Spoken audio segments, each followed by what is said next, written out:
Y la conferencia comenzará en 10 minutos.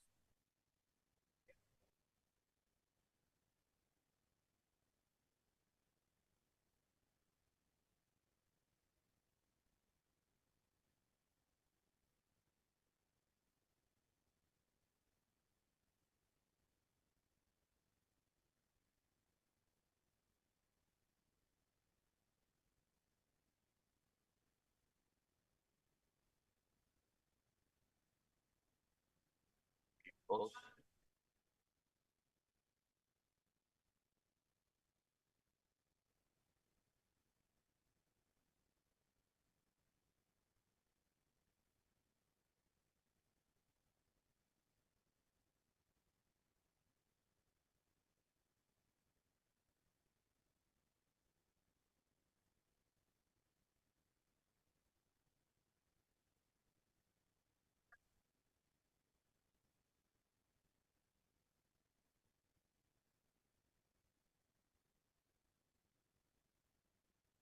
y hola, hola. Uno, dos, tres. Hola.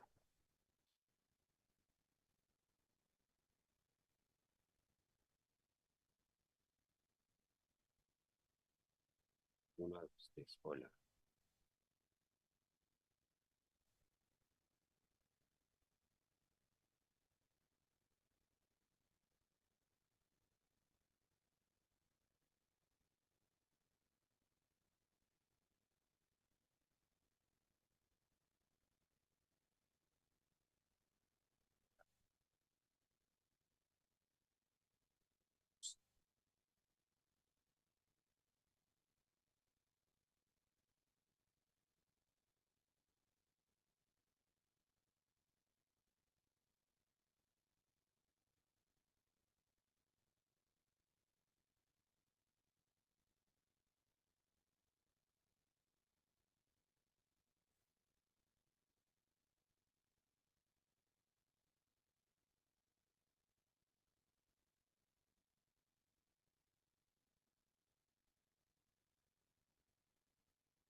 Tres.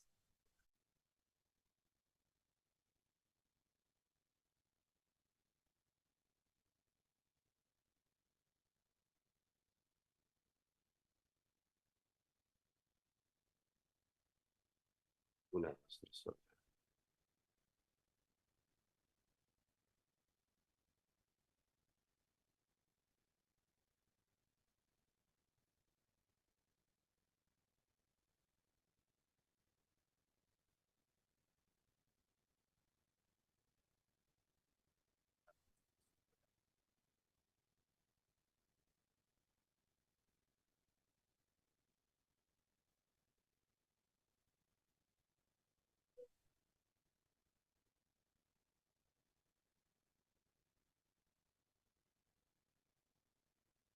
Muy buenos días. Invitamos Good a quienes morning. integran We would este like auditorio to a ask the tomar sus members of lugares. En cinco this minutos vamos a meeting to estar take your dando seats. We inicio will begin al acto solemne. the opening ceremony in 5 minutes.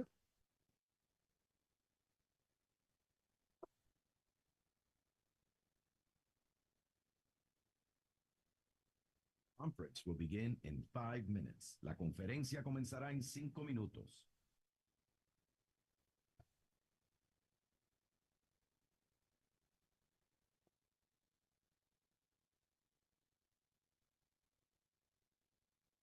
Conference will begin in 5 minutes. La conferencia comenzará en 5 minutos.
Nuevamente les invitamos a tomar Once sus again, we lugares. would like to invite you to Próximos take your 5 seats. minutos vamos a estar We dando will inicio. begin the session in a few minutes.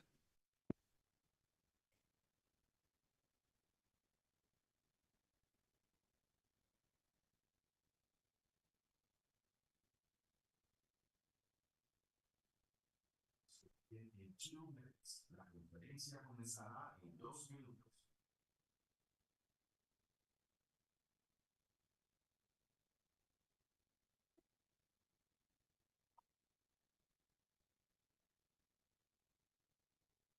In 2 minutes, la conferencia comenzará en 2 minutos.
Ah, muy bien, muy bien. ¿Quiere que le hable al auditorio que estamos en un ajuste de tiempo? Mejor no decimos.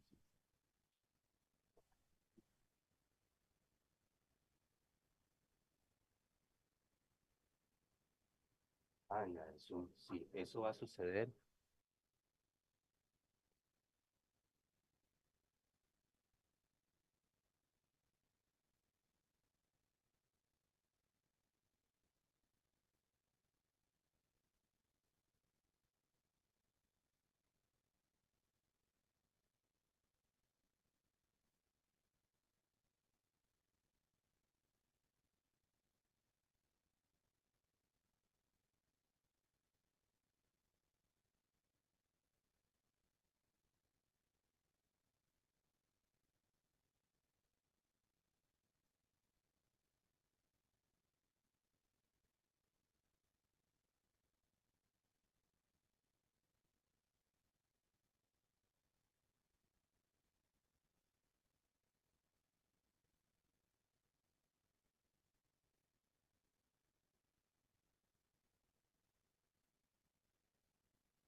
Ok.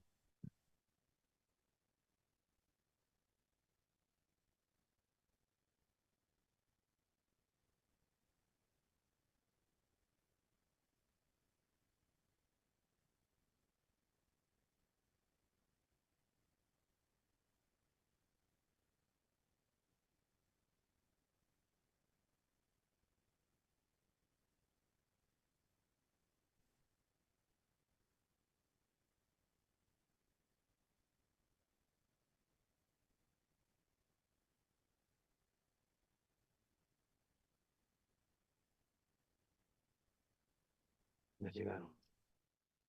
Ya van a subir.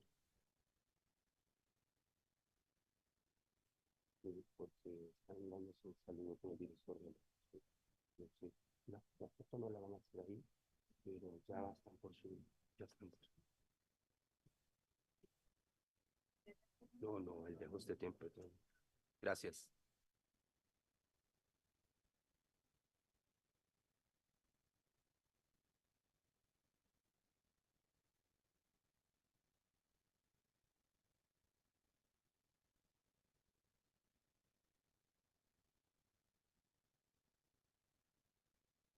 Todo va a salir bien.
Nos indican que en 5 minutos We have been informed that we will start the meeting in 5 minutes.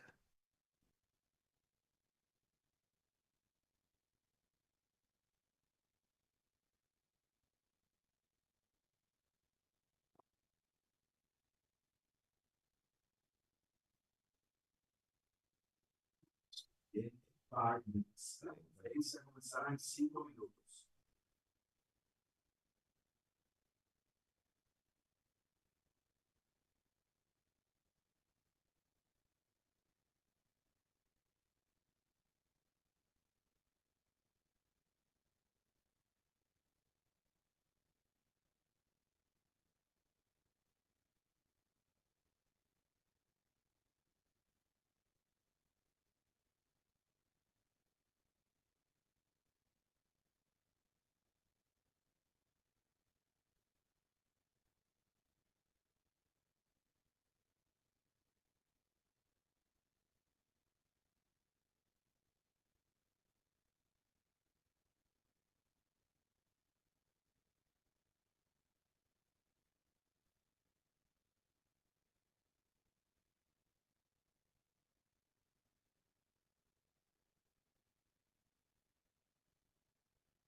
Rogamos a la castidad. Hoy.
dos, sí.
Rogamos a la distinguida We audiencia would appreciate if the members of the meeting room could please stand for the entry of senior authorities.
nos mantenemos de pie Please remain standing para proceder al acto solemne de la for entonación de the las notas national del himno nacional de la anthem República of the de Costa Rica. Republic of Costa Rica.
Nos mantenemos de pie para Remain el acto standing, solemne please, de la entonación for de las the notas del himno nacional de national la República anthem of the Honduras. Republic of Honduras.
Pueden tomar sus lugares. You may be seated. Thank you.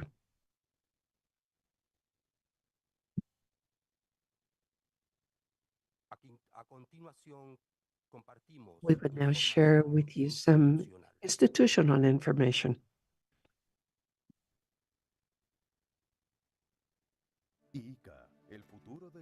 Rica, the future of agriculture in the Americas, an instrument for sustainable development for peace.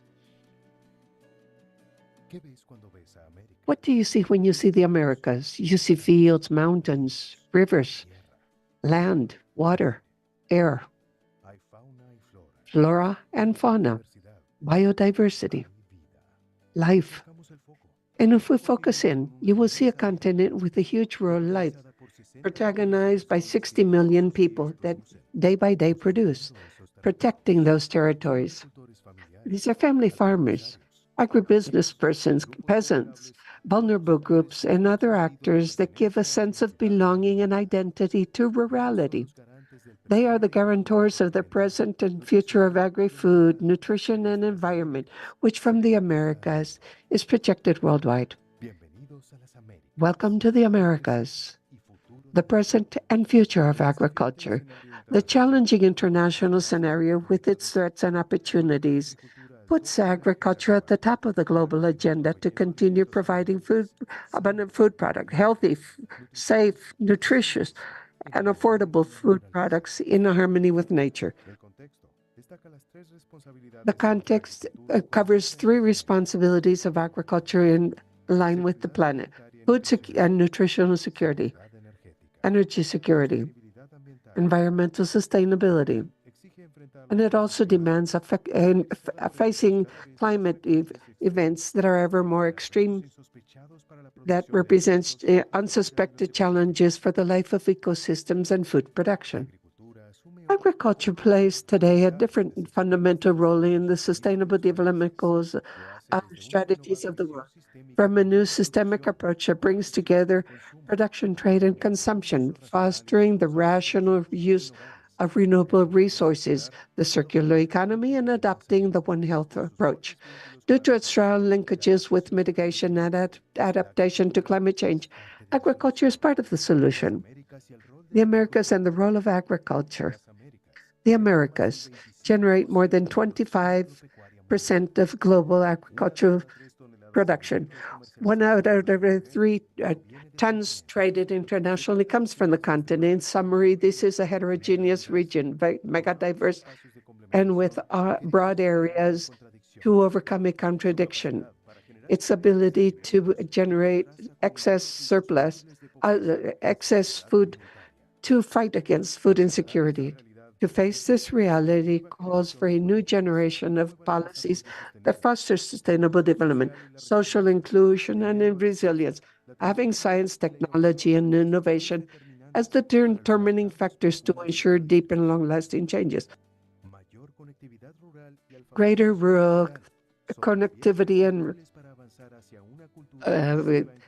basically, we must bring together youngsters, women, and vulnerable groups. The role of ICA, a renewed cooperation.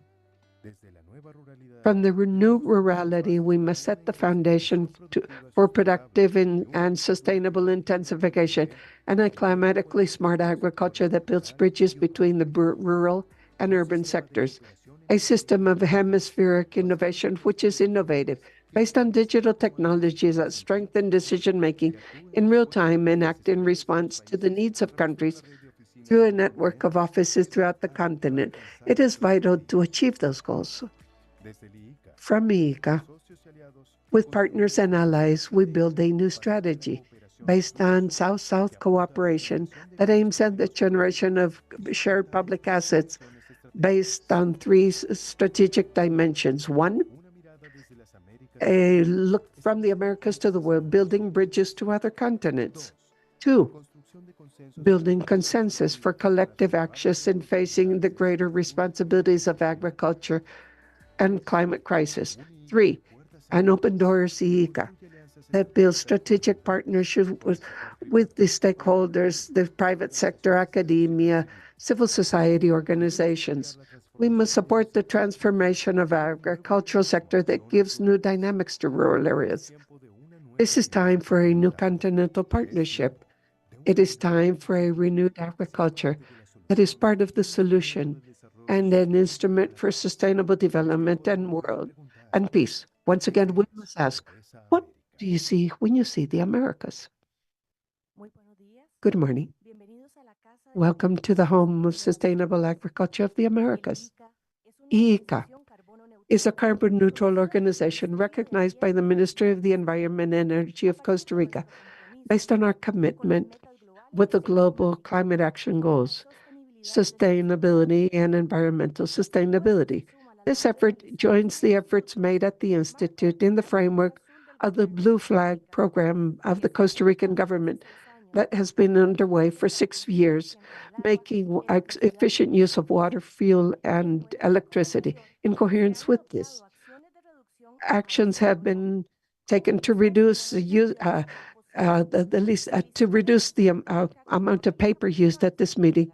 And people that are not part of the meeting, we have been asking them to work through teleworking and to use efficient transportation routes for the transfer of participants. Additionally, as part of the actions to contribute to the environment, express our commitment to revert the process of deforestation. The Institute, ever since last year, has been driving a tree plantings effort. We have planted more than 10,850 trees in the continent of the Americas, and we hope to continue this year. These actions lead us to raise greater environmental awareness among our partners and be responsible for our emissions and contribute to the mitigation of greenhouse gases. From ICA, we assume our responsibility to collaborate fighting against climate change and contribute to the reduction of our carbon footprint. Thank you very much.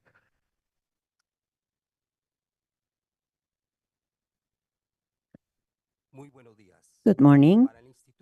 For the Inter-American Institute for Cooperation in Agriculture, ICA, It is a pleasure to receive you in presence and virtual in this, your House of the Sustainable Agriculture of the Americas. Therefore, we warm welcome in the occasion of the fourth edition of the Regional Dialogues for Water, Latin America and the Caribbean 2024. So the World Forum of Water 2024 event organized by the Economic Commission for Latin America and Caribbean ICLAC in cooperation with the Inter-American Institute of for Cooperation on Agriculture, ICA. Therefore, we great senior authorities that will chair this event.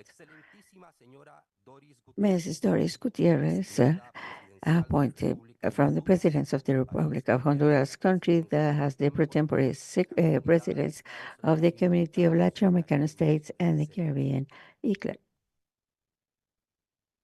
CELAC, I'm sorry.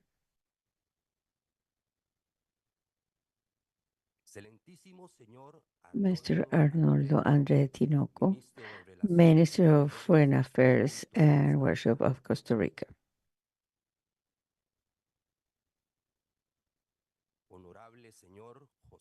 Maestro José Manuel Salazar Sirinar, Executive Secretary of the Economic Commission for Latin America and the Caribbean, ECLAC. Honorable Mr. Manuel Otero, Director General of the Inter-American Institute of Cooperation for Agriculture, ICA. We are also honored to greet the Mr. Victor Carvajal, Minister of Agriculture and Livestock of the Republic of Costa Rica, the honorable members, vice ministers of the different departments of the Americas, as well as the members of the honorable diplomatic body created in Costa Rica, honorable representatives of the international organizations, national authorities of high level, members of the private sector, members of the academia and of social civility, officers of the organizations, and everybody that follow us through the social media. Be welcome. So let's begin the inauguration ceremony of this event with the words of Mr. José Manuel Salazar Sirinas, Executive Secretary of the Economic Commission for Latin America and the Caribbean, ECLAC.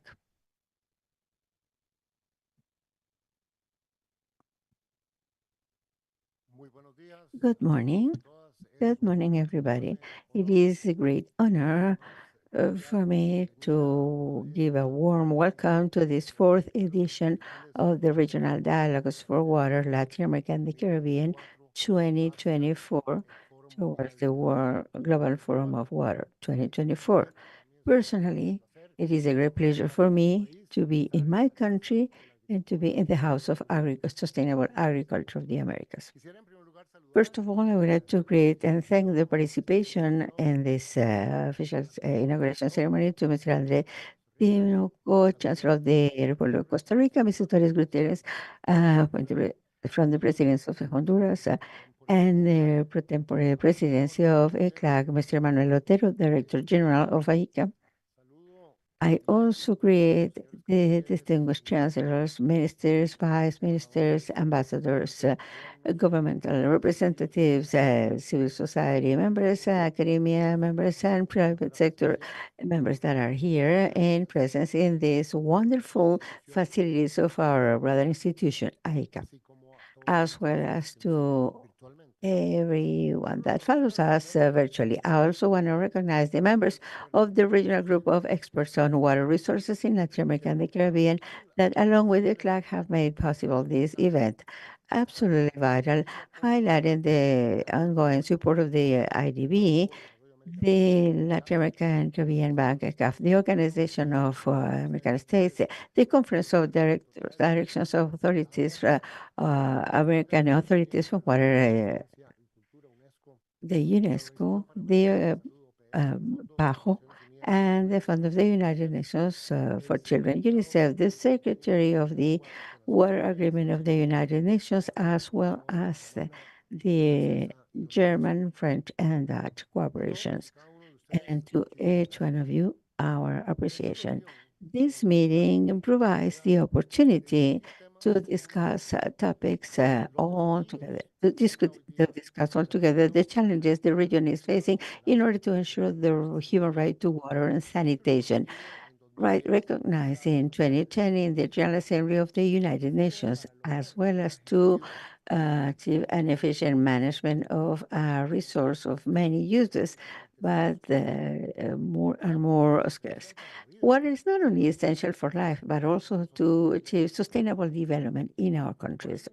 Therefore, we try to share experiences, but particularly to propose concrete actions and to reinforce commitments acquired in the regional and in global environment to ensure availability of water and the sustainable management and sanitation for everybody on a context of several crises on cascade and of climate change.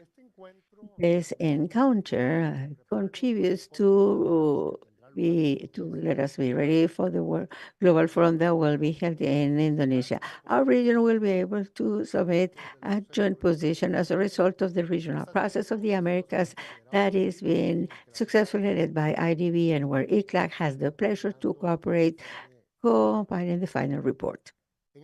In this context, I would like to remind the historic result we got in the previous management in the meeting held in Santiago, Chile, February 2023. I remember the agreement in relation to the regional agenda of action for water. As you know, this document summarizes the main commitments and course of actions agreed by the countries of Latin America and the Caribbean in order to progress and speed up effective process in the implementation of SDG 6 during the second half of the decade of action for water of the United Nations 2018 to 2028. Our regional agenda of action for water is aligned and reinforce our treaties, agreements, and similar strategies at the regional agreement of Escazú that defends the rights to information and environmental justice, gender strategy of Montevideo that caused us to close inequalities associated to the lack of access to water, and the Samoa pathway to take care of the water risk faced by small island states of the Caribbean, among others.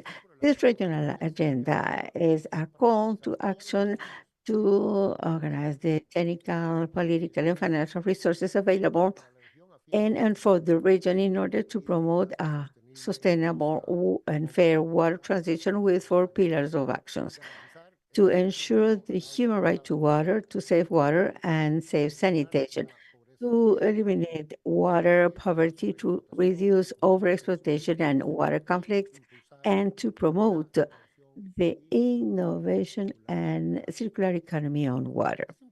It is important to remember that the regional agenda is part of the global agenda of action for water adopted in the Conference of Water of the United Nations held in New York, March 2023. A historical meeting that did not occur since 1977. In that meeting, we defend the robust democratic governance of water based in technical capacity building for decision-making purposes. We also emphasize in some vital changes in water management. First, to have a crossover approach in order to increase resilience to climate change and to mitigate the impact of disasters. Number two, to adopt new business models and to organize public and private partnerships to fund this transition. And number three, to harmonize political processes for decision-making purposes around water resources. In spite of these agendas and the efforts of our countries in Latin America and the Caribbean, 2 out of 10 people do not have access to safe water safely managed, and 5 out of 10 do not have sanitation, managed sanitation safely. In access to water, we see structural inequalities because the most vulnerable quintile of income has a 25% less access to safe water than the quintile of higher income.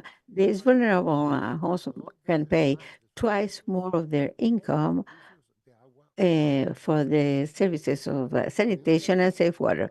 At the same time, along with marked differences of access between rural and urban areas, The current demographic growth of the region is focused on, is concentrated in urban regions that suffer from water stress. An important thing is to speed up the actions necessary for production, maintenance, and operation of infrastructure, and to close the gaps of access to water services. ICLAC has considered that to make universal the coverage of water, and for the 2030, the country should invest 1.3% of their GDP for 10 years. And this will create 3.8 possibilities of positions and jobs. Our region is also facing the impact, the unproportionate threat of climate impact. We know that extreme events associated to climate change seriously affect the water systems, food systems, energy systems, causing disturbances in human activities, affecting, deepening inequalities, and making migration more acute. In particular, the frequent intensity of disasters related to water, such as storms, flooding, droughts, have more and more consequences that negatively affect the human settlements, economy, and ecosystems. It also deteriorates the water infrastructure and affects productive processes and stable access to water and sanitation. The last 3 decades, disasters associated to water represented 88% of the total of these events, 77% of the economic cost reported, and 89% of people affected. We are also seeing how our glaciers are being affected, and rivers and waters are getting dry. While there are more land in the populated areas with more economic activity, we should not forget in our region the importance of water for transportation and international trade. Based on 3 examples, the difficult scenario of Panama Canal operations, the reduction of capacity of transportation through the Amazon rivers 50% during the driest month of 2023, that's forced to use small boats and increase the cost of transportation between 25 and 50%. And the situation of the Paraná River, the second largest river in South America, in the lowest level since 1944, forcing many exporters of grains to use land transportation that produces 5 times more emissions than water transportation. In COP28 of climate change, we submit our document, Economy of Climate Change in Latin America and the Caribbean, 2023. Among other things, we indicated that the investment in climate action may generate environmental benefits, economic benefits, and social economics, and we estimate some of them. Internationally determined contributions, the countries of the region identify water as one of the priority sectors for climate action. In ICLAC, we consider that only to fulfill the adaptation measures related to water to 2030 in the nationally determined contributions, it is necessary to invest 0.7% of the regional GDP in order to strengthen the existing infrastructure on water and sanitation, almost 0.3 to improve control of river and floods, and 0.1 in irrigation and infrastructure. These actions are literally vital because, for example, 2023 was registered as the year with the highest historical temperatures, exceeding the threshold agreed of 1.5 degrees. And this last week, we are seeing this in this country and probably in Central America. The heat and the temperatures are of record order, of record nature. Also, it is recognized that the wastewaters are a growing threat for health and for the environment, and they generate almost as many greenhouse emissions as the industry of aviation. However, with the right policies, wastewaters treated on the approach of circular economy will be a very important resource, providing energy, providing more than 10 times the water provided by the current capacity of salinization and compensating more than 10% of the world use of fertilizers. Also, because of the low water efficiency, the economic growth is not decoupling from the water consumption in our region, unlike the situation in the OECD countries. So the evaluation of each water drop and the promotion of the reuse and treatment, particularly in the sector of safe water and sanitation, represents an important opportunity of transformation recovery. In ICLAC, we have estimated that it is profitable to invest in circular treatments of wastewater treatment and to recover methane to generate energy of self-consumption in the small places with a benefit of $1.3 per each dollar invested. Friends, as we can see, water is vital for any human activity. Therefore, and in spite of the difficulties imposed by the regional and world crisis, the right management of water is urgent. It is a strategic sector, dynamizer of the sustainable development, a source of more equity, a solution of adaptation in the case of climate crisis, an essential facilitator of peace all of us wish to experience. We should not forget the conflict dimension around water. A core challenge in water management is to strengthen governance and institutionality. Water authorities do not reach the ministerial level, and responsibilities of sectors are diverse. Both authorities and managers have many attributions all over the water cycle, and frequently they have overlapped competencies at the institutional level. Institutional strengthening and capacity building of authorities, managers, regulators, and water promoters is vital in order to progress to solve the water problems I have been mentioning and explaining. In that regard, in ICLAC, we support the countries with Observatory for Sustainability of Water and the construction of a regional community to address these challenges on a jointly manner. Finally, I would like to reinforce our call to a joint action, a hemispherical initiative in water and agriculture that enables to generate real space for water management in this sector. Is a big example to follow. Conclude here wishing you a fruitful dialogue that promotes a sustainable water transition in Latin America and the Caribbean with proposals for action that are new, that include all sectors and representatives from society. Thank you again, Director, dear friend Manuel Otero, and the professional team for welcoming here in this fourth edition, and to the members of the group of experts in water resources of Latin America and the Caribbean that coordinate in order to join efforts with this common objective. Thank you very much. Have a fruitful journey. Thank you.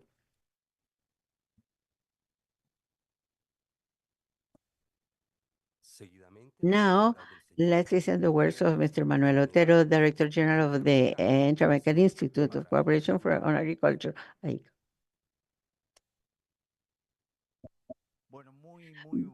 Good morning, everybody. I express my satisfaction and the joy to be welcoming to welcome you in our house, the House of Sustainable Agriculture of the Americas. First of all, I would like to mention the Chancellor, Mr. Andrea Tinoco, and want to thank him for this country that has accepted AICA for almost 82 years now. We are older than OAS, older than FAO. I learned that we do not mention the age, but in this case, we are proud of it because we consider a resilient institution that needed to experience many crises, crisis on agricultural development, but we are here with more strength and convinced that the challenges are serious, particularly those related to water. Mrs. Doris Gutierrez, presidential appointed from the Republic of Honduras. Thank you for the possibility to work in your country. As I was commenting with you to the technologic bonus, coffee bonus, with the partnership with the Secretary Laura Santos and with the Garden of Honduras that we will inaugurate soon. dear friend, Mr. José Manuel Salazar, we have, with ICLAC, we have built a partnership with a roadmap with the topics clearly identified where waters has an important place.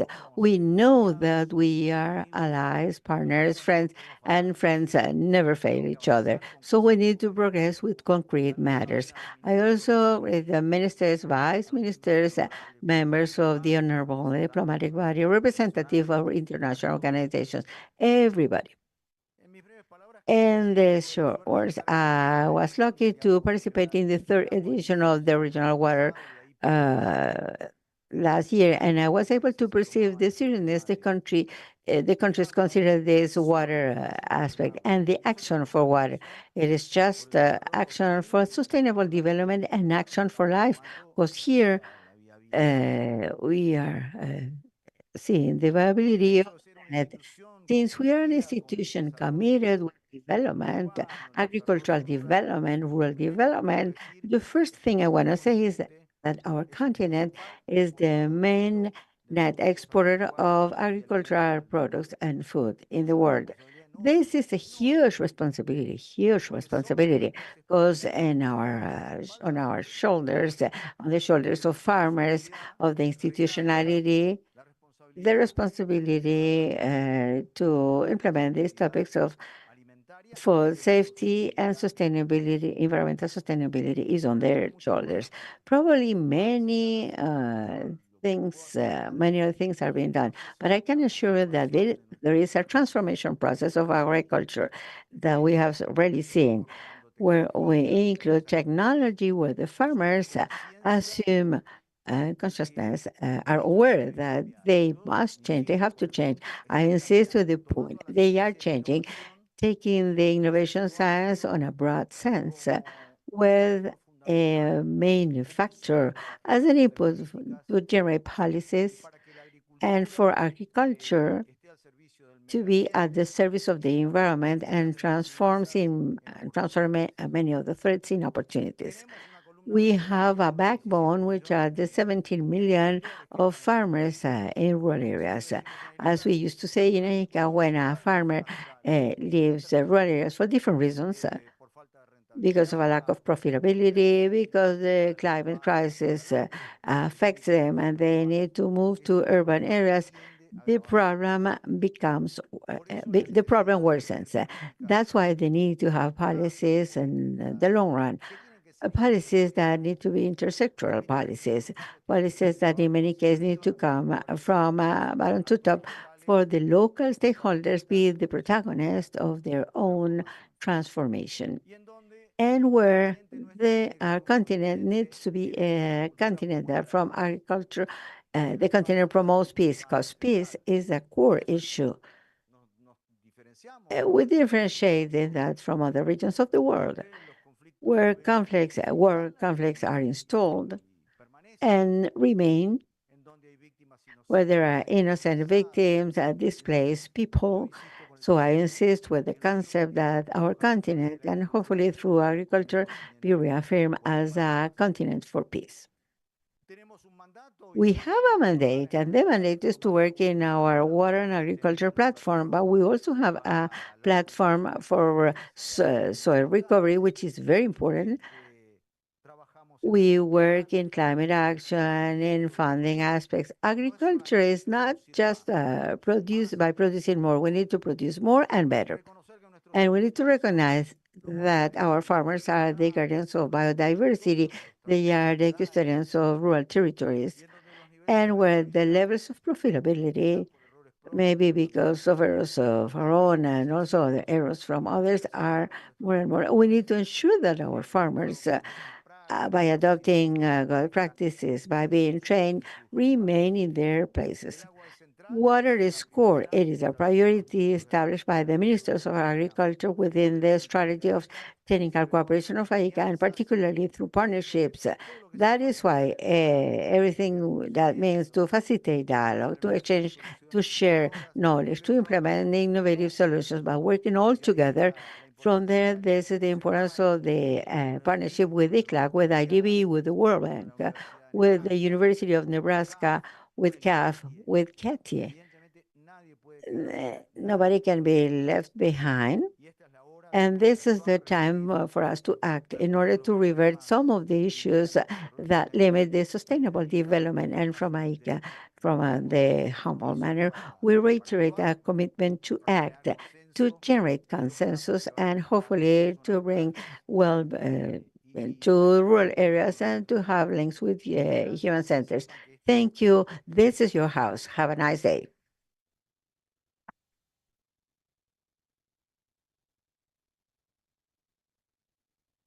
A continuación, We will now be honored with the words of Her Excellency Doris Gutierrez, the President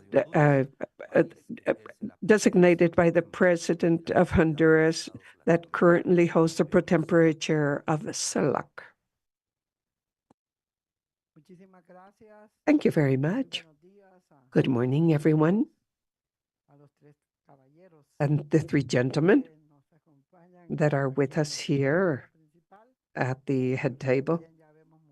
And we also see women heading such important activities, as is our president.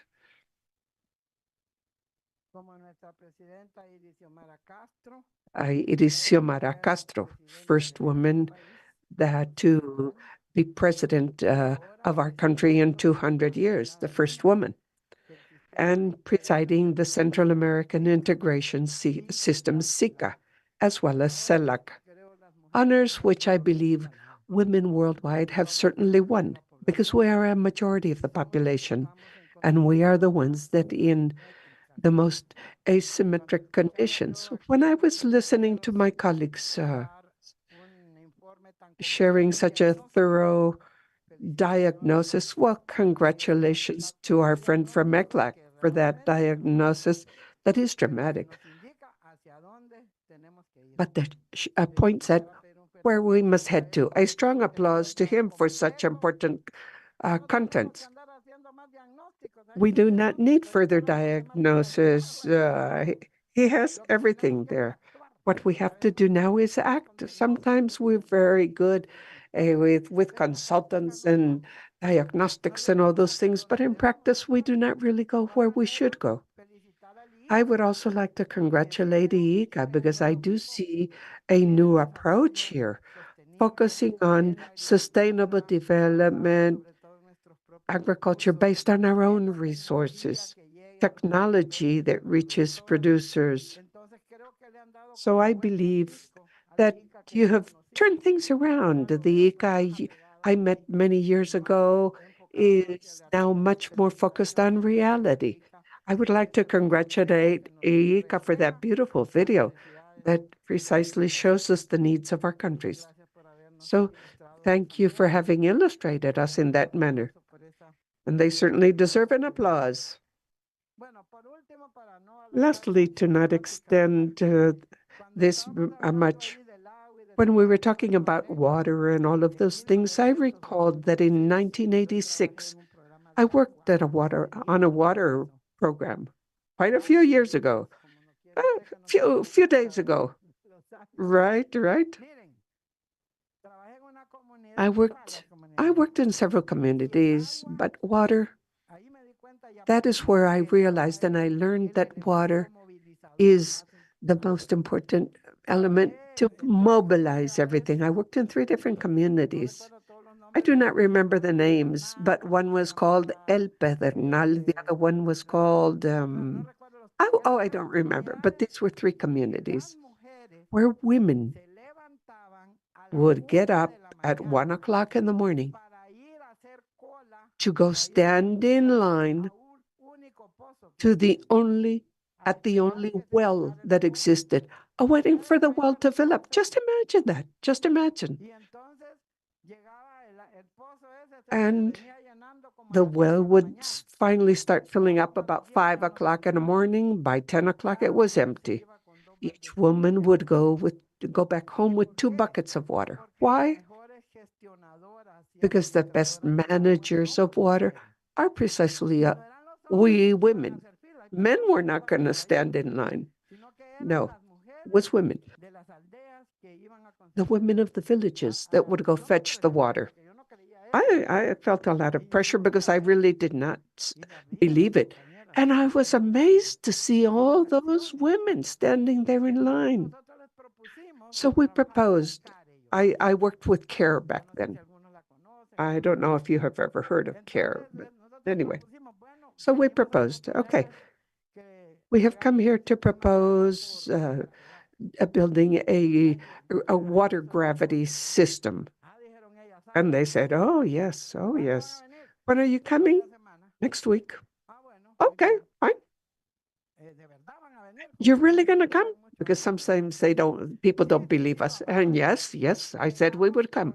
And we did come with the CARE car, with SANA, the National Water System. And when we arrived, there were 500 people around the well. I am a politician, and we politicians, to move 100 people, we really have to move. And there were 500. And they saw us arriving to come fix a water problem. 500 people waiting. Sometimes we have to beg them, well, listen, please come. No. It was a partnership, as you were saying. Without partnerships, it is very difficult to work on such a big difficulty as this. Which was the partnership, the National Water System, SANA, CARE, and NGO, driven by a U.S. agency, and the community itself. And that is the name, it's a SANA CARE community. So they said, okay, tell us what we have to do. We told them what they had to do. We went to see the water basin. Before, I could climb the mountains back then, not any longer. But because aside from the water program, we had the water basin conservation efforts. Otherwise, we could not do it. You would not believe in me, but those people, in a matter of 2 months, had their water system set up. Why? The entire community moved. They provided the hand labor, local materials. SANA provided the engineers, the technical experts, et cetera, et cetera. CARE provided materials and pipes and all of that. And the day we inaugurated the system, those that were crying were the women out of sheer excitement when they would open the faucet. They could not believe that it had really become a reality. So in this sense, I would like us to recognize the role of women in water matters. These are very humble women. It is not that we are vulnerable. No, we have been abused of. No, women are strong. Just giving life to a child, that is energy that many men would not have. So, and I apologize, but well, anyway. I would like us to remember those women. Let us think about them. They are heroines. They were the first ones there in front line. Needless to mention their fight for land, because all this matter of agriculture, et cetera, has to do with the land distribution. Because land in general is not well distributed. After that, I worked with a farmers' organization fighting for land, and those that were up in the front line were us women. I was there with them.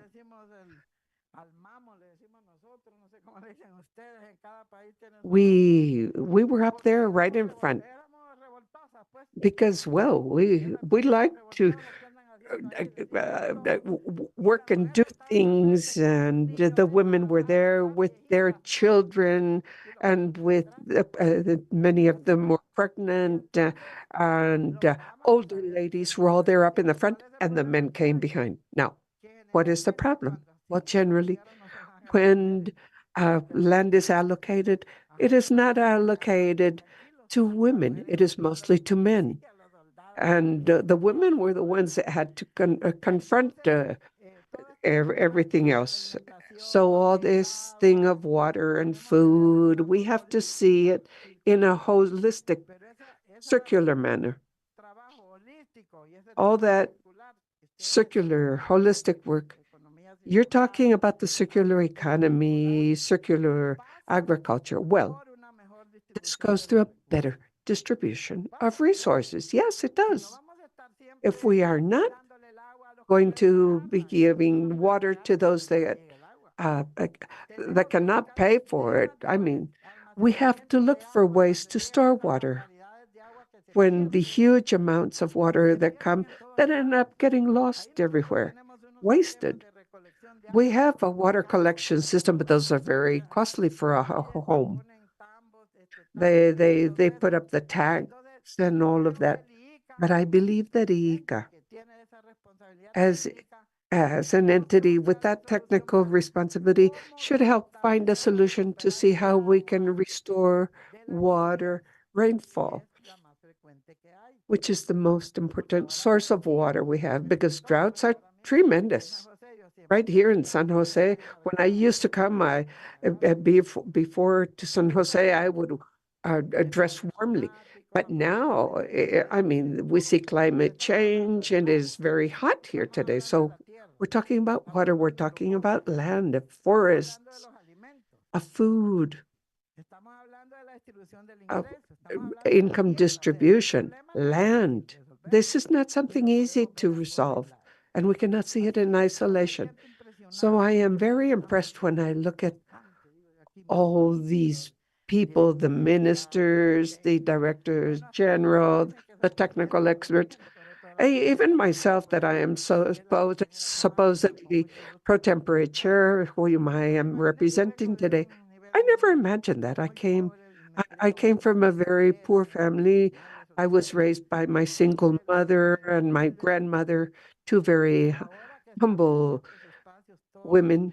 And here we are, all of us, all fancy, all dressed up.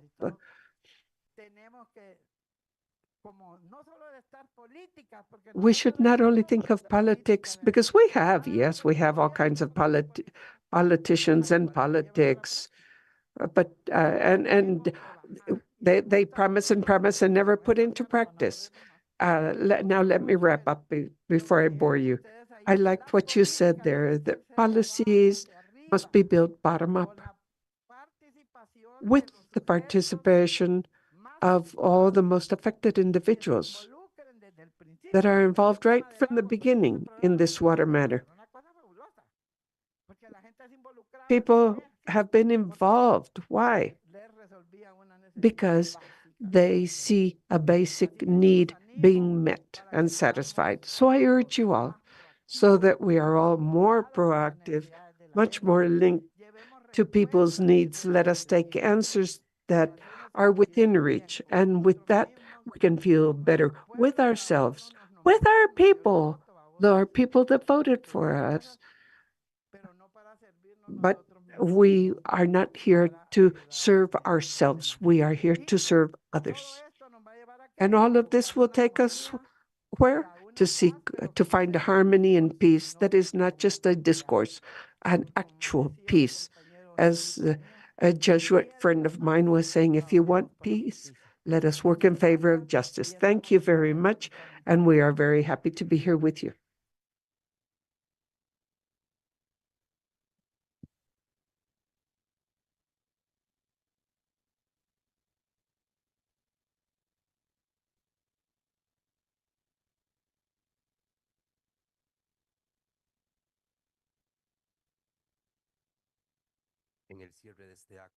To end the opening ceremony, we would like to invite His Excellency Arnoldo André Tinoco, Minister of Foreign Affairs and Cult of Costa Rica. Good morning, Your Excellency Doris Gutierrez, designated by the President of Honduras, Honorable José Manuel Salazar Sinirach, Executive Secretary of the Economic Commission for Latin America and the Caribbean, ECLAC, Honorable Manuel Otero, Director General of the Inter-American Institute for Cooperation on Agriculture, IICA. I understand that Her Excellency Yamaina Tewani, Minister of Foreign Affairs of the Republic of Panama, is also with us in this meeting, virtually, excuse me. Your Excellencies, ministers and vice ministers of the states that are with us today, senior authorities of the Costa Rican government, Your Excellencies, ambassadors, heads of mission credited to the government, honorable ladies and gentlemen, representatives of international organizations, special guests, ladies and gentlemen. It is an honor to address you and to warmly welcome you to Costa Rica on occasion of the fourth edition of the Regional Water Dialogues in Latin America and the Caribbean 2024. Allow me to express my sincere appreciation to the Inter-American Institute for Cooperation on Agriculture, Rica, for its kind hospitality by welcoming us at its facilities, as well as to ECLAC for selecting Costa Rica to host these important dialogues. In face of the common challenges we face as a region, it is crucial to foster an exchange of experiences that leads to the compliance with the sustainable goal number 6, to seek universal access to drinking water and sanitation and adequate services, as well as to improve the water of quality worldwide. Here we are to learn from technical experiences and the different initiatives that will be presented during these dialogues. We are aware of the vulnerability of our region, especially regarding climate change and water crises. That is why it is important to work to manage and reduce the risks related to natural phenomena by strengthening our early warning systems, response, mitigation, adaptation, and rehabilitation in the face of disasters related to water. Additionally, we should advance in knowledge and innovation through the exchange of data, good practices, and lessons learned in public-private partnerships. The availability of water information, which is accurate information, is fundamental for informed decision-making and for the design of effective water management decisions. Integrated water management is essential for sustainable administration of water, and in turn, this will ensure us food security for our region and for the world. Friends all, it is very important to consider that all these actions call for sources of sustainable funding, and therefore, it is fundamental to explore the funds available at a multilateral level and assess the mechanisms proposed, particularly during the discussions of the 10th Water Forum that will take place next May in Bali. We cannot forget the matter of governance and international cooperation. We need to strengthen our capacities and technologies to transfer technology in the water sector, utilizing modalities of cooperation such as South-South and the triangular cooperation. Despite the challenges we face, I trust that these dialogues will allow us to reach consensus and develop ideas and projects that push Latin America and the Caribbean towards an equitable development, inclusive, sustainable, and resilient. Thank you.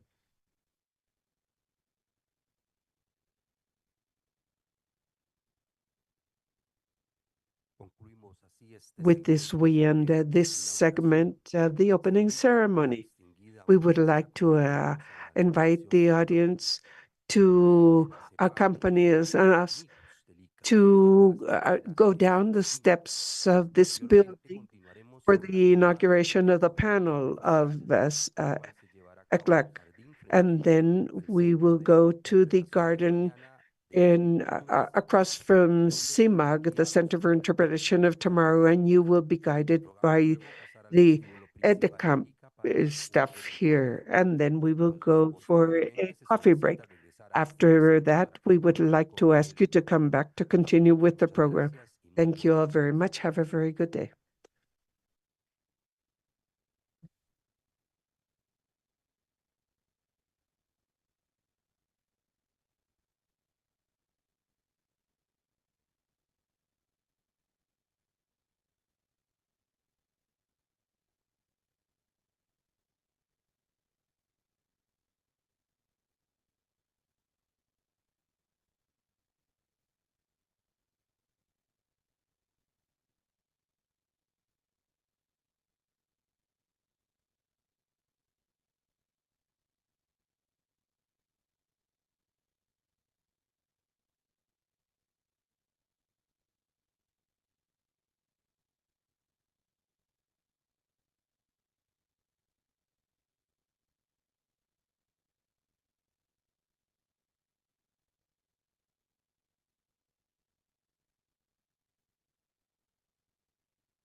El agua es un elemento vital para el logro de la Agenda 2030. Por ello, la Comisión Económica para América Latina y el Caribe, CEPAL, promueve espacios de diálogo e intercambio en el marco de la Agenda de Acción Regional por el Agua, para promover una transición hídrica sostenible e inclusiva y en línea con los ejes prioritarios definidos por el Grupo de Coordinación Regional para América Latina y el Caribe, para la participación en el 10º Foro Mundial del Agua.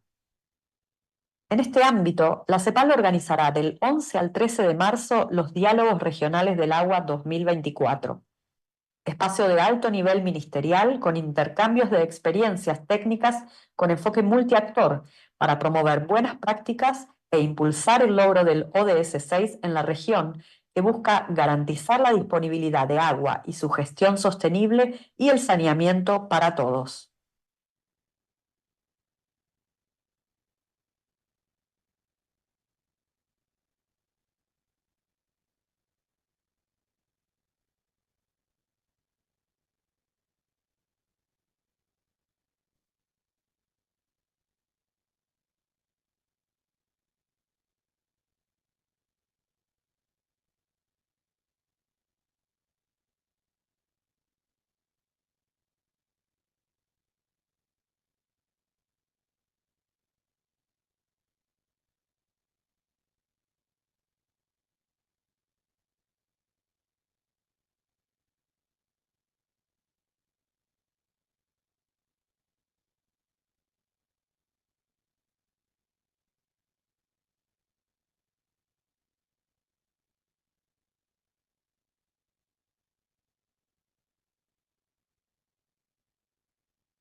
El agua es un elemento vital para el logro de la Agenda 2030. Por ello, la Comisión Económica para América Latina y el Caribe, CEPAL, promueve espacios de diálogo e intercambio en el marco de la Agenda de Acción Regional por el Agua, para promover una transición hídrica sostenible e inclusiva y en línea con los ejes prioritarios definidos por el Grupo de Coordinación Regional para América Latina y el Caribe para la participación en el 10º Foro Mundial del Agua. En este ámbito, la CEPAL organizará del 11 al 13 de marzo los Diálogos Regionales del Agua 2024, espacio de alto nivel ministerial con intercambios de experiencias técnicas con enfoque multiactor para promover buenas prácticas e impulsar el logro del ODS 6 en la región, que busca garantizar la disponibilidad de agua y su gestión sostenible y el saneamiento para todos.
El agua es un elemento vital para el logro de la Agenda 2030. Por ello, la Comisión Económica para América Latina y el Caribe, CEPAL, promueve espacios de diálogo e intercambio en el marco de la Agenda de Acción Regional por el Agua, para promover una transición hídrica sostenible e inclusiva y en línea con los ejes prioritarios definidos por el Grupo de Coordinación Regional para América Latina y el Caribe para la participación en el 10º Foro Mundial del Agua. En este ámbito, la CEPAL organizará del 11 al 13 de marzo los Diálogos Regionales del Agua 2024, espacio de alto nivel ministerial con intercambios de experiencias técnicas con enfoque multiactor para promover buenas prácticas e impulsar el logro del ODS 6 en la región, que busca garantizar la disponibilidad de agua y su gestión sostenible y el saneamiento para todos.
El agua es un elemento vital para el logro de la Agenda 2030. Por ello, la Comisión Económica para América Latina y el Caribe, CEPAL, promueve espacios de diálogo e intercambio en el marco de la Agenda de Acción Regional por el Agua, para promover una transición hídrica sostenible e inclusiva y en línea con los ejes prioritarios definidos por el Grupo de Coordinación Regional para América Latina y el Caribe, para la participación en el 10º Foro Mundial del Agua. En este ámbito, la CEPAL organizará del 11 al 13 de marzo los Diálogos Regionales del Agua 2024, espacio de alto nivel ministerial con intercambios de experiencias técnicas con enfoque multiactor para promover buenas prácticas e impulsar el logro del ODS 6 en la región, que busca garantizar la disponibilidad de agua y su gestión sostenible y el saneamiento para todos.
El agua es un elemento vital para el logro de la Agenda 2030. Por ello, la Comisión Económica para América Latina y el Caribe, CEPAL, promueve espacios de diálogo e intercambio en el marco de la Agenda de Acción Regional por el Agua, para promover una transición hídrica sostenible e inclusiva y en línea con los ejes prioritarios definidos por el Grupo de Coordinación Regional para América Latina y el Caribe para la participación en el 10º Foro Mundial del Agua. En este ámbito, la CEPAL organizará del 11 al 13 de marzo los Diálogos Regionales del Agua 2024, espacio de alto nivel ministerial con intercambios de experiencias técnicas con enfoque multiactor para promover buenas prácticas e impulsar el logro del ODS 6 en la región, que busca garantizar la disponibilidad de agua y su gestión sostenible y el saneamiento para todos.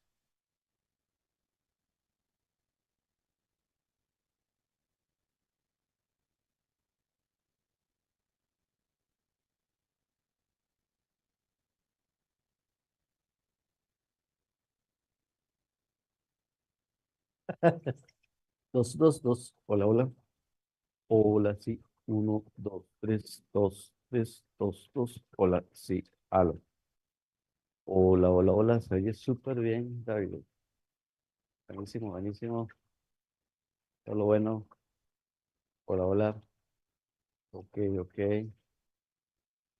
Esto.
El agua es un elemento vital para el logro de la Agenda 2030.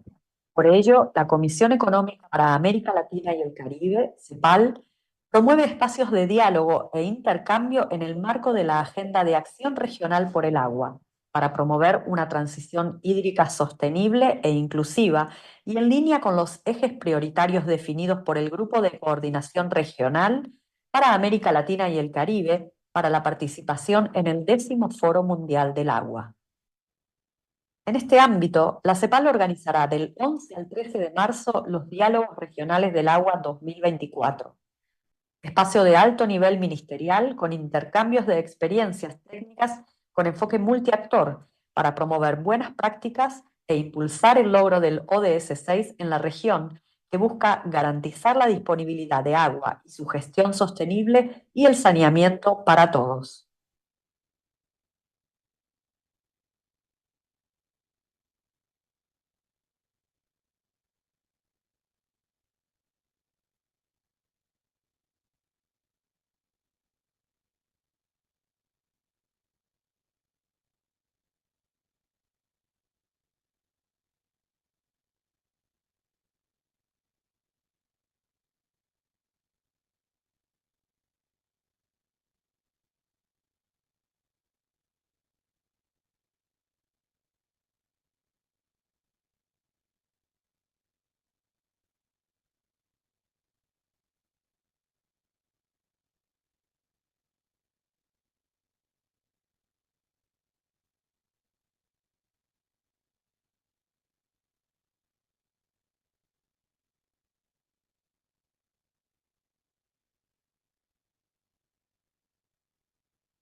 El agua es un elemento vital para el logro de la Agenda 2030. Por ello, la Comisión Económica para América Latina y el Caribe, CEPAL, promueve espacios de diálogo e intercambio en el marco de la Agenda de Acción Regional por el Agua, para promover una transición hídrica sostenible e inclusiva y en línea con los ejes prioritarios definidos por el Grupo de Coordinación Regional para América Latina y el Caribe para la participación en el 10º Foro Mundial del Agua. En este ámbito, la CEPAL organizará del 11 al 13 de marzo los Diálogos Regionales del Agua 2024, espacio de alto nivel ministerial con intercambios de experiencias técnicas con enfoque multiactor para promover buenas prácticas e impulsar el logro del ODS 6 en la región, que busca garantizar la disponibilidad de agua y su gestión sostenible y el saneamiento para todos.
No está funcionando ahora, sí. Ah, sí.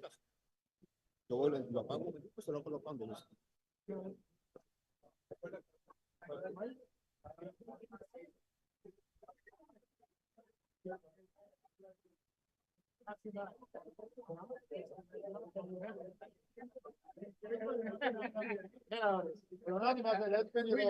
¿Qué pasó? Ah.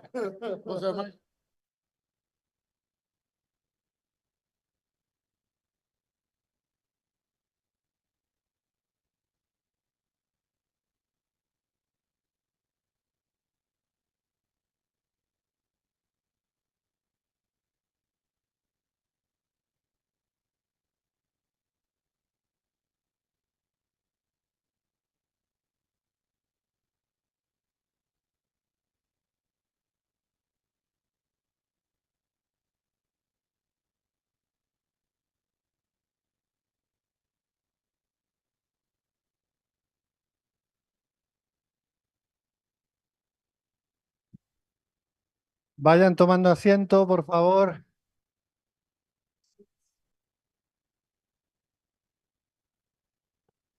Por favor, dejen de dialogar, que tenemos que empezar. Let us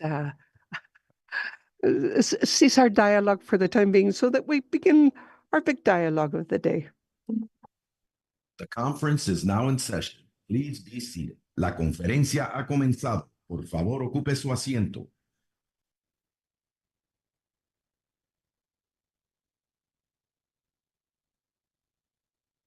Bueno. Okay. Buenos días a todos. Good morning, Los que nos everybody. acompañan en virtual, buenas tardes. Good afternoon. I'm Carlos Miguel. I'm responsible of the Natural Resources Division. I will explain a little bit the dynamic for these 3 days with these dialogues. Water. First thing is that Manuel Otero made me challenge when he talked about the age of Aica, and just mentioning that in ICLAC we just concluded our 75th anniversary with the logo for productive development, inclusive and sustainable development. We're not as old as AICA, but we are more or less on the way. On behalf of the Natural Resources Division of ECLAC, first of all, I want to thank AICA and the partners of this event.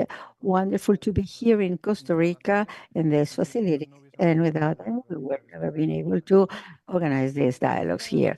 I would like to give you some priorities that we have in ECLAC for these dialogues.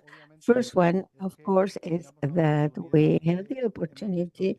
So we have seen the assessment, and the Vice President of Honduras mentioned this. We have got diagnosis. The idea is to have a dialogue on problematic things, as we used to say in ICLAC, in finding the house of the solutions. So trying to respond to the key questions on how we can find possible solutions on the basis of our experiences. First goal of this dialogue is evident, is to bring a regional message from Latin America and the Caribbean to the next World Forum on Water that will be held and from 1825 May in Bali. Nice place. If you can go, I hope you will send the results of this dialogue and the priorities of the region. I would like to remind you this, of this one is water for prosperity, for shared prosperity. I love the word shared because when I started economy a long time ago, water was free because it was unlimited. And nowadays it is scarce with growing restrictions related to climate change. And any prosperity element will be associated to the water availability, and it has to be shared because it has multiple users, multiple stakeholders. Therefore, if there is no solution, a complex solution to complex problems with all the stakeholders involved, we will gonna have a growing conflictivity. So one of the important elements is to thinking in this water for prosperity, for shared prosperity, in order to discuss on this multi-stakeholder format any side of water management. The other element for us is to progress in the volunteer commitments of the regional agenda of water action from 2022, which is focused in this SDG 6. So I want to make a connection here because here we have people from different areas of the public institutions, but also from the private sector, from civil society, and from the academia. The Agenda 2030 is an agenda that was created on an indivisible manner. So any SDG is integrated. So the result of this forum, I would like to take them to the Regional Forum of Sustainable Development of the countries of Latin America and the Caribbean that we're going to be held in Santiago, Chile, from April 15th to 18th.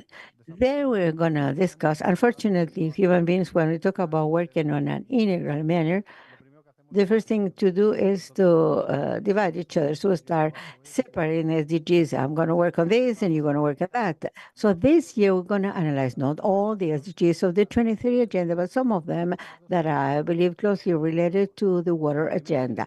First one is related to poverty. The second one, zero hunger. So what better place on ICA to have this discussion and to take this, to bring this topics to the regional discussion. But this year, we're going to discuss also the SDG 13 on climate change. We have seen the pressure in terms of impact of this climate change, but the national contributions determined in mitigation and adaptation matters, the water sector is included. So therefore, we're going to need to make a lot of connections in terms of impact, adaptation, and construction of resiliency. There is another SDG, the SDG 16, peace, justice, and robust institutions. Again, water. If water is not well managed, it's going to be a source of conflict within the countries, inside the countries, but also among countries. It is interesting that we're going to have sessions on share management of international waters, as we will see. And the last one, which is important for water, is partnerships to achieve objectives. Precisely, the partnership with ICA and NECLAC is one example, but in creating the water agenda, partnerships are going to be vital because of this multi-stakeholder feature of this management. The event is going to be structured according to the thematic areas, priority areas of the regional agenda for water. And I perfectly know the agenda. There are going to be 8 sessions. First day, the agenda is going to be quite busy with a lot of interventions and stakeholders sometimes. So the struggle against time is going to also attempt the dialogue, against the dialogue. But the spaces of coffee break, lunchtime will let us to continue these dialogues. First session water, agriculture, and ecosystems. We're going to discuss management of water resource connected to restrictions and challenges of the agricultural and ecosystem challenge. Diverse region where the biologic wealth is a source of resources, economic resources, but the management and share use is important, as well as the connection through bioeconomy and research associated to biodiversity are going to be vital. Innovative solutions, new technologies, how this can help to increase agricultural productivity of the region are going to be elements we're going to discuss. Following with these productivity topics, we're going to go to water and productive development and how this connects to productive and commercial aspects. And the third session will take us to cross-border waters and management and cooperation for peace. In several of these sessions, we're going to have partners. First one with the FAO, this one with the Water Convention of the United Nations of our brother Economic Commission on Europe, the ECLAC sister of five, and with the Inter-American Bank. In Europe, there's a convention with a long name, Convention of Water, but it's Convention for Protection and Use of Cross-Border Water Courses and International Waters. This convention is open to any country. Panama is the first one in Latin America that joins the convention. This convention, you need to see this convention, and it has a protocol on water and health. Interesting for you to read. The session number 4, by the end of this afternoon, if we can do the dialogues, we'll see the look of Latin America for the next World Water Forum. This is important. As you know, there are consultations by different sub-regions led by the Inter-American Bank. Therefore, we can start the integration process of these consultations from the problem South America, Central America, Caribbean, and the United States. And they are very important. There are very important stakeholders, the Inter-American Bank as well as OAS. Day number 2, we're going to talk about water, health, and equity. There, we're going to talk some important topics associated to the social role of social inclusion and conventions with the social agenda of water. In fact, one of the topics is related to the struggle to disease associated to water contamination. And then the protocol on Europe is an element to take into account. PAHO and UNICEF are our partners. PAHO, colleagues from PAHO need to correct me, but PAHO is another institution, historical institution in Latin America, created before the World Health Organization. So we have many historical celebrations or anniversaries. And finally, under the framework of ECLAC project and networks and observatory for water sustainability, some of the aspects related to climate and the water transition that we need in the region. We will conclude the day with the opportunities of circular economy in the sanitation sector. ICLA has a strong agenda on circular economy. This is one of the main axes we have in ICLA for the development of the region. It is not a productive sector because we apply circular economy to any productive sector, but this is the focus we are contributing from ICLAC. So also to greet the cooperation, German, French, and Spanish cooperation. And day number 3, probably the most relaxed day. We have less sessions. We're going to be tired from the dialogues, but I have been told that there's going to be extracurricular activities, more fun activities to continue. So we're going to move to the last session related to water value evaluation. It is interesting topic because of what I said at the beginning. Water is not a free asset now, and anything related to evaluation costs associated to its production, distribution, equity topics are closely related. There we have the initiative Water Evaluation from the Netherlands Kingdom and Water Partnership that have been with us to organize this session. Sessions are dialogue sessions. Probably we're not going to have enough time for questions from the audience, but the panelists will have a series of questions they have received, and they will answer those questions. So we're not going to have PowerPoint presentations. So it's not a conference after the other one, but they will answer those questions with minutes established. We will need to respect the times. Also, because many people are following virtually, there's going to be a QR with questions for people that are on a virtual mode. We hope if time enable us to show the answers to the questions in the room. Anyway, both the results from dialogues and the answers to questions, virtual or in presence, will help us to compile a report. This report we're going to give a role of the document produced in ICLAC to this report. I would like to strengthen it because it's going to be useful not only for the forums I mentioned, the Regional Forum on Sustainable Development or the Global Agenda on Water. In ICLAC, we are the secretary of Forum of the Ministers of Housing and Urbanism. So water and sanitation topics are permanently a topic on the agenda. Therefore, what we discuss here could be taken to the forum. We also support the Conference of Ministers of Mining from the Americas, where the water topic is a topic that is always present in the discussions associated to social and environmental conflicts. Therefore, I'm interested in seeing what comes from here to put in this agenda.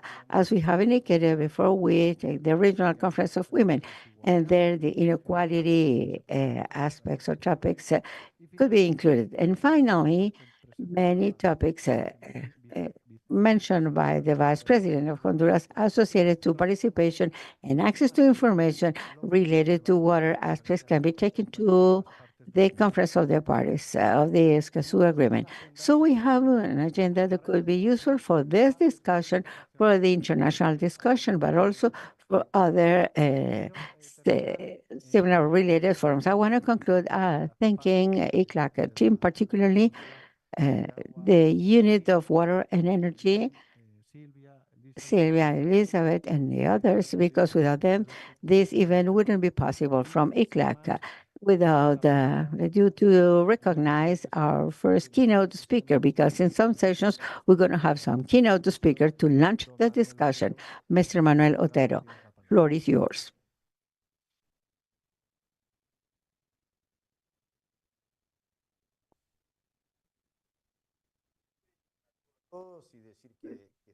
So I'm very proud to welcome you here. I was asked to reduce my presentation. I'm the one that knows not too much about water, but I have the responsibility to lead AICA. So I'm going to talk about the Water and Agriculture Hemispheric Initiative. I'm going to begin with a confession. The confession is that the work of the Director General is simplified when we have a mandate. The problem is when we do not have a mandate, because the human nature makes us to invent things. The Minister of Agriculture from the Americas reunited October 3 to 5 last year told us, Director General, gentlemen from AICA, you have to work in water and agriculture matters. We worked on that before, but now the mandate is more robust. In that ministerial meeting, I would like to say that there were 25 ministers of agriculture, 2 presidents of the Republic, the president from Guyana, Irfan Ali, and the president from Panama, Nito Cortizo, 2 Nobel Prizes, Dr. Michael Kremer, and now in the University of Chicago, working with topics of science and innovation, digital technologies, and Dr. Ratan Lal, sort of our guru in topics of sustainable development. There was also the CEO of the World Food Prize. I'm saying this really proud because the ministers were in this meeting. So how probably the most important person of COP28, the Minister Al-Mihiri. So there was a lot of important people. So they, in that resolution, they told us first to recognize the strategic importance of water and agriculture topics. This needs to be translated into public policies on a more efficient management of water resources. To us that we need to do this with the public and private sector, with donor agencies, with other strategic partners, and to work on a series of lines that I will explain now in a while. I underline the character of this initiative, which is to build capacities to promote strategic public-private to promote public and private strategies partnerships. And the countries recognizing that the leading role being a global topic that needs a sectoral focus. In our cases, through the Ministry of Agriculture, I would like to emphasize the role of the private sector. In ICA, we work more and more with the private sector because we know that they are those who risk with their investments. They are the owners of the land in many cases, knowing that there is a problem of land access. But the public and private partnerships are vital. So ICA is working on a sustained manner in public and private partnerships. ICA's work in water and agriculture matters comes from long time ago. Therefore, we have quite a stock of actions of technical cooperation before this mandate. The mandate ratifies and instructs me or instructs us, the ICA colleagues, on a way that we need to deepen.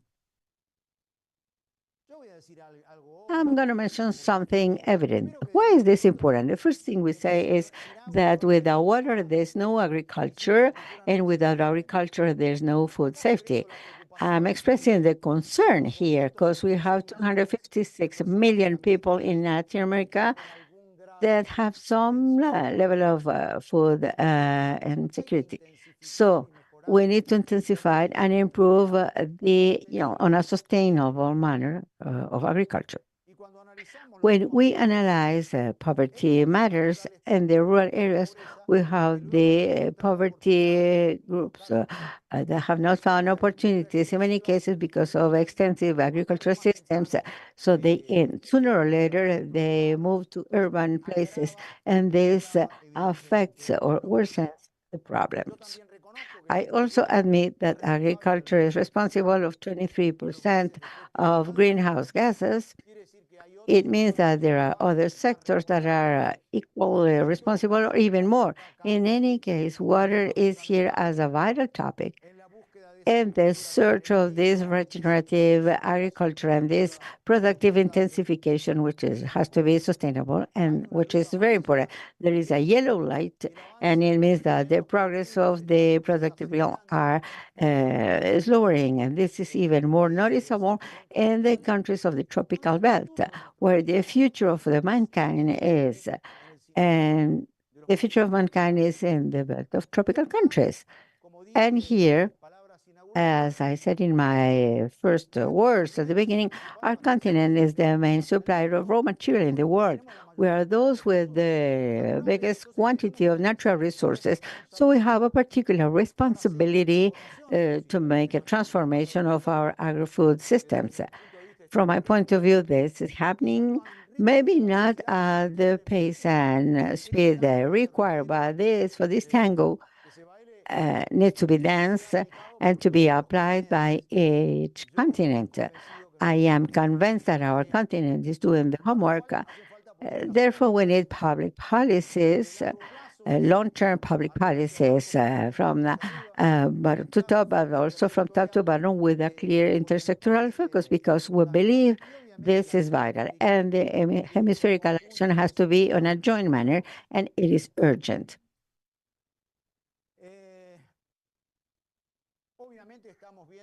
We are evidently seeing significant progress in drought aspects, desertification, and as an Argentinian person, although I consider a citizen of the Americas, the recent situation than the last summertime as a result of La Niña in Argentina impacted in 2% in the GDP. But Uruguay was about losing water. So I know the problems in Chile, the Central American Rhine corridor. 2 or 3 years ago, the situation with the summer harvest in Paraguay. So this is a more and more serious aspect that we need to face through a coordinated action of the governments with the private sector, with of the international organization, the centers of excellence, universities, because this is quite complicated. These losses are considered as direct losses for the Mercosur countries that, according to the estimates, very close to reality. We are talking about $30 billion. And this affects countries that have structural crisis and that are highly, with high debts, with a lot of debts. So the point is that besides producing food, our agriculture must turn into a big water producer. And to do so, we need to use innovative, absolutely innovative technologies. It is true that we are facing a new border of knowledge with new technologies. It is, we cannot delay these new technologies. They will contribute to strengthen the transformation of agri-food systems where the use of water is vital. In our case, we see the glass half full. So, as agriculture must be part of the solution, it must seriously face the water use.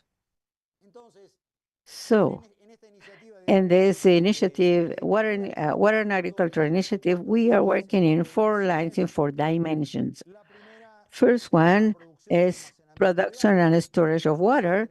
We need to strengthen the capacities of the countries to design, to implement plans, programs, and projects of production and storage of water for agriculture. This is common sense, and just some countries or some regions is just starting, and we have challenges that are mentioned there. We need to recover 270 million of land hectares. ICA has a strong program called Live Source, Live Lands, where the Dr. Ratanal is one of our most important references to restore 20 million of forest hectares and bushes in Latin America and the Caribbean, and of course, the production and storage of water is vital. Second line is related to efficiency in the use of water. We know that efficiency is low, maybe 50, 60%. This, we need to correct this immediately. And to do so, we need to search and apply efficient irrigation technologies through the public and private collaboration. In our website, I don't know if Fernando will comment this, but we have a first list, a preliminary list of technologies that need to be at the service of this improvement of efficiency using water. Education and training are vital as well. I always said that when I joined ICA some decades ago, I'm not going to say how many, there were a lot of engineers and water resources management. Probably there is a colleague here that belonged to that generation. And all this has disappeared now. I believe we need to recover this water culture, and that the universities need to train professionals again, professionals with these characteristics. Otherwise, things are going to be really difficult. And the adoption of integral focus that internalize the use of water along with other sustainable management practices. I believe that the Executive Secretary, José Manuel, mentioned water governance. We need to make an equitable assignment of water resources in order to ensure a fair distribution of water. If we think on 2050, if we think that we need to increase food production by 70% for a population that has reached 10 million of people, we need to redistribute the water use, and we need to think in other techniques, in other approaches, in other food production models And for that, we need to be already prepared. Considering the water basin as management unit, ICA is closely related to CATIE for historical reasons, and I'm sure that CATIE has done works in that line, and to always consider the social, economic, and environmental dimensions, all of them integrated. This is a challenge. And line number 4, please. So to give an impulse to investments, the public and private cooperation partnership of investment in the countries. Last Thursday, in the same room, we had the coordinator for topics Latin American projects of the World Bank, Mr. Diego Arias, and he said that the levels of investment per hectare for Latin American agriculture are not low. They are around $500 per hectare, but maybe these investments need to be reallocated and to give more importance to water matters. In any case, we need to work to increase the initiatives, the programs, the projects of integrated management. And all this by recognizing that one organization itself cannot face this type of problems. And in that regard, in AICA, we are aware about our limitations, and nobody can be left behind, nobody can be forgotten. So in times of crisis, cooperation through a set of organizations is an obligation. And we recognize the leadership of ICLAC in many aspects, IDB, of course, CAF as well, World Bank, also, the University of Nebraska through Water for Domestic and other institutions. And it is time to work on a coordinated manner. And to do so, AICA is willing to, so according to the objectives that will be defined or redefined, AICA is willing to act with this new modality, which is an imperative now. And I want to thank you and tell you that we are willing to work on this way of shared actions. And I want to thank you for being today here. And any difficult questions are for Fernando Schwanke over there, not for me. Thank you very much.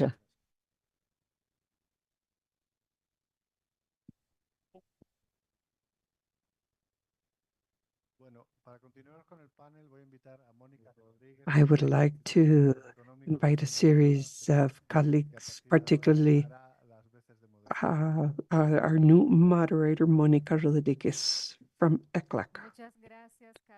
Thank you, Carlos. Good morning, everyone. Good afternoon, good evening to those of you that may be connected virtually. I believe this is a very interesting session now. Basically, it is important that we are here at IJICA because of the importance of water in agriculture. Particularly in the region, this is very important. There are many, many opportunities to recover water, precisely to improve efficiency in water usage. So in this session, we will precisely examine the main experiences of several of our countries so that we can learn amongst ourselves what it means to improve water management and usage in agriculture. Let us start with what we have called the high-level panel. We have three guests. I would like to invite Mr. Victor Carvajal Porras, Minister of Agriculture and Livestock of Costa Rica, to come to the forward.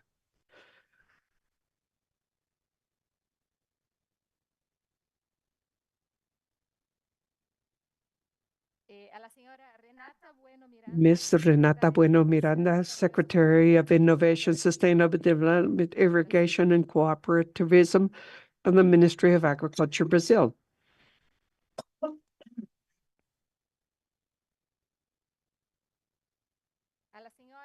Ms.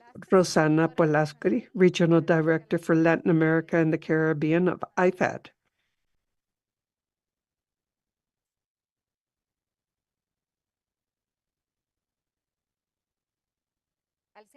Mr. Nick Kenner, Estrada Orozco, Vice Minister of Rural Economic Development, Guatemala.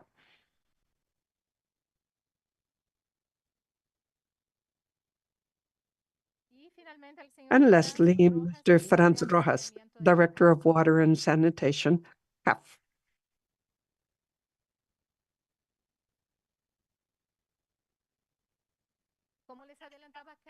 As Carlos was saying, this session will basically cover a series of questions and answers. We will pose a series of questions to the panelists. They will have about 8 minutes each to respond.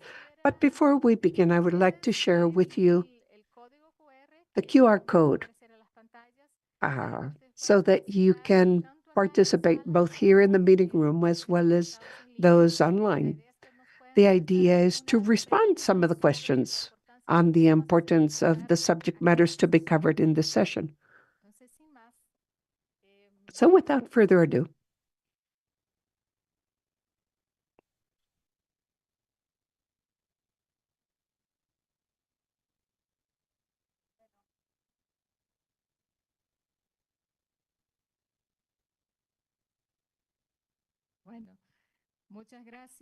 well, thank you all very much, particularly the panelists that are here with us.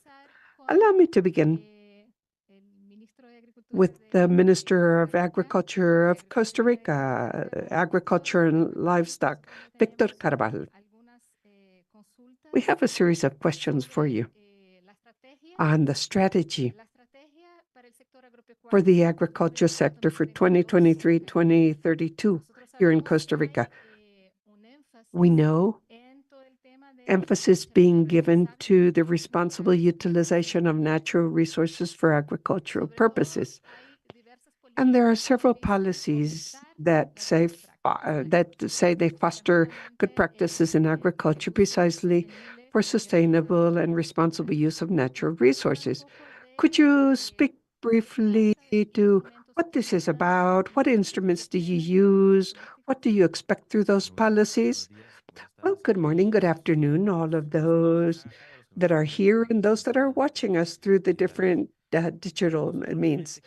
We really believe that when we talk about water crisis and the limited availability of water resources, we see the agricultural sector as an indispensable actor to find a solution. A simple scenario, a grower that has a farm and that has a water, basically there's a reservation in the area, so the water resources are available over time. And there is a spring on that property. We see how producers can guarantee the water availability in the future by preserving part of the forest or reforesting if this part of the property has already been utilized. There are two things here. We have to generate the possibility to take advantage of the resource under protection, but also we must manage the resource to compensate the producer for the area that they cannot utilize to grow, for example. They are preserving this through environmental services and a carbon capture effort, or that we recognize something to that person or was facilitate access to different needs, as could be funding, for example, in line with a producer that is making an effort to preserve natural resources. So we believe in the need to generate the necessary conditions for responsible management, but at the ministry we have some institutions that are responsible for irrigation and water distribution, like Sonata, and we are working on projects to fund and to with another rural institution to make water available to the producers that do not have these springs on their farms, and irrigation systems funded by INDER, and thus we can take development to these regions to ensure there is water for their development. We see producers as an indispensable actor to bring sustainability to crops and to the entire area, because once protected, there are many beneficiaries and positive externalities that we must capture to pass some of them on to producers. We're also working on a very important project where cabello is a key element. Basically, the Bajura water project, as we have called it, this is for lowlands. This is taking water from the Caribbean to the Pacific through an irrigation system covering thousands of kilometers crossing the country.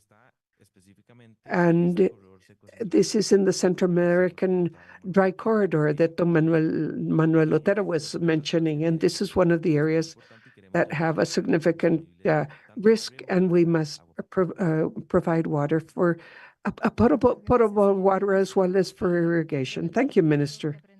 We have so much to learn from Costa Rica. This is a very interesting experience, dating back many years. So I am sure there are many lessons that we can draw for other countries of the region. Thank you. Well, if you allow me to interrupt you, allow me to add something. In this particular point, I believe that we have much to learn from other countries too, because where we are located, and if we go to Panama or Nicaragua or Guatemala, we are not necessarily familiar with water shortage like the one we are experiencing currently. And whereas there are other countries that have already gone through what we are experiencing today, they already did so years ago. So we must learn from those that have led this utilization of water resources, countries like Chile, for example, Paraguay, Uruguay. Don Manuel was mentioning the case of Argentina also. And this is a situation that for those of us in the tropics, we are not familiar really with water shortage. We are used to, in fact, dealing with we're used to fighting against the impact of excess water. So this part is something new. So we have a lot to learn from our colleagues. Well, you can count on ECLAC in whatever may be necessary. I understand that the next presentation, I forgot to mention that we have two presentations via video. One is by Laura Suazo, Secretary of State of Agriculture and Livestock of Honduras. This is the video we will watch now. Ms. Suazo will speak about integrated water resource management in the Honduran municipalities, particularly those in the Central American Dry Corridor. Ms. Suazo is currently pro tempore chair of CAC, and in that sense, she can refer to a strategy, a sub-regional strategy regarding water resource management and irrigation for agriculture. She has experience in irrigation project management for vulnerable producers and growers. So we will wait for Ms. Suazo.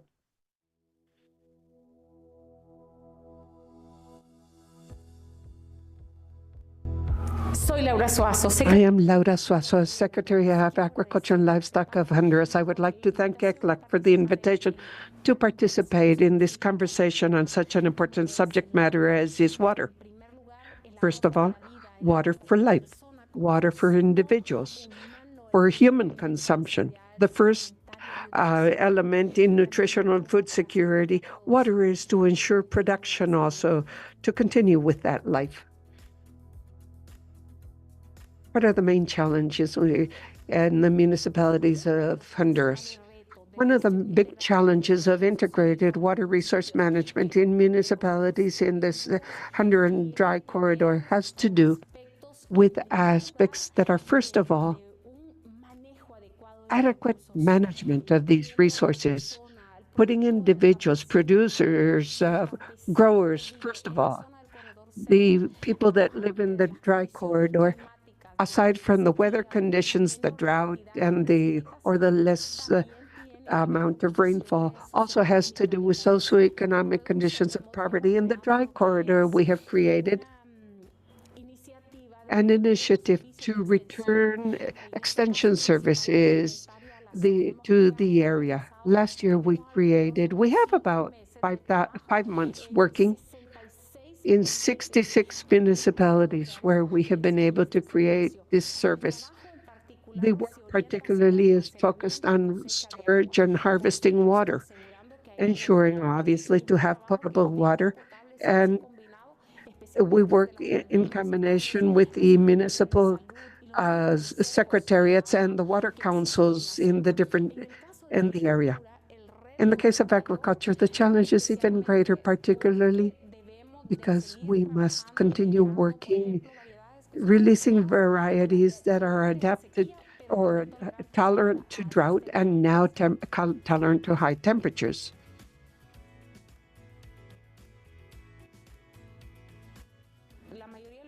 Most countries in CAC have developed our visions and actions from the country stance.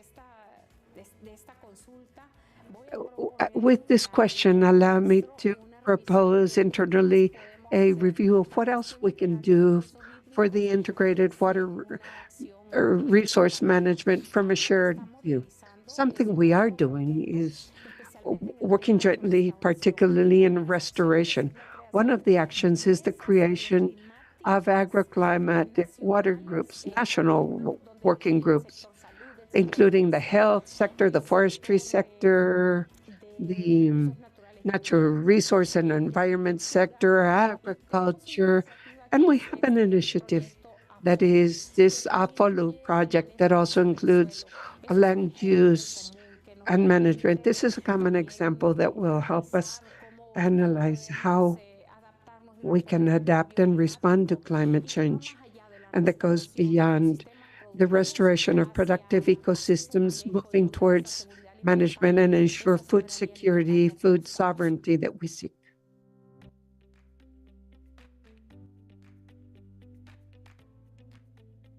Particularly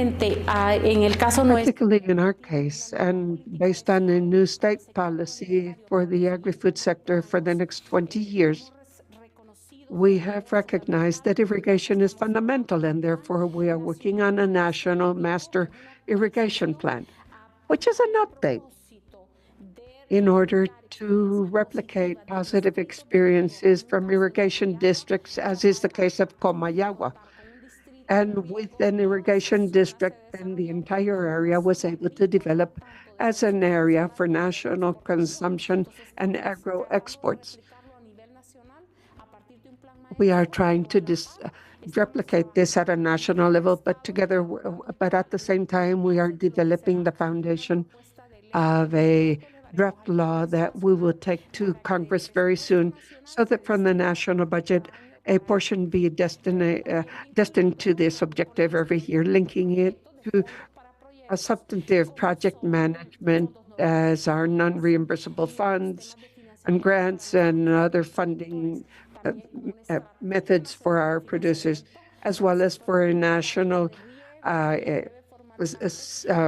effort through a line of credit at user-friendly rates and for periods that are timely for us to develop agriculture and for producers to also develop. In conclusion, these matters are so important that they should be part of our agenda and our policies in our daily work. We have made significant progress in water resource management. We are yet seeing much more to implement. We need to develop projects and massive programs countrywide that depend on funds. And therefore, we must take this matter to the political level, to the legal level, and to the organizational grassroots effort to not only guarantee water for human food, but also to protect the water basins, the rivers, and the water resource producing areas. This is work that amongst us all we can do if we continue to work united in favor of agriculture, and in this case, by water.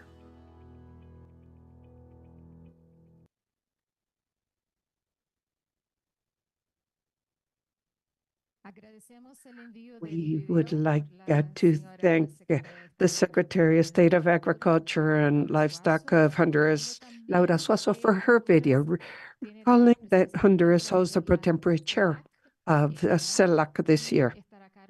And it will also be in charge of implementing the food, nutrition and food security program for 2030. that covers many of the aspects that we are covering at this session on water agriculture and ecosystems. Now I would like to offer the floor to Ms. Renata Bueno Miranda, Secretary of Innovation, Sustainable Development, Irrigation and Cooperativism from the Ministry of Agriculture of Brazil. This secretary will speak in Portuguese. So I will ask in question. The BCE, the Basic Agriculture Program from the Ministry of Agriculture Brazil, has more than 30 years of existence. It is a very important program, very well known in Latin America. I would say this is a benchmark program. And they have a section covering water and agriculture, covering practical activities like soil recovery, reforestation, storage of water, and efficiency, and the use of agriculture, of water in agriculture. Could you refer to that program and what lessons the Latin American countries could draw from that policy and Brazilian program? Well, of course. Yes, thank you, Monica. I will speak in Portuguese if you do not mind, because my Spanish is terrible. To start with, I would like to thank my dear friend Manuel Lutero for the invitation. I would also like to thank José Manuel for his participation, a dear friend of mine. And I cannot go without thanking the words and the presence of Doris Gutierrez here with us. I discovered I am here thanks to her, Manuel. You know what? Because thanks to women like her and everything that she represented today, we can split up this table, Monica. So in her name, on her behalf, I thank all women for their presence. I congratulate you. We cannot forget, I always say at events that when I talk about water, that in all cultures, all the way from the oldest, water has always been related to women, so much so that the goddesses that represent a water are female goddesses, not gods. These are closely related to life, and we cannot forget we are water beings. We spend 9 months in the amniotic liquid, and above all, we must recall this this connection we have with water and with women, the representatives of water. So I thank Doris for her words and for all the steps she has taken that have allowed us to work forward. I hope that my daughters and your daughters can not only walk, but also run in an environment of greater equality. Equality is a very important word in this subject matter because equality is one phase of sustainability. When we talk about sustainability, we speak about equality, gender equality. Dialogue here is fundamental, and therefore, thank you very much for this opportunity. I also take advantage to thank and congratulate my friends that are here, all of them. Schwanke, Guido, Margarita, Gabriel, so many friends. This is a wonderful event. Congratulations. Monica, it is a pleasure to share Brazil's experience. Brazil, we know, is huge, 850 million hectares, more than 500 million in forests, 12% of the fresh water in the world. But the larger it is, the larger the responsibility. And we have a story here to tell, a long story that we mention regarding that responsibility of Brazil in water. 50 years ago, not long ago, our generation saw that. We were importers of food products. And we changed the situation because Brazil, let us recall, tropical forests, there are acid, low fertility soils also. So we had to transform those soils that before were considered useless, and now they are fertile soils. So we had to make all the adaptation of genetics, both in agriculture as well as on animal husbandry also, so that we could be the third or fourth largest food exporter of the world. So, Monica, I will respond to your question. That happened thanks to the first big experience would like to share. All of that happened thanks to science. Science is fundamental. All countries must value local science, must value and share the science that has been developed, that has been created, because based on that, then we can transform the realities. And that is what basically turned our country into a major food exporter. Basically, dry soils are now considered the agricultural frontier. So that is the first point. 50 years of history talking about adaptation. Well, when we say today that we are ahead of the dilemma on climate change, we always face that. But if each country looks at its history and its development, and they see that in certain areas they already had to overcome a challenge that at the time was considered impossible to overcome, or that frontier was not good for agriculture or for livestock or what have you. We had to take advantage of that knowledge that society had developed in our different countries. That is where the foundation of knowledge is. So 50 years of working in Brazil with adaptation processes, well, 14 years ago, after more than 30 years of scientific history in adaptation, we launched what we call the ALCE plan. This is low carbon agriculture. This is a commitment, this is based on science and technology. And aside from being adaptive, are also forward-looking. So we must be very proud of that. We are countries that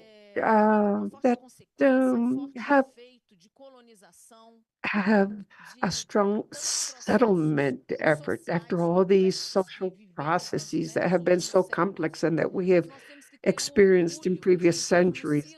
But we must be very proud of being the new world 500 years ago, and we are still a new world with when a Latin American country launched the most long-lasting low carbon program in the world. No other country in the world has done that. So we hold that history. This was launched at COP19 in 2010 by President Lula back then. And we set out a series of goals mitigating 170 million tons. Now we are in the second phase from 2020 to 2030 with more than 1 billion tons of carbon to be mitigated. 6 different technologies. Now we have, in fact, 8, but allow me to highlight, Manuel, my dear friend, one of them. I would like to highlight one of them, which is the foundation of the discussion of our dear friend Ratan Lal. Direct sowing and recovery of degraded lands. And it is important to talk about this because when we refer to water and climate, we cannot forget that everything begins in the soil. We cannot separate this from climate. We, as human beings, have invented the idea of ownership. We invented the story of countries. These are human inventions. Everything is territory. It is all part of Earth. But we cannot do that up in the sky or up in heaven. If we do not unite our forces to change climate together, we will not be able to make a difference. If just one country meets all its goals, the same, they will suffer the climate impact. So we have to work together, and that is Brazil's commitment. When we see the territory, techniques as direct sowing, bringing in organic matter into soils. So if you increase organic matter in the soil, you're capturing carbon, you're improving soil biology. You are improving the hydrological cycle completely because basically water helps the soil improves the infiltration of water. And when we talk about the recovery of degraded areas, we're talking about the territory that plays an important role, a social role. This is a productive area, an area where we come close to people in the rural areas, and we reduce the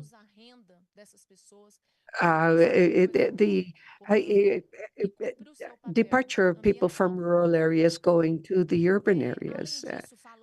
Additionally, in the ABC plan, we refer to inputs, waste management, forests. And let me go to the second point, Monica, very important, science. First, and secondly, basically, these must be economically viable options. It is fundamental that we have strategies to attract funds, but in order for that to be sustainable over time, the practices, the technologies have to be sustainable. They have to be viable. And this is one of the factors of success of the ABC plan. The ABC plan, by bringing in these technologies, includes the rent for producers. That is why they want to invest, because when producers transform their territory and their reality through those practices, their productivity and their income will be even better. So the third point, which is also fundamental, is to share experiences through incentive policies. Mr. Minister, you just mentioned these things are very important. Science, economically sustainable, and the third point, which is incentive policies. This could be a payment for environmental services, and we need to talk about that so much more on the value of environmental assets. But in Brazil, we have a long time experience of rural credit. And this linked to sustainable practices, the more interest producers have to adopt sustainable practices, well, the credits will be more affordable, as well as technical assistance. And we have management assistance. We help them by taking knowledge to the field. There are still many challenges ahead of us, Monica. There are still many questions. And this brings us to a situation here. So in this sense, I would like to congratulate Rica for the role Manuel, you are playing. In your last presentation, you talked about the commitment of all of us around in this room. And I congratulate you because we need to accelerate transition from the city to the rural areas to ensure food security, water security, energy. We are the only economic sector that does magic of all the economic sectors. The agriculture sector is the only one capable of capturing solar energy, and with this, we reduce other sources. We have this machine called photosynthesis, and we participate in the photosynthesis machine. We capture that atmospheric carbon and we bring it to the soil to produce food stuff. This is sensational. That is why together, and I will wrap up with this, to not extend myself any further, I would like to invite you to a fundamental dialogue that we need to move forward when we talk about food production and agriculture. Food security is fundamental. We cannot talk about climate if we were hungry. Hunger speaks louder, louder. We need to ensure food security. Without that, agriculture could talk about net emissions. because we are the only economic sector that can emit and the only one that can capture. So we need to talk about a balance to be fair in all of this. We need to know how much we preserve in Brazil. We are committed to the forest code, and each owner protects a minimum of 20% of their property. The social public commitment is there, is regulated by law. So we need to put that on the scale. Agri-food systems cannot be considered a damage to society. So we will leave fossil fuels to aside and remember that food systems need to solve the problem. They are vulnerable but can be solved. I thank you very much for the opportunity to share with you. I am at your service. I do not want to wrap up without highlighting that here we have our colleagues from the National Water Agency, an exceptional institution in Brazil that are in charge of all that, the management as to the use of surface water, managing water. They're fundamental partners in all of this. Thank you all for being here.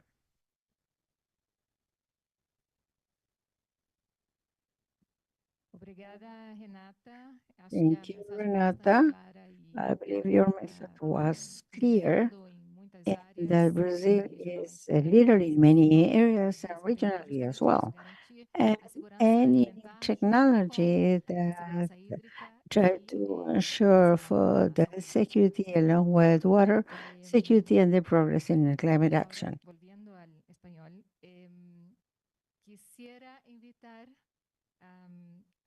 I would like to invite Rosana Polastre, Regional Director for Latin America and the Caribbean from IFAD.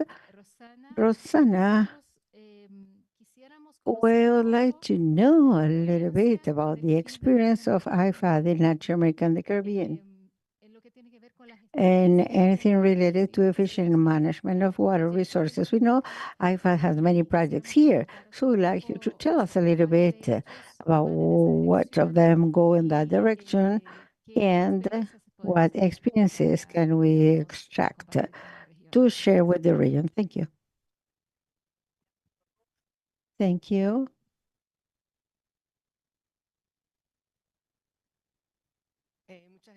Thank you. Good morning, everybody. It is an honor for me to be here. I used to participate in many AICA events because I am based in Rome. I used to participate through Zoom or Teams, but this time, since I have an official visit to Costa Rica, this is the opportunity for me to be in person here, something that we needed to do, have been needed to do for a while. Thank you, Manuel. And IFAD is the International Fund for Agricultural Development. I know many of you know we are an agency of the United Nations, a specialized agency. We are the only agency that fund investment projects. And we have this special mandate, which is a mandate to reduce rural poverty that differentiates us from many other international funding for development agencies. In IFAD, 13% at the global level, 13% of investments go for water management. But in the case of Latin America, we exceed more than 50% of our portfolio, funding portfolio actions that are related to water resources management. But I would like to add to the sentence or to the commitment of water resource management access. Through projects we fund, we aim to ensure the access to water resources on a sustainable manner, but also on a resilient manner that gets to small producers, more than small producers at a small scale, because they are not small. Our most important examples, I believe, after listening the minister speaking about the need to know how other regions in Latin America have faced the scarce water management. The first example I want to mention is the work we are carrying out for more than 40 years in Brazil.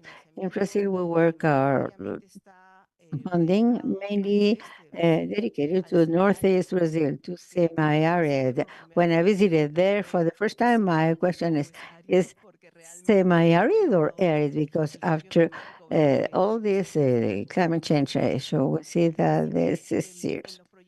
So in the projects we have in Brazil, we have a very large portfolio.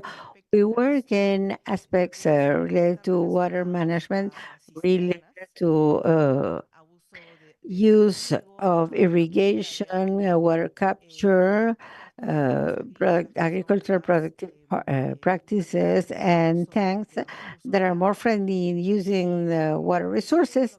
And following Renata's words, it is amazing because we are, with the projects that we fund are focused on the producer. Our goal with our director is to reach at least 40% of beneficiary targeting, and they have to be women. In the case of Brazil, we exceed 65%, and mainly in the groups we work, those are women groups in water capture, water management companies, and cisterns.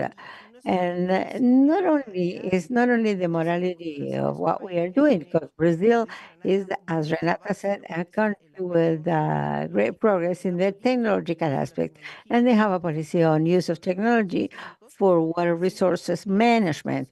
But we look for funding models that have strategic partnerships, as mentioned in the introduction. In the case of Brazil, we have been the accredited agency that we work with the Green Climate Fund and with the Development Bank.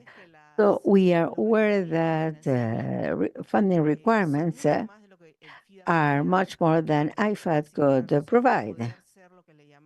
So for us to be what we call an entity that raise funds, we need to partner with other funders and also with the countries and the national banks, where sometimes there are resources that can be used to fund projects. This is the model we have in Brazil, much more innovative financial model. We do not work directly with sovereign debt, but with national development banks. We access to the Green Climate Fund, and 60% of our portfolio, in Brazil, excuse me, the whole portfolio has a water resources management approach. And the other important example is in the dry corridor. We have a long history that we could share with the minister through South-South cooperation or knowledge management. We have been successfully working in water resources management and also in access. This funding that we provide, these funds that we provide go in line small scale farmers' business plans. And in many cases, because upon request of the countries and governments, these business plans that we fund are in line from responsible management of water resources, as well as in some cases with some grants, because we need to admit that this transition to the use and access needs to be done in an accelerated manner. And because of climate change nowadays, the challenges are being too big, and without the compensation, without the support of governments, with a public policy, with a concrete public policy, it is going to be really difficult to succeed getting this responsible access. Thank you, Rosanna.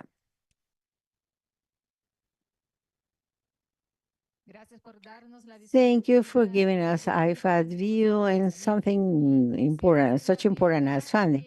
I would like to emphasize here that the idea of the dialogues is not only to inform about the experiences, but also to set new partnerships, new alliances, so that all of us can take advantage or to know about the experiences and then to talk about how to progress in setting new alliances in the region from these experiences. Now, I have Mr. Nick Kennedy Estrada Orozco, Vice Minister of Rural Economic Development from Guatemala. Mr. Deputy Minister or Vice Minister, we have some questions for you. Questions that are related to the challenges in Guatemala and the efficient management of water resources. We know the country has the current commitment to have 45,000 hectares under irrigation. Could you tell us a little bit how do you plan to reach that goal, and what do you consider the strategic partners of Guatemala could be in this case? Thank you. Thank you for the invitation. I do believe, as mentioned in the government plan of Dr. Bernardo Alévalo and the Minister of Agriculture, Manuel Estrada, we have the goal of having 45,000 hectares incorporated to irrigation. I remember when the first draft was submitted to the president, and we believe the capacity we have is reaching 23,000 hectares. And he says, no way, I want 45,000 hectares. And this is the goal for the coming years. If we consider that for the last 20 years, Guatemala, we have only included 17,000 hectares to the irrigation sector with the government funds through trust that will end this year. So in Guatemala, we're not going to have any other financial management tool that let us to include these areas. So because of that, we first analyzed the challenges, which is the question at the beginning. In Guatemala, 80% of water resource that we have is dedicated to agriculture. Out of this, 80% have three major challenges. First, we have an occasional fixed distribution of agriculture in Guatemala. Agriculture in Guatemala depends on the rain cycle, which takes 3 to 6 months in a year. So the implication of this is that we cannot be competitive in a productive manner because we depend on only 3 to 6 months of rain. And this part, along with the climate variability that we have in the rainy season, as well as in the seasons where we do not have access to surface water, El Niño and La Niña phenomenon worsen the situation. And the other big problem is the special distribution. Because of the characteristics in Guatemala, the territory, there are territories with an excess of surface water, and in other territories, we only have rain for 3 months. This implies that we cannot be competitive at the level of the local market as well as the international level. To do so, we developed the analysis of irrigation potential in Guatemala. And with that, we were able to design 3 areas of intervention in Guatemala, areas with the irrigation potential. We call irrigation potential to those areas with water deficit. In Guatemala, we have three priority areas. The central part of Guatemala, including the semi-arid region, as well as the central area in the country and the Altiplano. This is known as the dry corridor of the country. We consider this as a high irrigation potential area and high priority region for irrigation. The other one is in the northern of the country, Petén, Quiché, Alta Verapaz, Coban. And we have as a second priority area where the water deficit is not as intense as in the middle part. And the third priority region is the southern Costa. This area has a high water deficit. However, for the past 25 years, the irrigation investment has been prioritized in this territory. And this is a region where the private companies are the ones that have invested the most in irrigation. So we consider now that this is the time to invest in rural sector farmers. So the resources are aimed to get to this population. We hope we'll define this in the coming years. a barrier that we mainly have is governance. We have 29 irrigation districts.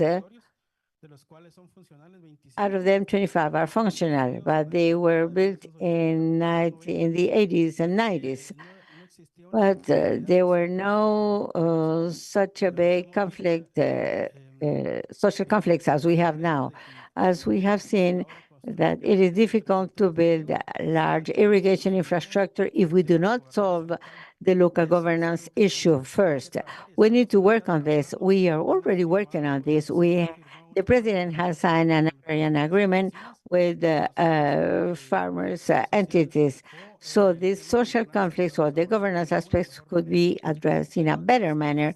And the other thing is that the government, through the ministry, does not have the capacity to intervene on irrigation so far. The little investment in infrastructure with the government funds has been very little or almost nil for the past 25 years. We have tried to address these challenges that have implied these 45,000 hectares prioritized. And the second week in April, we're going to launch the National Irrigation Policy, which has a tool that we have designed from the ministry, which is the National Irrigation Infrastructure Plan. That includes the investment in these 45,000 hectares, prioritizing the territories I've mentioned. The investment there is quite large. We have seen that although we have a unit Costa per irrigation infrastructure, the irrigation and water access is a matter of social justice. We're not interested in the cost needed to get to the indigenous people, particularly in the central part of Guatemala, where most of the groups are settled. I do not mean that we will forget the other territories, but we consider we need to prioritize the sector that has been less prioritized for the last 40 years in the country. And that's why we have focused our investment for them in the coming years. We are also developing a national plan on rural credit through the guarantee funds. One of the options we are including there is that the National Bank can include the credit access for mini irrigation, micro irrigation, or large irrigation structure, particularly to harvest rainwater. Besides the contribution the government can make to include this infrastructure at the national level.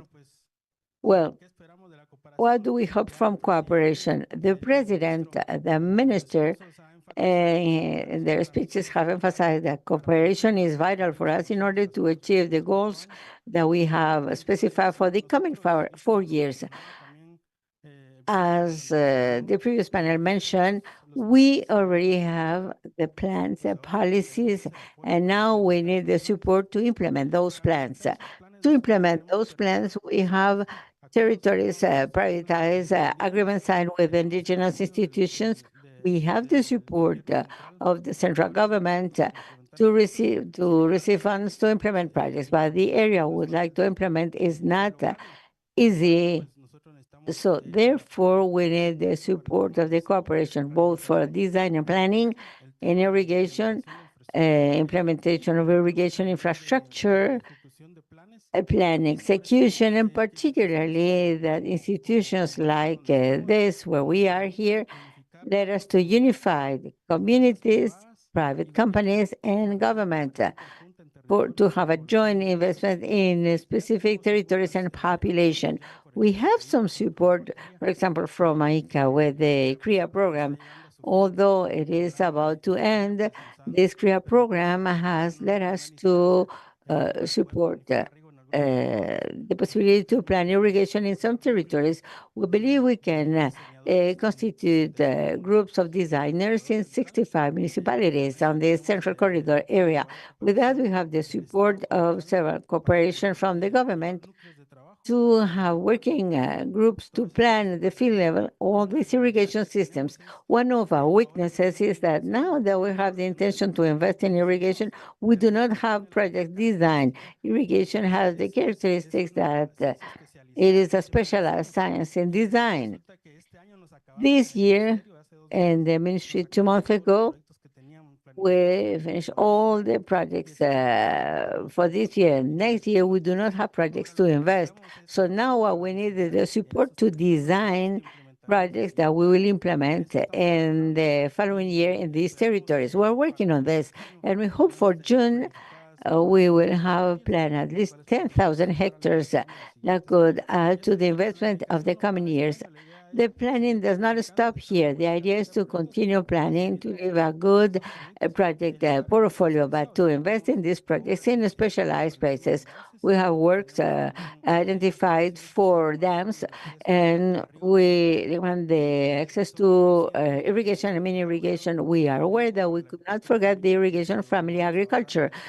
This is going to be based in reservoirs to include backyard irrigation. So this is in the area of nutritional aspects, but within the policy and irrigation infrastructure plan, we plan to invest in mini irrigations, large reservoirs, and large dams that we have planned for the coming years.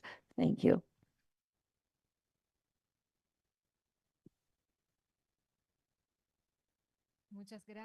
Thank you, Mr. Vice Minister. Your assessment is clear enough, and this repeats in many countries of the region. So that are progressing in the same direction. The importance of irrigation, family agriculture, I believe it is vital. Now we have the intervention of Mr. Mario Lubaque, representative for Latin America and the Caribbean from FAO, on a video that was sent. Mr. Lubaque will talk about the strategic role of water for sustainable functioning of food systems and the main actions from FAO to comply with the SDG 6.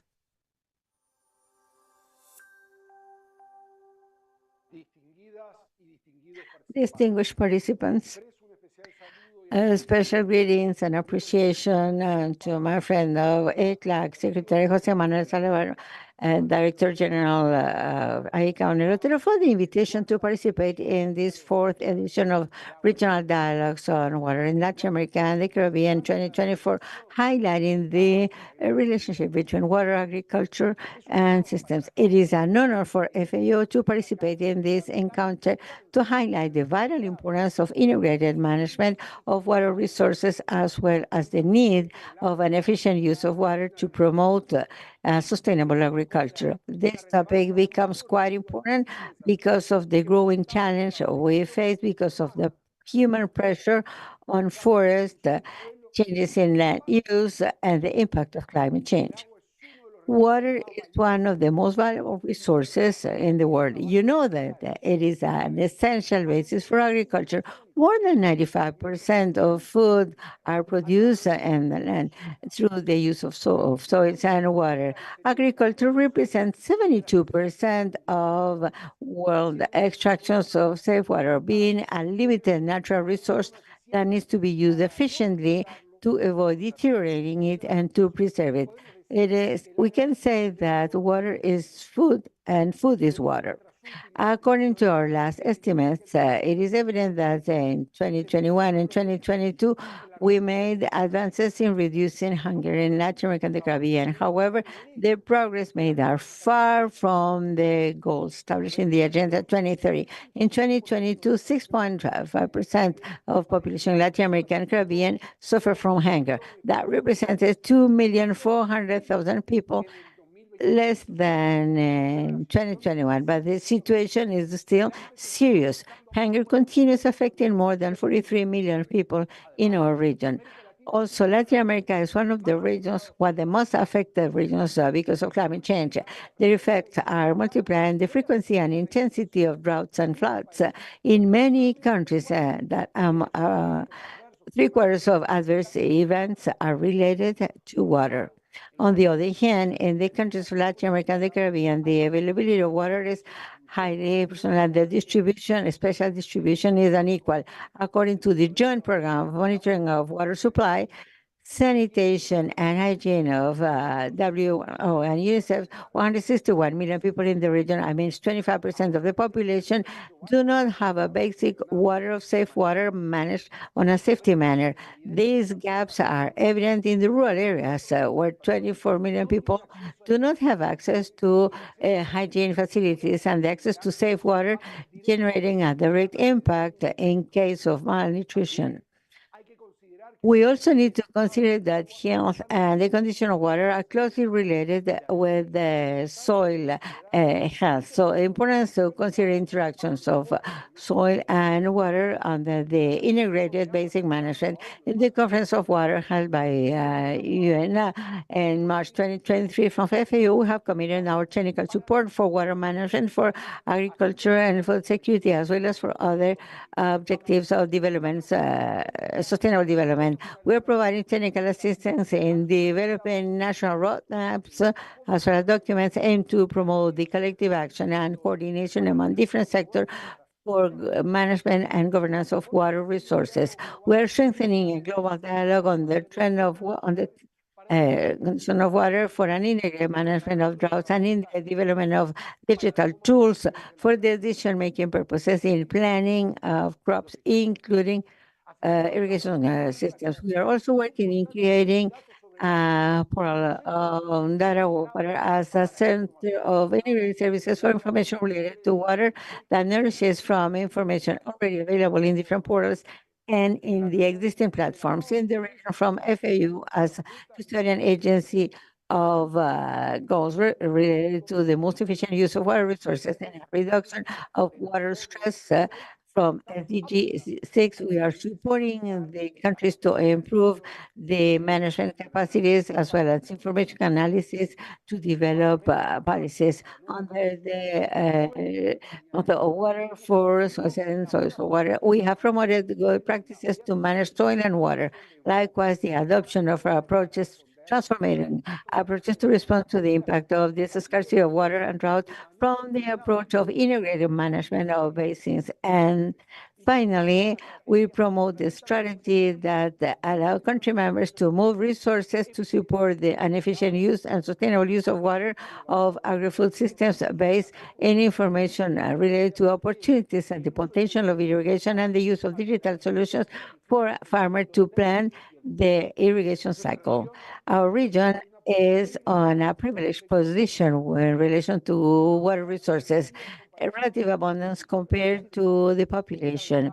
However, this advantage does not guarantee a future. It is necessary to adopt transformational approaches to use water on a sustainable manner in agriculture, integrating innovation, local knowledge, and the inclusion of most vulnerable communities. There's no food safety without water safety, and this is a conclusion that we repeat and will systematically repeat as a call to reinforce the intersectoral coordination for an efficient and coherent management of water resources. Thank you very much. Great success.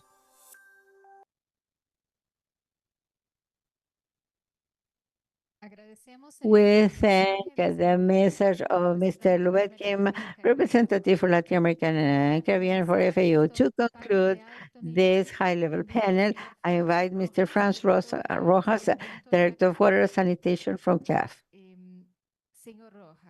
Mr. Rojas.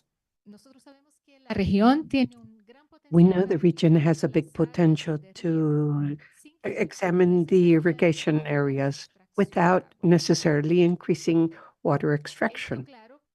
Of course, considering the transition towards more efficient irrigation systems, more sustainable. We know that CAF has some estimates on the irrigation investment requirements for agriculture in the region. With this research, do you think would be the main barriers that appear in the countries of the region to access funding in favor of sustainable irrigation? And what could you suggest could be done differently? Thank you, Monica, ECLAC and ICA for the invitation.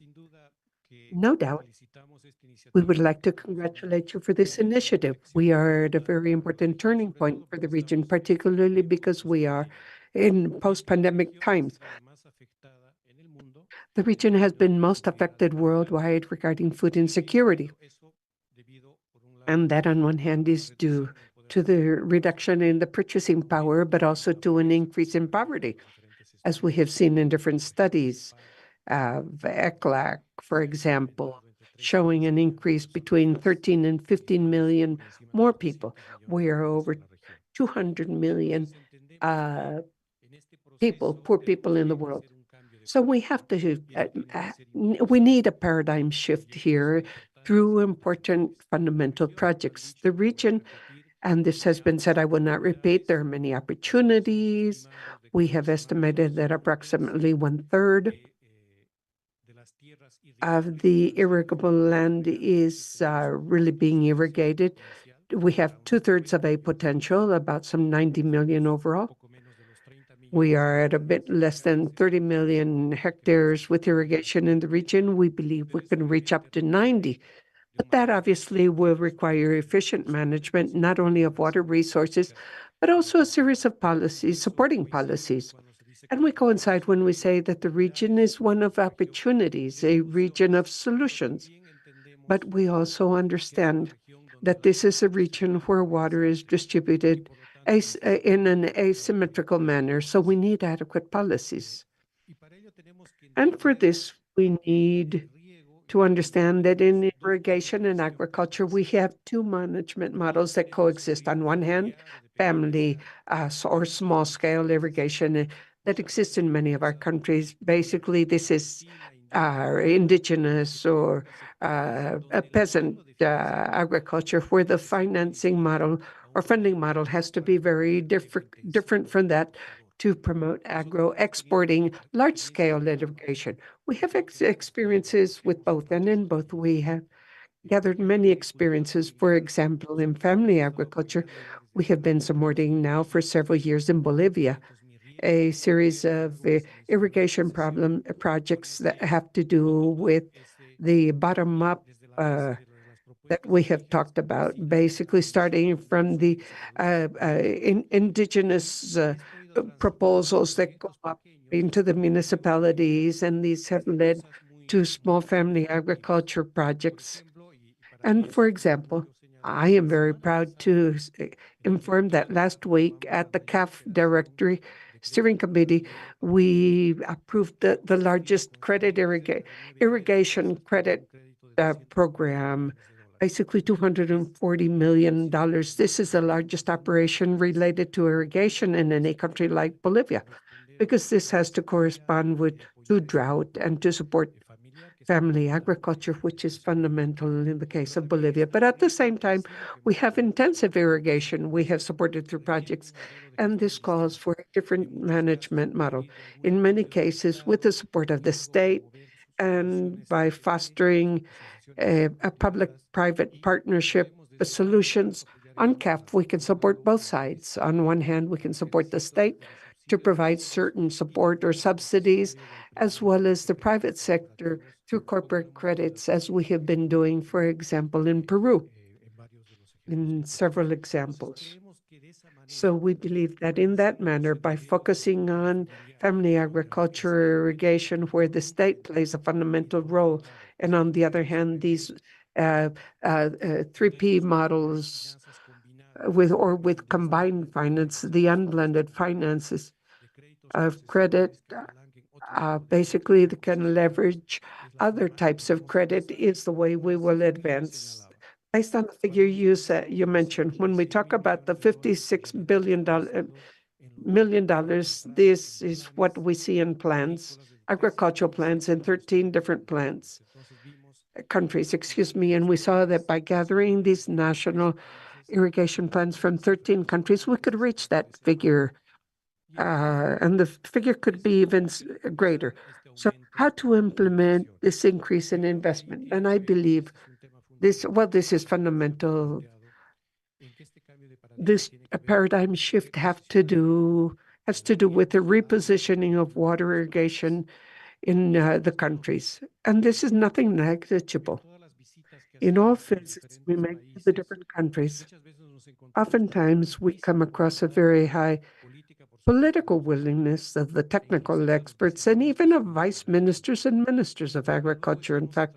But then that ends up not translating into funding because there are other priorities in the country, and we understand this in a post-pandemic world, but we understand that water irrigation and agriculture are fundamental to revert that poverty. In a presentation earlier by Manuel, we heard that that without water, there is no agriculture, and that is true. Without water, there is no agricultural development, and without agricultural development, there's no rural development. And if we want to move forward and revert this poverty, we need a fundamental driver here by supporting agriculture, particularly irrigation. And irrigation has to be done carefully. There are several studies that indicate that if we continue to encourage gravity or flooding irrigation, well, then we estimate that 20% of what is currently irrigated by gravity will have to become the secano agriculture again. We need to foster sustainable agriculture, which is part of sustainable agriculture. We have to promote technified irrigation, and in these projects that are 3-5 hectares and that have to do with small farmers, we are promoting drip irrigation or spraying irrigation. And if they can, everybody else can.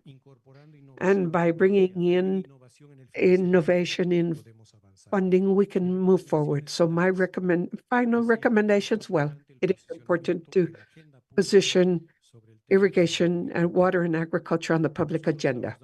We are making our part. We are doing our part.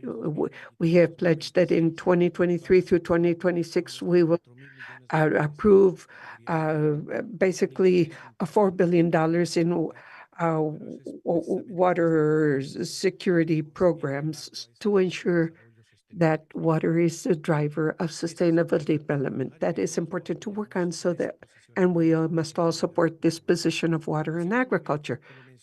The second thing that the Vice Minister, in fact, just mentioned, of the Vice Minister of Agriculture of Guatemala, if we want to move forward, we need good planning. We need pre-investment.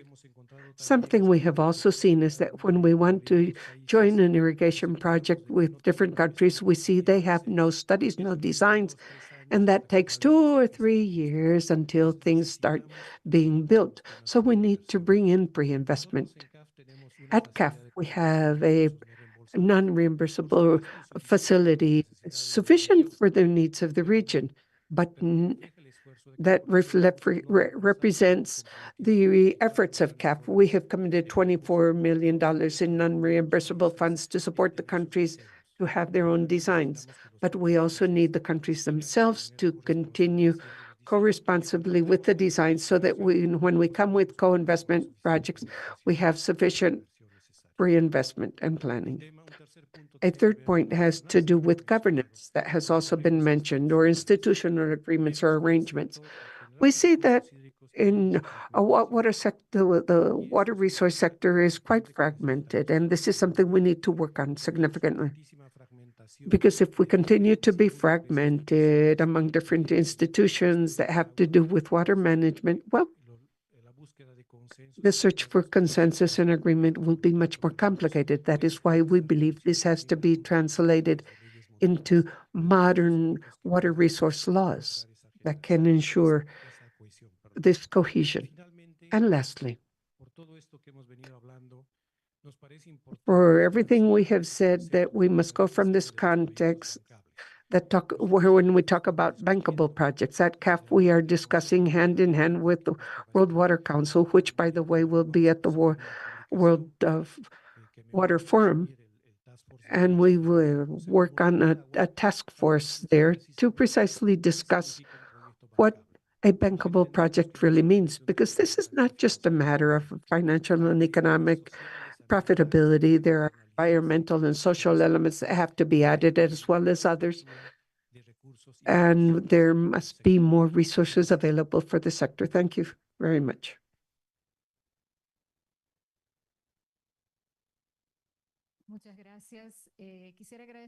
I would like to thank all the panelists. I believe this has been a very interesting panel. I would like to highlight that amongst us all, I believe we have talked a lot about including water for agriculture and food security on the public agenda. Oftentimes, we are all spread out, water over here, agriculture over there. So this integration, this coordination is mandatory. Governance, local governance is also important. This arose several times during the presentations. We need to build the policies bottom up because this also involves the communities. And lastly, we see the difficulties for investment and funding. We need different sources, public-private partnerships, but at the same time, international cooperation, climate fund, et cetera, et cetera. So we have to find a way to show the impact of the policy in water management and agriculture and the impact this has on development. And as of that, open up different sources of funding. With this, we end this panel. I would like to invite, to thank our panelists. A round of applause for them.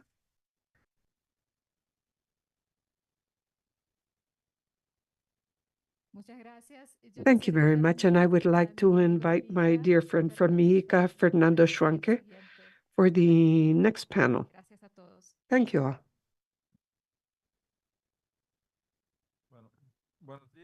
Good morning. Almost good afternoon.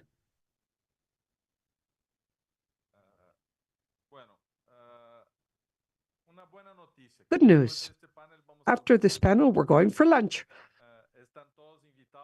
You are all invited to have lunch with us. We will have lunch at the auditoriums across the parking lot. We had scheduled lunch for 1 o'clock, but it is 20 minutes, so we will postpone it until about 1:20, 1:30 to complete panel number 2 that will deal with solutions to guarantee water security in agricultural livestock production in Latin America and the Caribbean, governance, innovation, and investment. For this panel, we will have José Miguel Saludón, the National Water Director from the Ministry of the Environment of Costa Rica. José Miguel, please. Ms. Mónica Rodriguez, the Economic Affairs Officer, Agricultural Development Division, ECLAC, Ms. Tania Amur, Advisor, the Regional Director of UCN, Mr. Héctor Manuel Arias, Director of Sustainability and Strengthening at CONASA, Mexico. From Mexico, welcome. Mr. Christopher Neal, researcher, professor at the University of Nebraska, Director of the Water for Food Institute, and Ms. Alba Lavona, a specialist expert in water resources at ECLAC. These are the panelists for this session. Please do not forget to look at the QR code here, because you can pose your questions there. You can follow the event. So anyone that has any question or what have you, please present this through the QR code. Allow me to begin. I will offer the floor to José Miguel Saludón, National Water Director at MINAI. The Water Directorate at Costa Rica has the tough task of managing and protecting water resources, and as part of this, granting concessions for its utilization. In this context, which are the main challenges you face at the time of fairly distributing water for the different uses? How do you ensure the protection of that resource and, in turn, the availability of this resource to foster agricultural activities? 7 minutes. José Miguel, please. Thank you. Thank you. First of all, I would like to thank ECLAC and ICA for allowing me to be here at this group hosted by Costa Rica. The water resource management itself, sustainable management, has complexities in itself. When we think that we are seeing conditions that, as we heard about a moment ago, this would lead us to think that increasing climate variability is that the challenges are even greater. I have heard us all talk about a vision, an integrated water resource management effort, and we must examine this. We see that in Latin America, we are at 37%. Basically, it is 6.1 to reach the SDG number 6. As Mr. Otero was just saying, who spoke at the next to last group, there are logical areas where we would think that all countries should make decisions, despite being so difficult. Those challenges need to be addressed. We're not talking about just allocating water resources. We need to have an appropriate way. If there is no coordination and harmonization among sectors, it is very difficult because there's a significant competition for water resources. We are in charge of agriculture, small producers in the highlands, where there are fewer resources, and they already compete against the potable water, so it is very complex. Sustainable funding, Costa Rica has 2 economic instruments that produce more than 6 billion colones, $10 million per year, that cannot be invested because of budgetary and fiscal reasons. We would love to do that, so we need these, we need to cover these or close these gaps, and we need the political willingness to do so. The institutional structure, well, one way or another, we have the fiscal area that undermines the institutional structure for efficient control and management.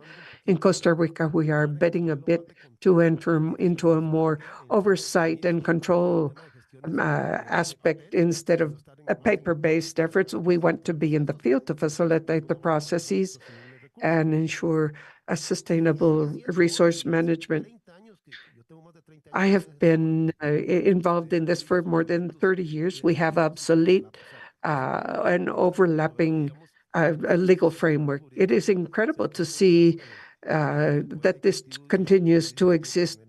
The legislative and executive branches have to really work on overcoming these gaps. And in general, another challenge is integrated management itself.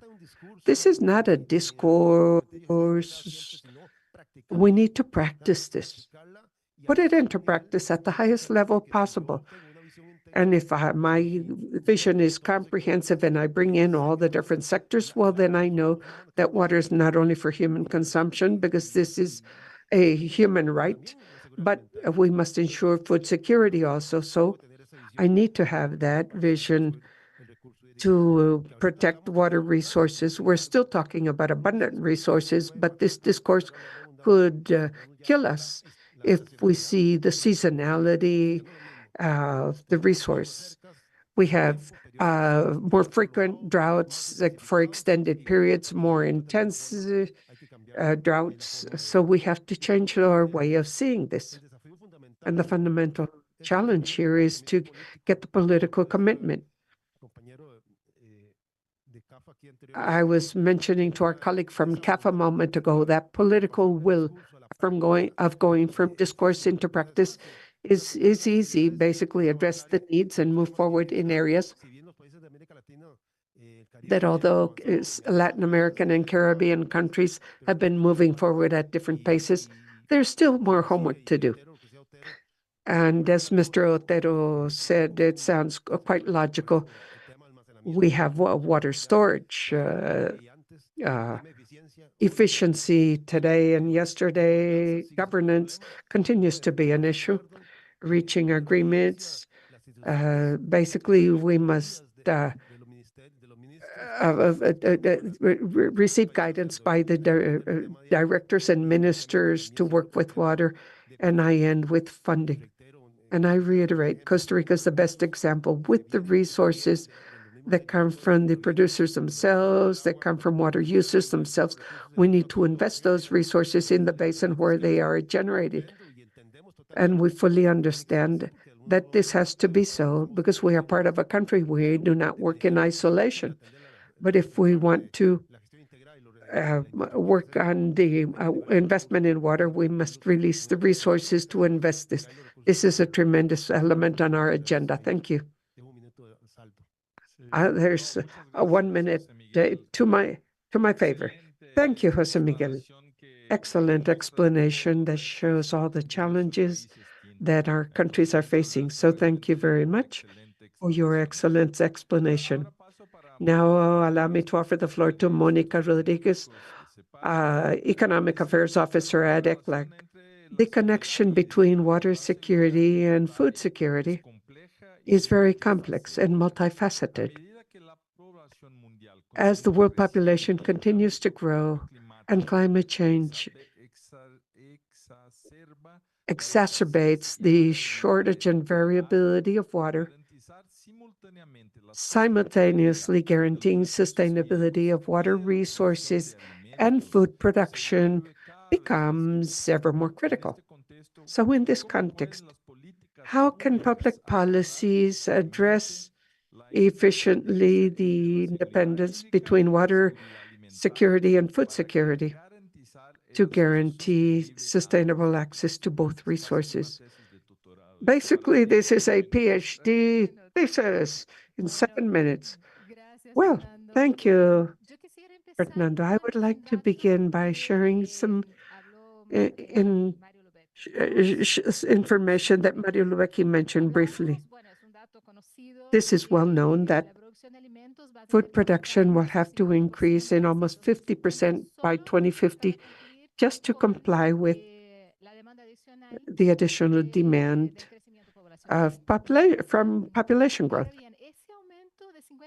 Now, this 50% increase will come mostly from developing nations and countries or economies in transition. And Latin America and the Caribbean will play a very important role in all of this increase in food production. We consider the efficiency in the water resource usage. Countries basically have a value added in agriculture per cubic meter of water extracted for water much lower than the average worldwide. In Latin America, that is about 27 cents of a dollar per cubic meter, and the world average is about 60 some, more than twofold. So thinking that if we do not change anything, the pressure on the water is going to increase. It will grow more than proportional. We would have to increase production more than 50%, and this comes from water from countries that do not use water as efficiently. So the pressure on the resource will increase by 2050. And the same happens with the agricultural frontier. We already have calculations, and in the case of land, the land resource for this increase, given the agricultural frontier does not grow, to achieve this increase, arable land must increase about 100 million hectares. So most of the increase will have to come necessarily from a significant increase in productivity. And normally when we talk about agricultural productivity, we think of agriculture of land, of work, and we do not think of water productivity as much, right? But this is a factor that will also have to increase in productivity. That is, we will have to, the calculations, at least for the sector, for all sectors, mention that agricultural productivity and the growth rate of agricultural productivity will have to grow threefold as compared to the last 10 years. And we're not talking here of significant changes. We're simply talking about meeting the additional demand for food of a growing population. So necessarily we will have to invest a lot in technology. This is part of the subject matter of this panel. There is no time to talk about all technologies that we could include to simultaneously increase, because I believe this is important. We must increase productivity of the land factor, the labor factor, and the water factor. I would like to mention two, though, because at ECLAC we are working on those two areas currently, and there are lessons and important experiences to share. The first of these has to do with digitalization. This is an area where we work a lot with Rica, and it has many lines, tracks to it. Agriculture can be used for many things, but one of those areas it can be used in is precisely to have more a smarter irrigation and smarter use of water resources in dryland irrigation. We really do not know how water reserves are used. And that is one of the areas where digitalization could be of great help by generating data, first of all, to know how we plan in the long term, to know how much water agriculture will require in 2050 and where that water is needed. And for that, we need to plan. So we need data. Digitalization is one of the tools that can help us in this sense and in many more. For example, using not just water, but also fertilizers in a smarter manner based on the needs of the plants and the crops themselves. The second area I would like to highlight, I only have 2 more minutes to go, agroecological transition. This is another area we have been working on at ECLAC, and when we talk about agroecology, we think that this is 0 or 100, agroecological or none. But there really is a whole range of possibilities therein where agriculture can advance gradually. It is not that I will become organic overnight or agroecological overnight. No, there are many phases.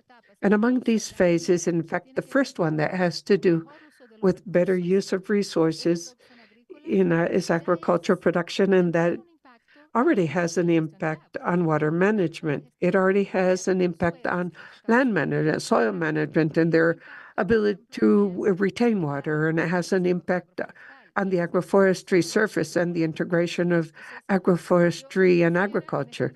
So in this last minute, I would like to bring your attention to the possibilities of technologies to move forward simultaneously in these 3 areas of productivity of land, of labor, because we need to move to this structural change where producers have a better income and can work on value-added activities and productivity of water resources. Thank you.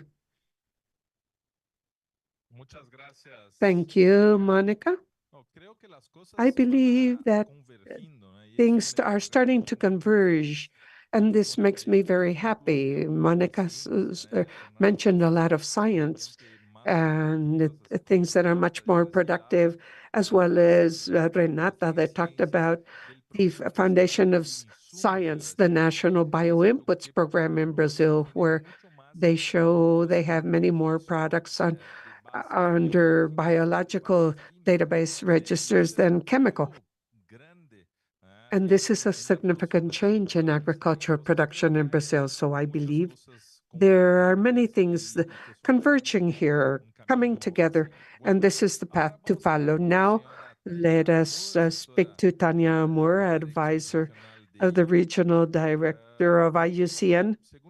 And according to estimates of ECLAC, Tania, demographic projections of Latin America and the Caribbean show a population increase in a sustainable manner up to the year 2056. This necessarily means greater consumption of food products and the need to foster our agricultural production. So, from the stance of IUCN, how can we ensure water sustainability for agriculture without having a negative impact on ecosystems? On the other hand, how the health of our ecosystems contributes to an increase of water available for agriculture and does not suppose an increase in competency of uses for water. Tanya, floor is yours. Thanks. Thank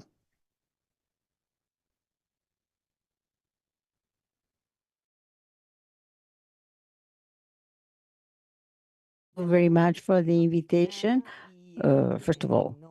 And on behalf of the regional director, Ursula Parrilla, who unfortunately, because of agenda issues, was not able to be here with us.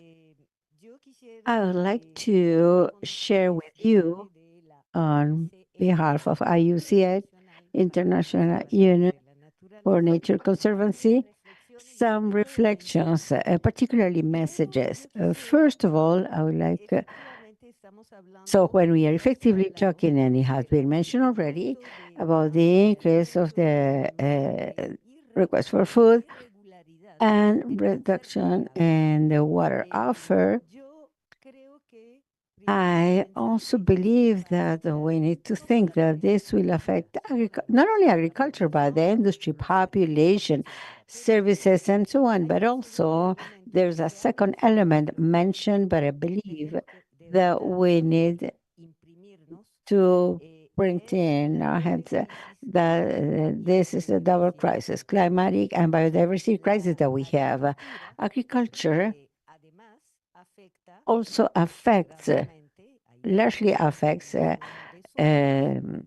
soil contamination, water, and there are data for this, and it is one of the three main threats for biodiversity according to the species red list.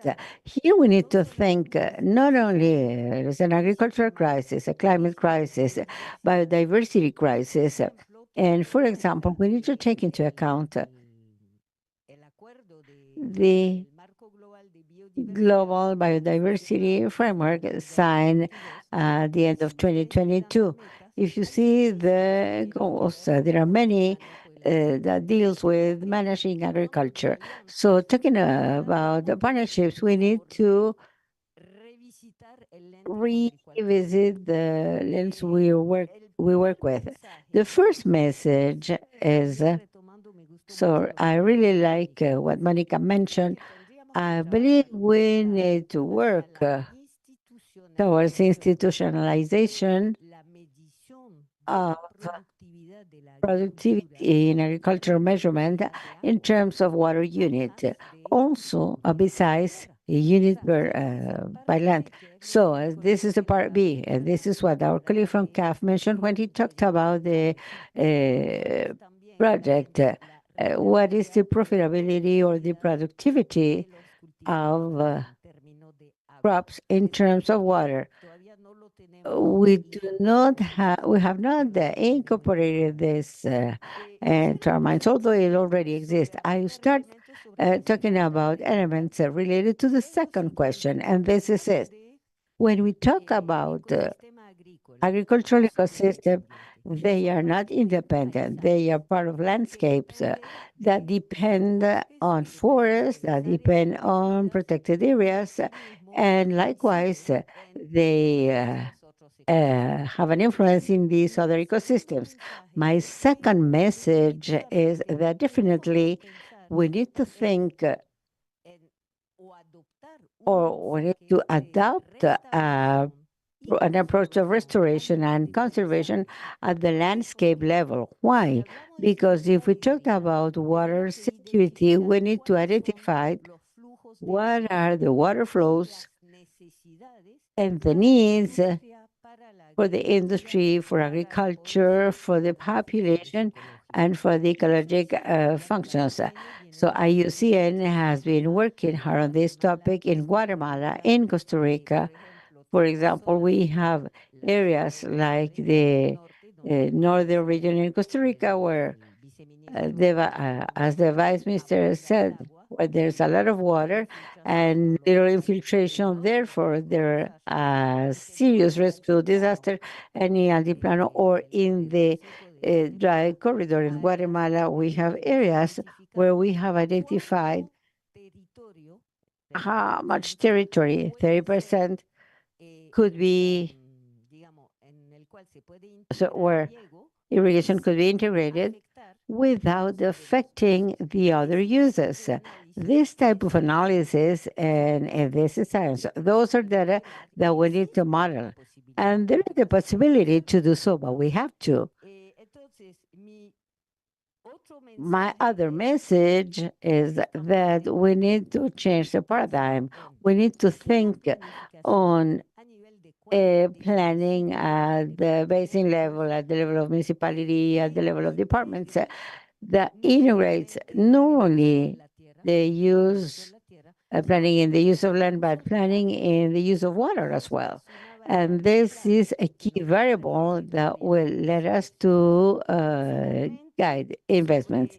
Finally, in relation to how there are many progresses, and I agree with our guest from Brazil who mentioned the existing knowledge. The IUCN, for example, is working, and the solutions based on nature, and among this, we include the ecosystem-based adaptation measures, which is oriented to climate change.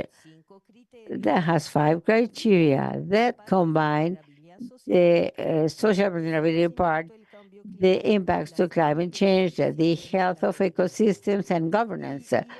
And it is interesting because according to the specific landscape, it is possible to use variables that are not universal because they are culturally and socially adapted to landscapes. For example, in Guatemala, we use water-based flow, erosion control, production diversification, water recharge, and they identify specific measures that belong to each reality, and generating, for example, in the case of Ecuador, and in case of yield of 30% in systems of corn, maybe my last message is that there are necessary enabling conditions. Some of them are intersectoral policies mentioned already, and I would like to emphasize that the experience here in the region of the Central American Innovation System between CCID and with the umbrella initiative that led to face the restoration topic, not to plant trees, but for preservation of ecosystem systems by combining sectors, or when we talk about the effective governance in the region, there are basin groups, climate groups, basin committees that make decisions based on information for the distribution, access, and conservation of water. There are many much things to say, many more. There is many more to say, but we need to take into account this because all these situations already exist. Thank you. Thanks to you, Tanya Amor. And I want to say that the director mentioned in his presentation that within the website, Water and Agriculture, we have a technologies repository for the countries. And the idea is that we have the best technologies. Maybe these technologies of forest recovery and landscape recovery may go there because this should be something to get to the countries. But pretty good presentation, and thank you very much. Thank you for respecting the time. Tanya is the minute that Jose Miguel left, so we're okay, no problem.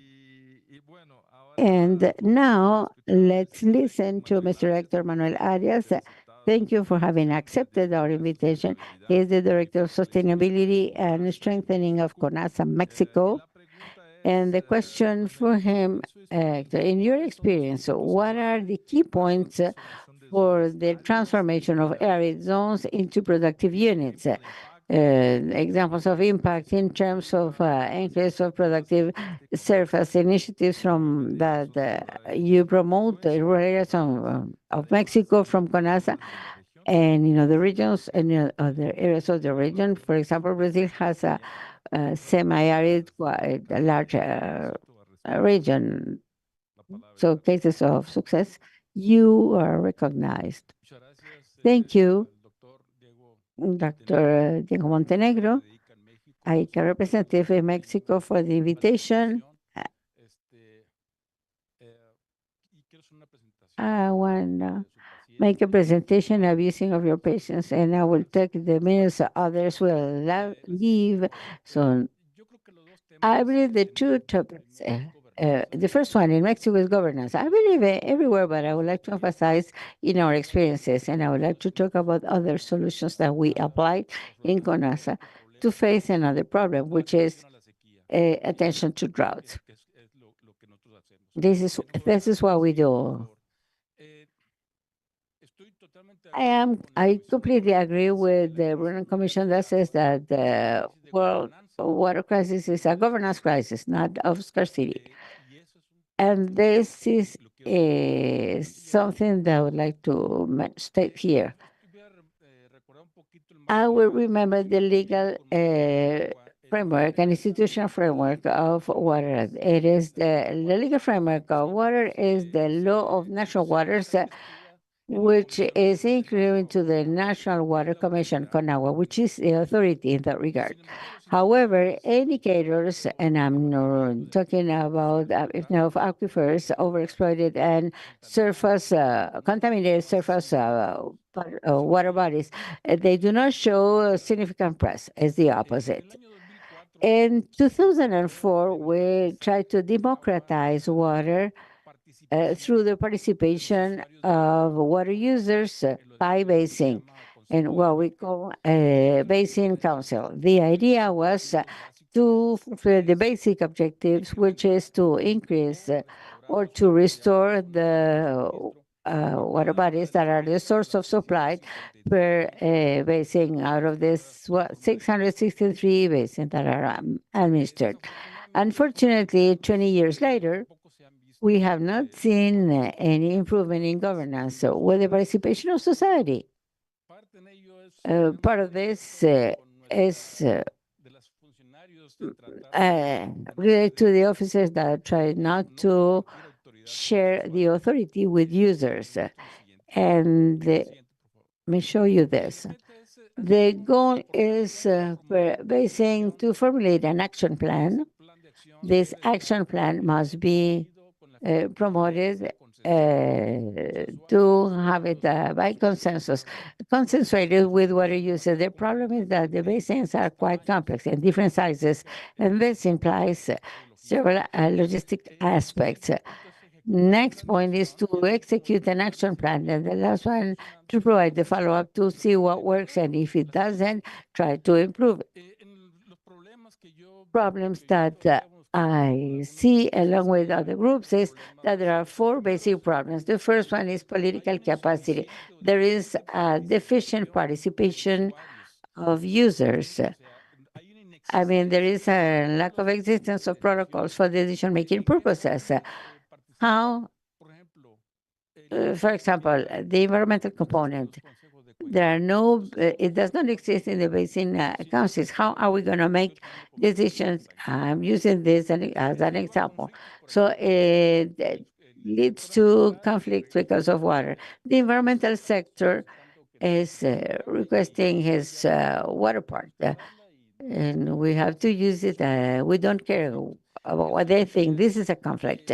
The other one is there's no enough communication protocols among users, and this produces information inequality among decision makers.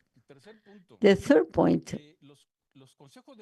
the basin councils do not have the capacity to capture data, to process them, and to make decisions by communicating it, to have a real communication with users, including authorities. So that causes another problem. or the technical capacity. How am I going to know if water users are not exceeding the limits of the aquifer or the water body? And this occurs, ends in inequalities and problems.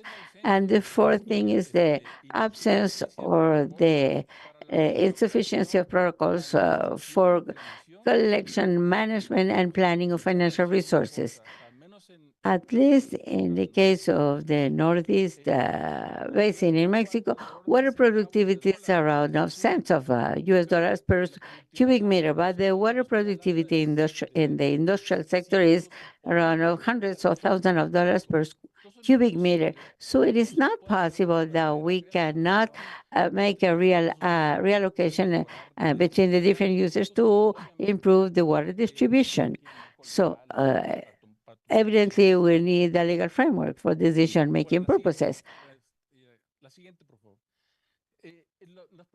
The proposals some groups have, including some environmental associations, is that we need an operational structure with a technical component, a geologist, a communications area that will take care of communication to analyze information, process it, and distribute it.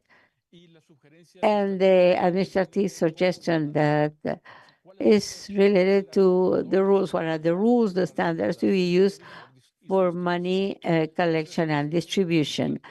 This is a statement.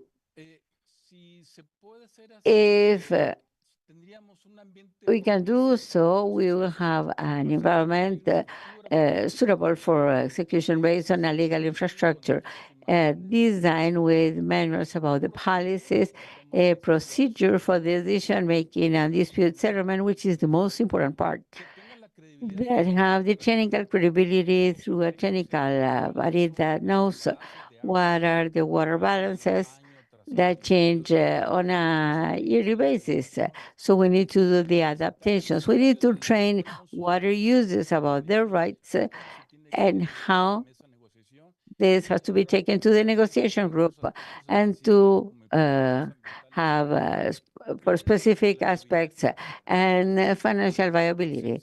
With this, we will have a basin council with an organizational structure, train staff with high credibility, particularly among users that could support the authority in water assignment and distribution. This is the first part of the two problems I see. The other one is the attention to drought in arid zones. My country has 64% of arid and semi-arid areas. So we're talking about 2 million of square kilometers. So you can imagine the magnitude. What are the problems? First, in the arid areas, the precipitation is it is wrongly distributed. It is not something consistent. 2 out of 10 years we may have water. The rest we have water below the average. So it causes conflict situations. If we add this to the aspects of capacity from users as well as from the authorities, this is complicated. Natural causes is the drought, but the human causes, when managing resources, we manage vegetation if we overexploit vegetation or if we extract too much. We have problems with vegetation, and this involves different productivity. If we do not manage soils very well, we have erosion, sedimentation, and things that will reduce the capacity of our natural systems. If we do not manage water appropriately, we're going to have little waters with more critical problems. My apologies for taking more time than allowed, but I would like to highlight the part at the field level. The approaches for the attention to drought are three. One, to find crops of low water demand, to the land management on site and outside site, and the third one, the estimation of the rain. When we talk about lower demand crops, we are promoting the existence of crops, for example, the frontier nopal of high productivity, native pasturage that are adapted to the conditions and can support more tension. And as I mentioned here, native species. Next solution insight. Let's call it nature-based solutions. How to manage water with little practices of race.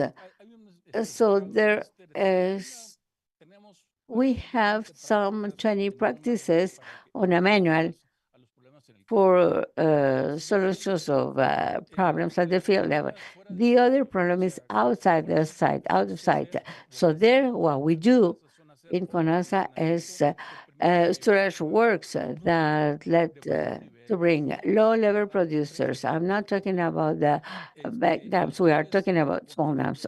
In order to keep water for human consumption, as you can see, or just to have water for cattle purposes. This is with some 12,000 small hydraulic dams we are having in the country, and that CONASA has done through time. The third one is the stimulation of rain. This is done by a Mexican company, which is the application of an agent that can add their humidity or moisture and let water to run in larger quantities. This is a nuclear agent, and it is basically done in some cloud formation. We're doing this with the Mexican Army, where you will see military planes. This is the result. In this red polygon, which represents 2 million hectares, more or less, the yellow line is the route of planes. So we can see on the lower part the stimulation and how we generate the cloud, if the cloud grows. So those are two cases, data from 2021. This let us see where the soil moisture is through satellite images and the results. When you talk about results, you say the estimate of rain is like magic, nobody knows. I agree, but I would like to show physical evidences here. Images from the indicator of NDVI, vegetation indicator. I don't care if it rains, if it looks like magic or not. I want to see how the polygon looks like, the one in red. At the beginning, in the upper part, how it evolves till getting to the lower part. The coastal region has the most production in Mexico, and the region that feeds the basin is in dark green, and the values on the graphic, 0.3 is the VI drought indicator, and 0.6 a condition of good moisture. We have here up to 0.8, and we can see in the colors of the image. This is a solution. These solutions are scientific solutions, and they are cheap in the long run. This is what we do in order to, in an attempt to solve the problems of water. I also want to mention the effects in the dams. The blue line is a dam of some 14 million of cubic meters, the biggest dam, the wettest dam. By a mistake, we made this stimulation in elsewhere, and it came up to here. But basically, it shows that there is a positive effect in our projects of rain stimulation. My apologies for taking more time. I was really excited. Thank you. Yes, the truth is, Hector, that we will need to have much more time to listen to the experts, because here we have people with a lot of information that will be valid for all of us. Unfortunately, we do not have this time. But now let's continue with my friend Christopher Neal. He is the director of the Water for Food Institute from the University of Nebraska. And the question, Christopher, is Water Institute for Agriculture has a lot of recognition on how to efficiently use water in agriculture using technologies, innovative technologies that you have developed or have enhanced. What could you say is the most important thing countries should do in an attempt to control the water crisis? Thank you, Fernando, and thanks for the invitation to participate. I believe that the main thing in the future will be water storage. Excuse me for my Spanish. In order to mitigate the effect of climate change, the droughts and flooding. So we will need to store water. And it does not mean dams and reservoirs. There are nature solutions, as we saw, as we have mentioned today. Also to store water in the soil. There's a solution. Each basin is different, so we need to carry out an analysis basin by basin, not only of the physical situation of the basin, but also the multiple uses of water inside the basin: agriculture, municipality, industrial, recreation, nature. All this needs to be considered in this analysis. For example, there are basins that depend on the accumulation of snow during winter, at winter time in Central Asia and the Indian countries and the Rocky Mountains in the USA. And what we have seen is that the hydrogram is changing. We have more precipitation as rain at the beginning of winter time, and then we have rain over in the snow that causes floodings. So we need to create structures to store water to mitigate flooding situations, because water is running when we do not need it. So this needs to be considered. And of course, the previous presentations mentioned governance. This is very important. See what happens in the Colorado River system in the United States.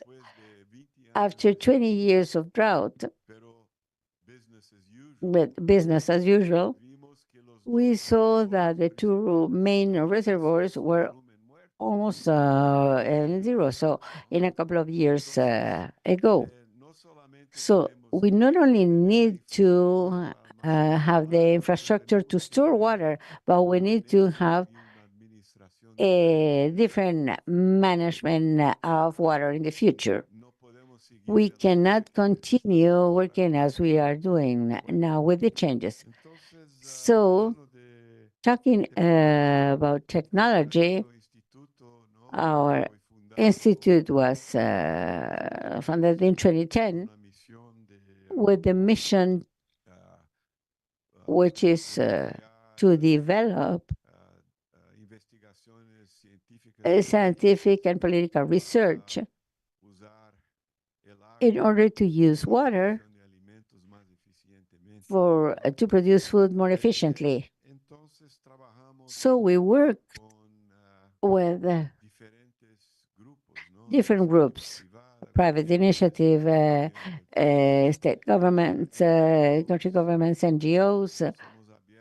We are open to these associations, because this is how we can fulfill our mission through associations, even the one that was mentioned today, ICA, CLAC, IDB, and so on. Water use in agriculture. With regard to technologies, and agreement with other speakers that talk about the rehabilitation and technification, we particularly use the detection, the remote detection. based on satellite and drones to inform models, water models of water balance in the basins, use of water for irrigation purposes, to inform irrigation scheduling, water management in agriculture, how to do this more efficiently, using models that depend on remote sensing, information on the vegetation growth, the growth of crops, and so on. Another speaker mentioned the change of paradigm. I agree with this person. In agriculture of high productivity in different countries, for example, we see in Nebraska, which is an example of 3.5 million of hectares under irrigation in a sustainable manner. This is because of governance of underground water and also because of other physical factors. But we need to change the paradigm of not producing for maximum productivity or harvesting, but to produce for the maximum optimization of the inputs and money in the pocket of the farmer. It does not mean maximum harvest, not necessarily. So we need to analyze this carefully. I'll stop here, and I'm going to give 30 seconds for the other speakers because I see everybody is hungry. Thank you, Christopher. Well, we from the Water and Agriculture Initiative, we have sought the University of Nebraska due to all its planning in groundwater activities and planning of use of fertilizers. As Tania was mentioning, to not affect water resources either. So they are an important partner for us to move these technologies to the different countries. And there is so much more work there to do. Okay, we are headed towards the end of our panel. Our specialist in water resources from ECLAC, Ms. Alba Yavona, who will explain how nature-based solutions contribute to an increased water resource security, and how we can drive or accelerate the implementation of nature-based solutions at the agricultural level. Alba? Yes, thank you, Fernando. I have run out of minutes, but I am the last one, and since everybody has already shared the ideas, basically I have nothing much more to say. Well, if we think of definition of nature-based solutions, the definition given by the IUCN also directly mentions water and food security. Because in the end, we're talking about actions, projects, management efforts that seek, among other objectives, precisely that.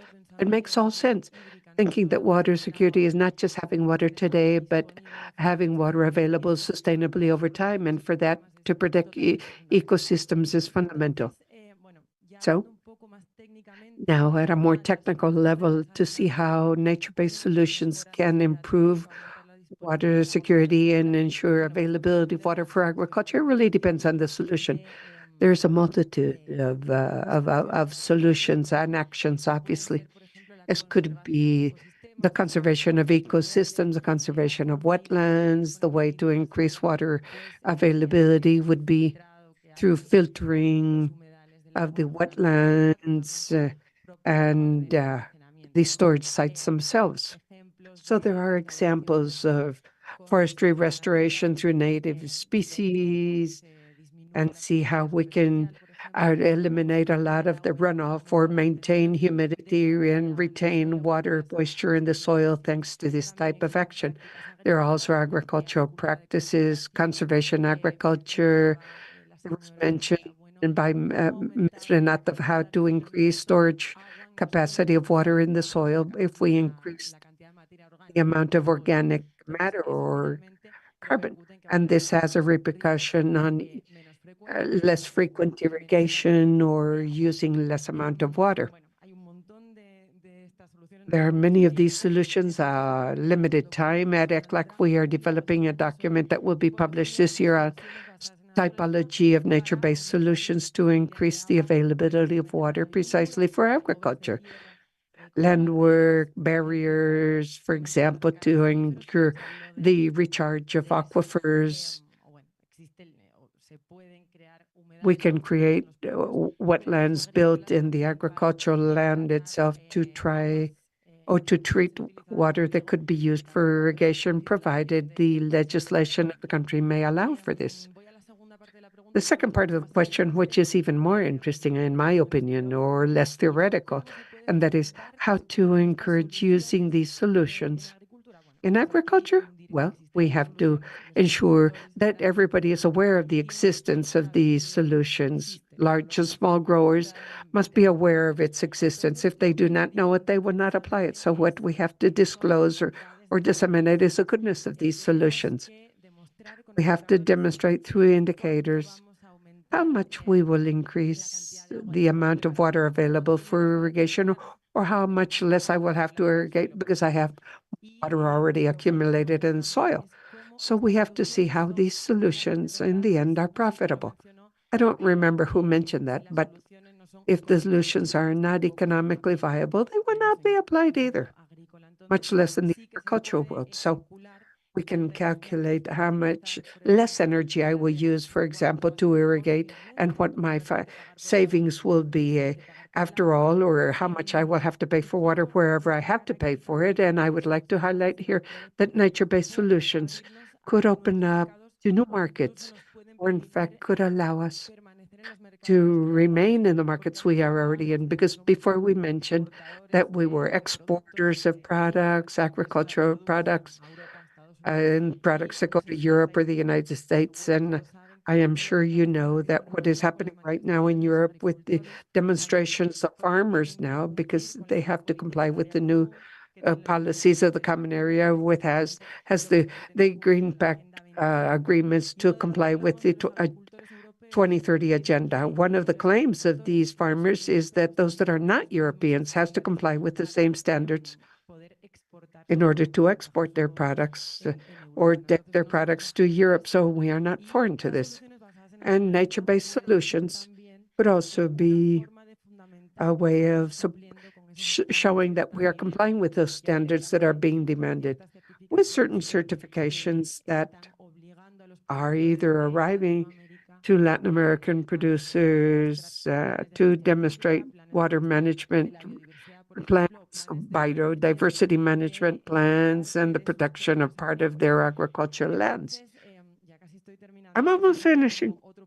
That would be another point. And lastly, I believe, well, there is a very good example in Chile, and that is that we can encourage the development of this type of solutions through legislation or regulations.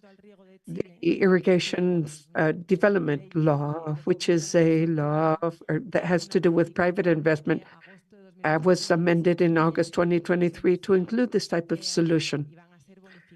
And there will be bonuses thanks to that. So I end. Those are the ideas I wanted to share. Thank you very much. Now we can go off to lunch. No, we have one more minute to go. No, honestly, thank you all very much. I was invited to be the moderator of the panel, but as a forest engineer, well, I would love to speak about everything I experienced in a water basin management project 30 years ago, where we worked precisely on what we are discussing right now, and it is very interesting, and on the protection of water sources in my property to test this in practice, but I do not have time for that. Thank you all for this. This has been a spectacular panel we have had here. Okay, off to lunch. Thank you.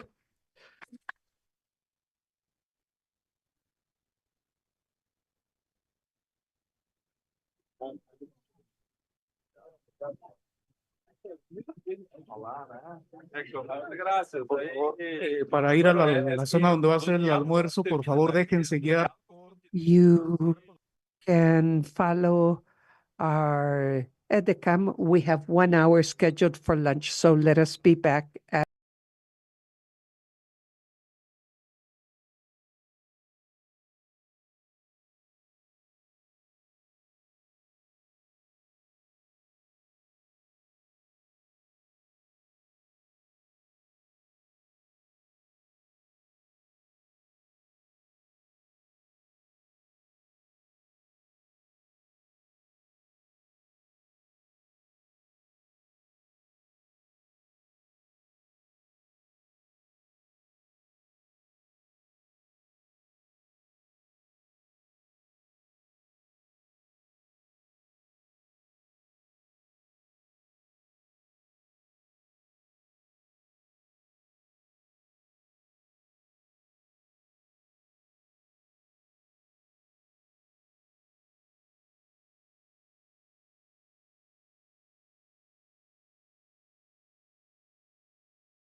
Muy buenas tardes.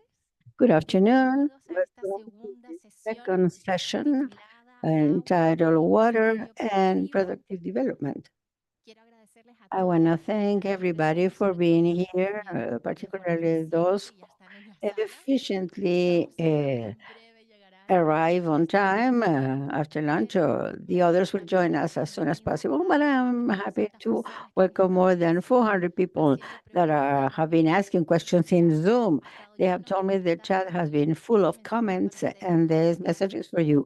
Everything you have answered, what you have included, put in the chat box, we're not going to be lost. Now, it will be included in the report of this event. We are very happy because this is a real multi-stakeholder event. The purpose of this particular session will highlight the centrality of water management and solutions for a more sustainable manner in different productive sectors. So if you see, you can see a QR, so make your votes, please. In 90 minutes or a little bit less, we will see if we can retrieve some time. We're going to see concrete examples on how to combat the water scarcity, or in other cases, excesses that prevent or interrupt many productive processes. In ICLAC, three big sectors to promote transformation have been identified. Within them, we include renewable energies, but also agri-food systems and the healthcare sector that strategically depend on the safe water and sanitation service. So without further ado, I would like you to go right away with the energy case.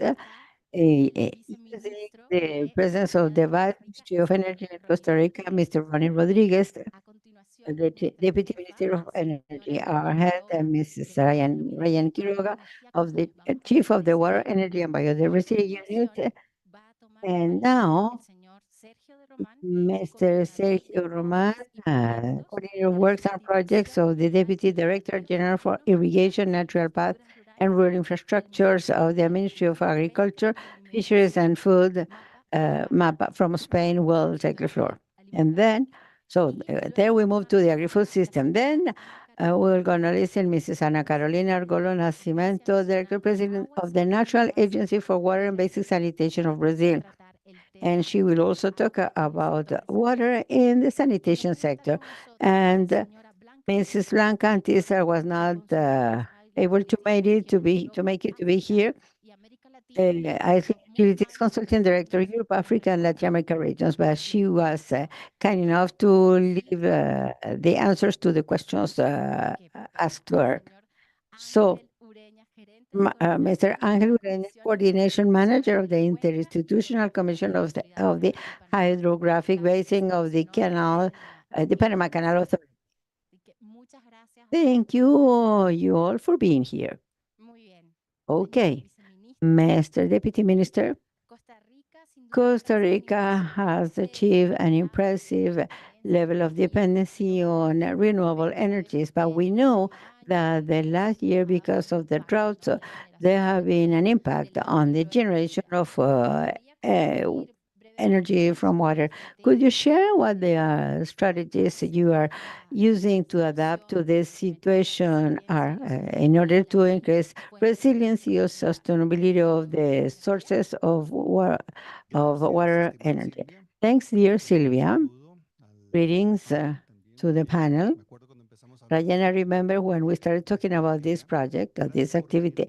Thanks for coming to Costa Rica. Be welcome. The government authorities, the representatives of national and international institutions, be welcome.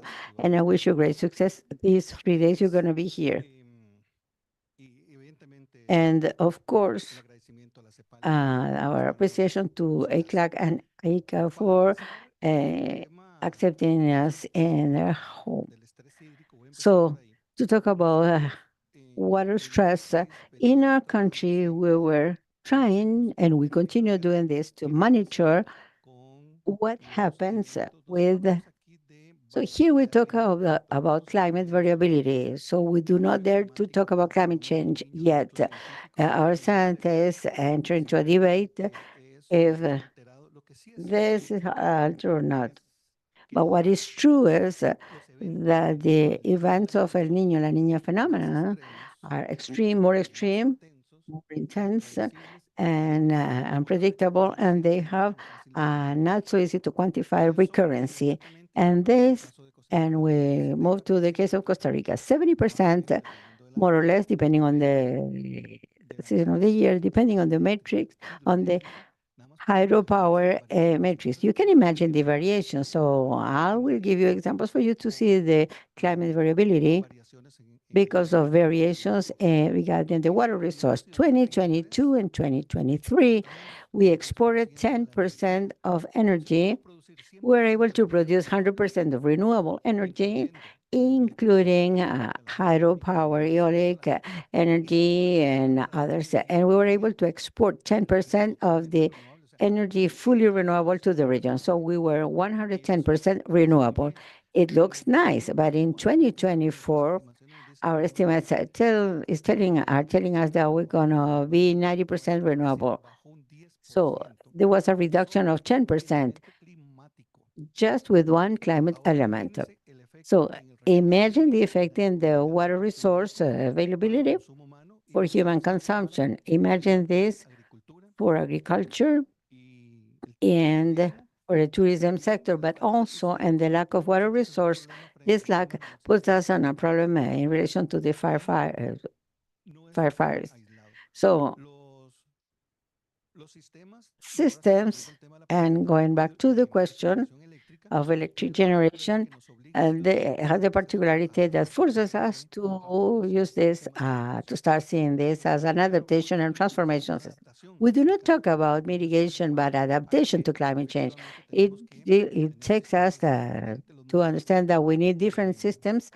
The prediction models change, as well as the energy matrix. We need to reinforce with more geothermal energy, which is independent from the climate system. We need to think in solar energy, in the models of interaction of intermittent variables, and something that seems in isolation, which is the availability of water resource, forces us to make a full transformation in an integrated planning of energy. It does not include electricity only. We need to immediately think in fuels. We need to think in bioenergy. We need to make a full integration of the elements because it begins with water, and we know that this is not going to change. This is going to be more intense, more unpredictable, and more difficult to be quantified in our model. So the solution aimed to the diversification, adaptation, and transformation in the way we manage the water resource. Thank you. Thank you, Deputy Minister. Just a second question for clarification purposes. You mentioned a reduction of 10%. If the previous year you were exporting, now you are 90%.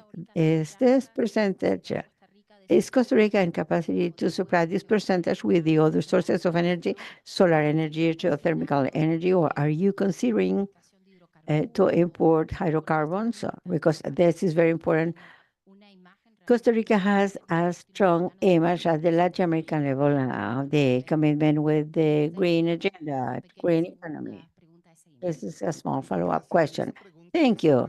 This question helps me to comment something that impacted people. When we started in the administration, there was a lot of encouragement about the 100%, 110% of renewable energy. When I start analyzing the energy balance, not only, and I include the other sources of energy, not only electricity, but the fuels as well. The OECD data says that Costa Rica is 50% renewable and 50% based on fuels derived from oil. We said Costa Rica is not so clean in emissions. Costa Rica is not as clean as that, but how? We are on a second energy transition. Here we talk about the second, which is the process of this carbon accumulation. When I integrate and I say, and let me give you an example. The landscape was solved by Costa Rica. No deforestation, no change in the agricultural burden in food production, we have an important vertical coverage that captures CO2. The scientist says this, we're running out of this. We cannot use forests for more capture because they will get the natural cycles of emissions and capture. So I solved the electricity 100% renewable. I'll answer your question in a while. What do we have? So what we have to do to move towards electrification of transportation? It doesn't matter if it is private or if it is a cargo vehicle. I was on an inauguration of a sugar mill, and they charge 40 tons, 250 kilometers, and the owner says, I have saved 25 tons of diesel. Just for you to imagine the meaning of this. Our energy matrix, so we expanded and we talk not only about the electricity, it's not 10%, it is 50%. And we put it in this perspective to be a little bit more honest with the topic worldwide. In 14 years, the composition of fuels or oil-derived or issues has not varied. It's still 80% of the integrated matrix in the world. In other words, we're issuing more, emitting more. So when we do this, the electric part, we said, okay, let's add more geothermal energy. There are a series of new projects right now, solar and eolic projects, but the topic goes beyond that. It is about generating enough quantity with the renewable sources to solve not only the electric part, but also the increase because of transportation, electrification of the industry, change of oils, and so to use biofuel for burning fuel, so using natural gas. This is important. This year, we're going to produce energy with oil sources. This is only used as a support for the system because of economic aspect. It is cheaper to have a thermal source from diesel than a hydroelectric plant, and it is used as a backup. But that's the situation. So I complicate it a little bit more because it is not 10%, it's 50%. This in order to be transparent with the situation worldwide. Thank you. Thank you for these reflections, Deputy Minister, because they connects to the different challenges many countries of the region face in order to make a real transition in the energy matrix. That's why I would like to take advantage to ask Mrs. Quiroga to tell us about the proposal from ICLAC in this matter and how energy transition can promote a productive development considering sustainable water management, and hopefully to ask you if you can give us concrete examples about the industries, the new development models, and which ones relate to water, the green thing. Okay. Well, thank you. Yes. We are at a point in time when we are simultaneously driving at ECLAC energy and water transition towards simultaneous pillars of efficiency, efficacy, universal access, according to SDGs 6 and 7. And we have developed models and estimates at ECLAC saying what the cost is of moving forward in both transitions, around 1.3 points of the regional GDP throughout a 10-15-year scenario. We will be able to achieve this water and energy transition. These are difficult points in time, as the executive secretary said, because of the cascade. There are limited that there are fiscal limitations, and we need to work in partnership with communities and with other stakeholders, as the delegate of Honduras indicated. Thank you for that. Energy transition in Latin America, we have a power grid, which, as the Vice Minister of Costa Rica was just saying, which is a mixture. In electricity, we have around 67% of the power grid throughout the region. This is based on renewable energy, not necessarily clean. And a very important part of that, almost 60%, comes from hydropower. That is why it is historically important to have water to feed renewable energy in our region. Significant progress has been made also with solar and wind. Green hydrogen, of course, this is at the project level, and this also allows us to look forward to the gradual replacement of fossil fuels. However, to say that economic growth in the region has demanded that the primary energy supply has been multiplied 2.4-fold over the last 10 years and will accelerate even more in the future. In this process, there's a transformation of sources, and the importance of water and hydropower will continue to be vital. But based on climate variability and droughts, and there we see the difficulties of maintaining that model into the future. So the proposed water transition to greater savings and to modify the development model in the region through energy and water transition is a very important element because it brings about new value chains, new green jobs. It transforms the industries and services towards sustainability, towards equality, as is in all the documents you have, and as you can follow through all the QR codes on our publications. The engineering, the expertise, the natural resources we have readily available, like lithium and copper and water and human capabilities we have, can serve as a starting point for a different development model where value added can be withheld and used for citizens in Latin American and Caribbean countries. Thank you. Another follow-up questions for you too. We know you are heading several energy outlook programs for Latin America. How do you think this fair transition can reduce the pressure on water use? Because worldwide, we know that 90% of the energy requires intensive water. And perhaps you can share some thoughts of these advances in hydropower in the longer term. Thank you.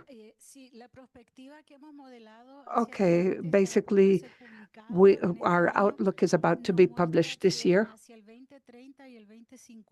And it says that by 2030, 2050, there will be an absolute increase in electric power.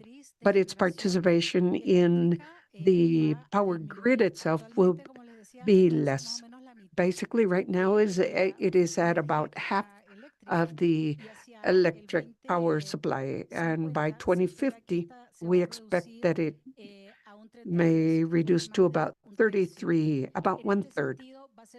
So in this sense, in that dynamic growth, it will be replaced by solar, wind, hydrogen, and other clean sources, reducing thus the pressure on the reservoirs and demand for water required to produce electricity in our countries. So in this sense, there will be a continuous growth of demand, but within the sources, there will be a transformation. And this is based on the long-term energy plans from the countries. We are not modeling blindly, but instead based on the plans the countries have developed and published, and we have incorporated this in the regional outlook, because that is what we usually do at ECLAC and regionally. So energy efficiency, the other major source, which is very important, has been a very old discussion, increasing energy efficiency just as water efficiency. But over the last 2 or 3 years, it has gained momentum after being off the chart in previous years. The truth is there are technical and non-technical losses, as well as inefficiency and among end users in certain sectors that do not follow the situation that the net importing countries as fossil fuels have, nor those that demand more on local renewable energy. Energy efficiency, instead of growing over time, our studies show it is flat, or in fact, energy efficiency is decreasing, with the exception of the logistics and transportation sector, the only ones that show that in the region, due to economic value added, are consuming less energy over the last 30 years. That is the old source to reduce pressure on water resources by the energy sector. Thank you. Thank you, Ms. Quiroga. An applause, yes, very good. Now talking about water pressure, I would like to address Dr. Angel Ureña. Without going any further, he is in the neighbor country where the Panama Canal is involved in a water crisis never before seen in history due to the lengthy dry season. On the news, we have seen, we have heard about a 50% reduction in daily passage of vessels, like to last October, and there has been a reduction in the cargo carried and increase in rates. And in the El País newspaper, they talked about losses of $500 to $700 million. I want to ask Dr. Angel if this is correct. So the question is, how has this impacted financial sustainability of the Panama Canal Authority? And even more important, how can we understand the measures that are being made to protect the basin? Thank you very much. Yes, it is very important to clarify a lot of the concepts that are popping up in different media. The Panama Canal has not stopped operating throughout time. Definitely, we have been affected by a reduction in the rainfall regime due to El Niño in this case. However, adequate measures have been taken to continue to manage the water resources in a more efficient manner with two main functions. First, to supply potable water for potabilization and for the population, about 55% of the population of Panama that drinks water that is produced in the Panama Canal water basin. And secondly, for the operation of the canal. Those are the two water priorities coming from the canal basin, for the population and for operation. Should there be anything additional, the Panama Canal Authority also produces hydropower when there are resources available, and for other uses also that occur during within the basin. That first of all. Secondly, the Canal Authority has set a budget of $4.7 billion for 2024, of which we foresee to return or to give back to the state 2.4 for this year, 2024. That is a 2.7% increase as compared to 2023. But the situation is as follows. Although we have had a reduction in transit in tonnage, 5% reduction in transit, just imagine. Excuse me, 7% in transit and about 5% in tonnage. In 2023, January 1st, 2023, and an adjustment was made to the rates paid by vessels that use the canal. And this has helped us amortize that loss and give the resources the country requires. And we foresee this will happen again because this is ever more permanent. We see El Niños and the dry seasons over the last 10 years. We have had 5 years when the rainfall regime has significantly dropped, way below what we had in a normal year traditionally. And the steps are being taken and studies are being undertaken for new water storage systems. including not only for the operation of the canal, but also to supply water to the population at large. This is a project that has been underway for quite some years now. We need to have a new system of dams that will allow us to have enough water for for operational purposes. And there's a situation here with this population, the people, the citizens that need that water from the basin. In the basin, we have been working, and this is a priority for the canal ever since the authority was established after the Panama Canal came back to Panamanian hands December 31st, 1999. And this has been one of our priorities, to be able to establish a management system, both interinstitutional as well as with the communities within the basin. As the doctor said, I am the manager of the Canal Interinstitutional Commission. What does this mean? I have to work with institutions that have some type of responsibility in that territory, with the Ministry of Finance, the Ministry of Economy, the Ministry of Health, all those that have any type of responsibility or function within the basin. And with the communities also, there are local committees. A series of basin committees have been created where the population is the one that leads the process. And with the authorities, they define the priorities for a given area. And this is organized by sub-basin. We are not talking about political limits or municipalities. No, this is at a sub-basin level. The authorities determine how to communicate with the relevant authorities and with the Panama Canal Authority. Additionally, we have an environmental economic incentive program where we foster activities in agroforestry and sustainable cattle raising in the area. We need to change some of these processes, better aligning them with the water resource usage. And we have to work with communities because they traditionally have protected that resource. So this is a significant change in agriculture to give them the ability to produce in a more sustainable manner. And that has been underway since 2009. We have certified carbon bonds from those agroforestry, cattle raising activities in the canal area. We have, well, this is a bit of more evidence of a service being provided. This is not just a service for water, but also for carbon, and we have shown this through our projects. Thank you.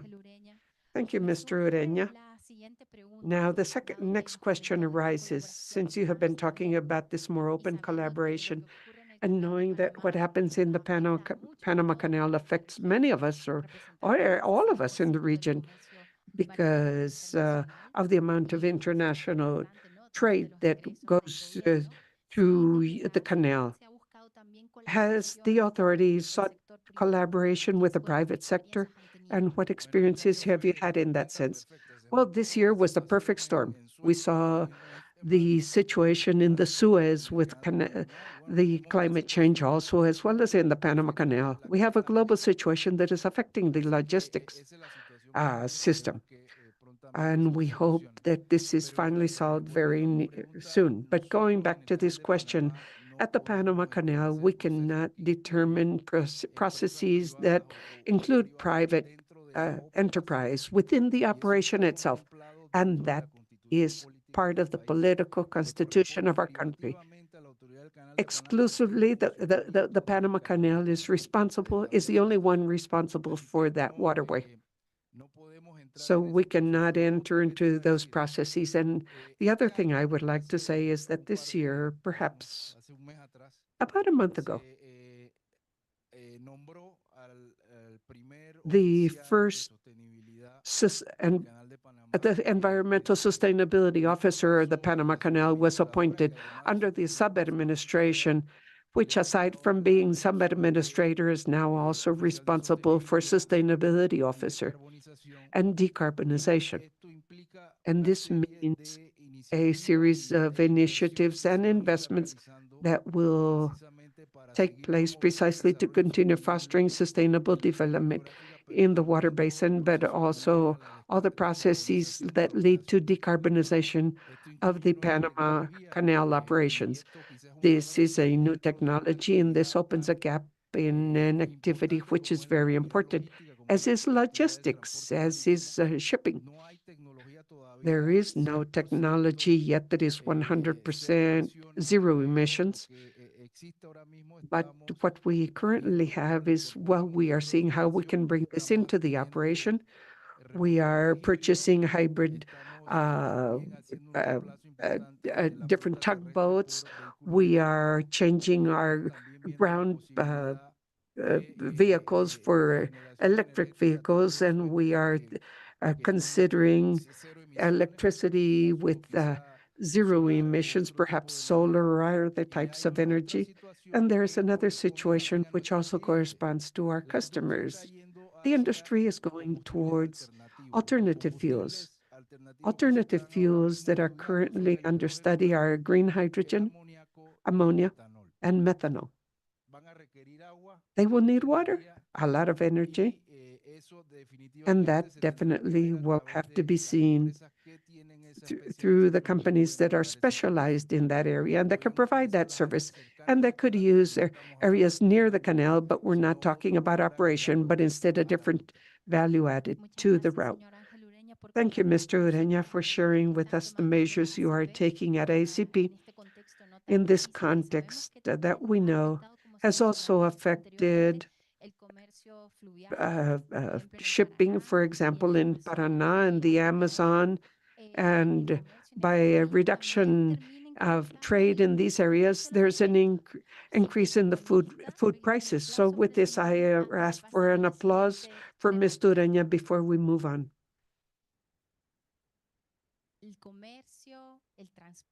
Trade, transportation, food, and water stress, well, all of this leads to greater prices. Sergio Roman is joining us, and I would like to pose the following question.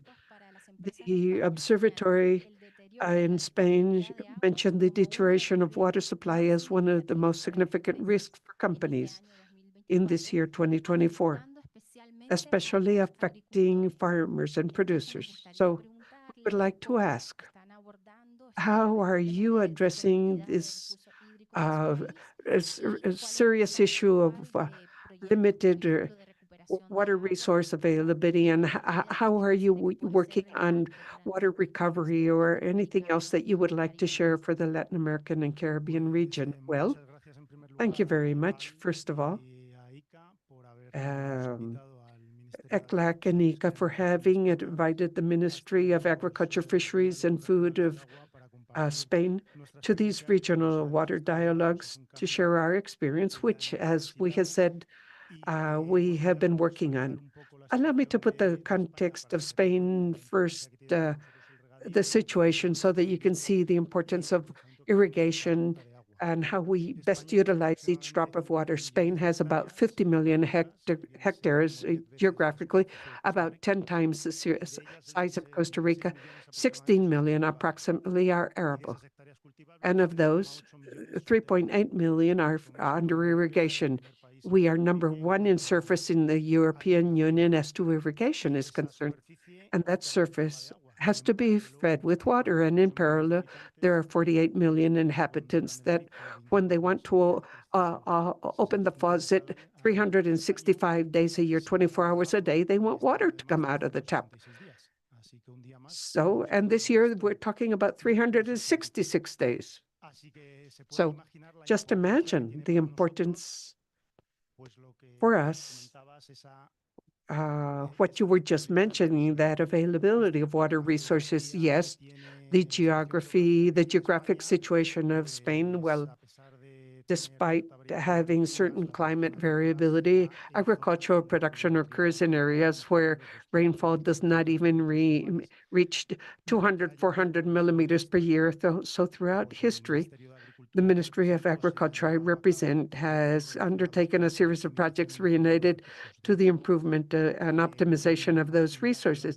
One activity that took us for 20 years to modernize 1,500,000 hectares has been the modernization of irrigation, which has consisted basically of tubing the surface water, avoiding losses by evaporation or infiltration.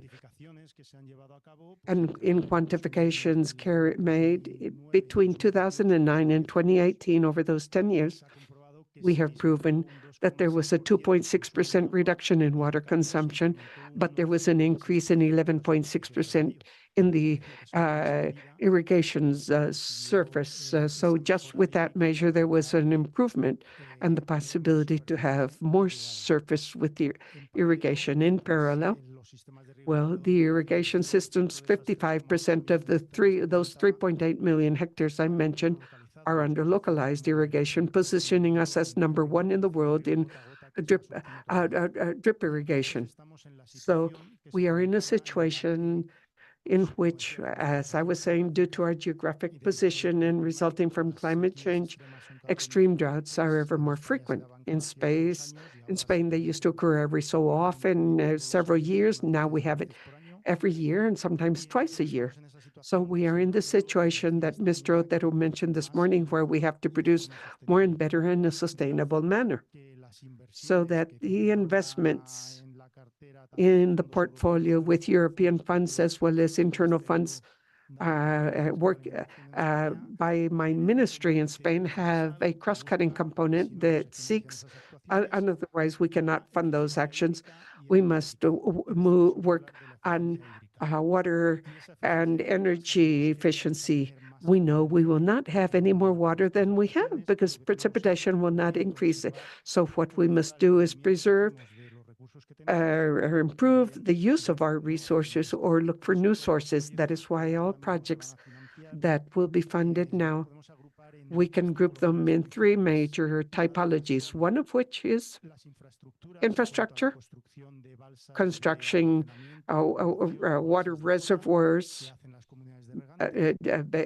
built by the communities, not large reservoirs, but just accumulation ponds, basically, that have the problem of geographic location and the possibilities of depth. That must lead, that must be located in given places. Another typology is those that, as Monica mentioned this morning, those things that have to do with digitalization. Significant money is being invested in my country to actions that combine both aerial photography and with field sensors in the production sites and weather stations, so that all of this together with remote sensing at the hydrant system, the big data gathered there can represent a decision-making tool to better decide when to apply irrigation depending on the condition of the crop and the weather conditions that occur. So there is a significant savings in water there. And the last line of action, seeking water efficiency, could say it generates a new resource, and that is non-conventional water. And when I talked about non-conventional water, these salinized waters, desalted waters, because, this is very costly, and for the producers and farmers, it represents a cost they cannot pay. And regenerated waters, those that come from applying circular economies to the waters and that are being used ever more frequently, leading to a lesser pressure on conventional water resources, an aquifer recharging, and allowing it to use a water volume that was not foreseen in the past. And according to the legislation of each country, depending on the parameters, this would presuppose an efficient solution and would improve the use of these water resources. That last point is very interesting regarding reutilization of wastewater. One last question, very straightforward. What challenges do you have to incorporate these waters and potential lessons for our region? Because we know that Spain is quite a pioneer in reutilization. Well, very briefly, we could say that lessons learned, challenges, or the conditions to consider are, first of all, the investment, logically. Yes, a wastewater purification plant considers primary and secondary treatment, and to apply that circular economy, we need to have a tertiary treatment that can adjust the water to the objective I have sought.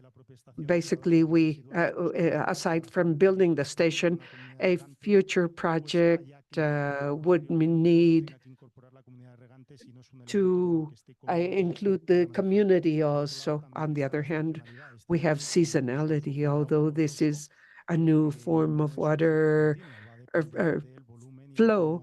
It is not continuous. It depends on volume and how the wastewater plant is filled.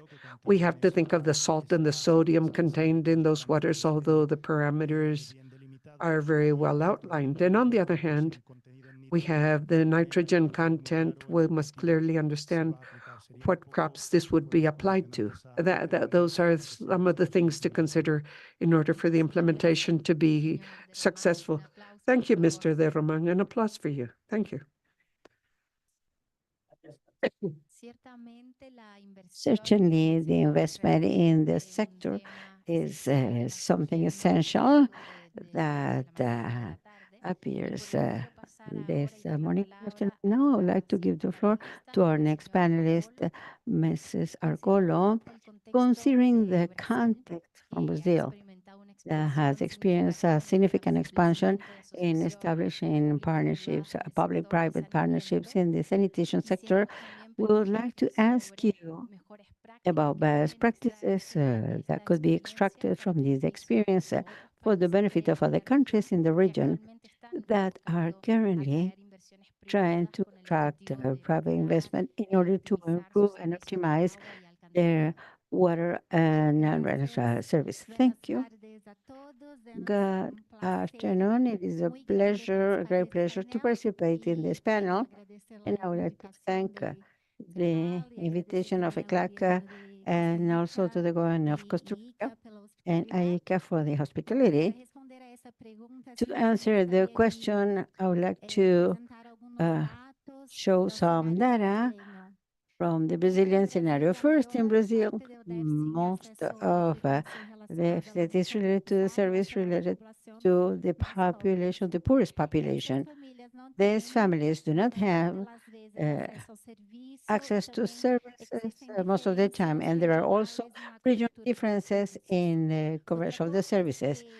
Something else is that the services located in the peripheral of big cities, in urban, in rural areas, and these communities in the territory, the communities that are disseminated all over the territory. Finally, the universalization of water supply services, sanitation is part of the agenda in order to reduce regional inequalities and social inequalities in Brazil and most of the countries of Latin America and the Caribbean.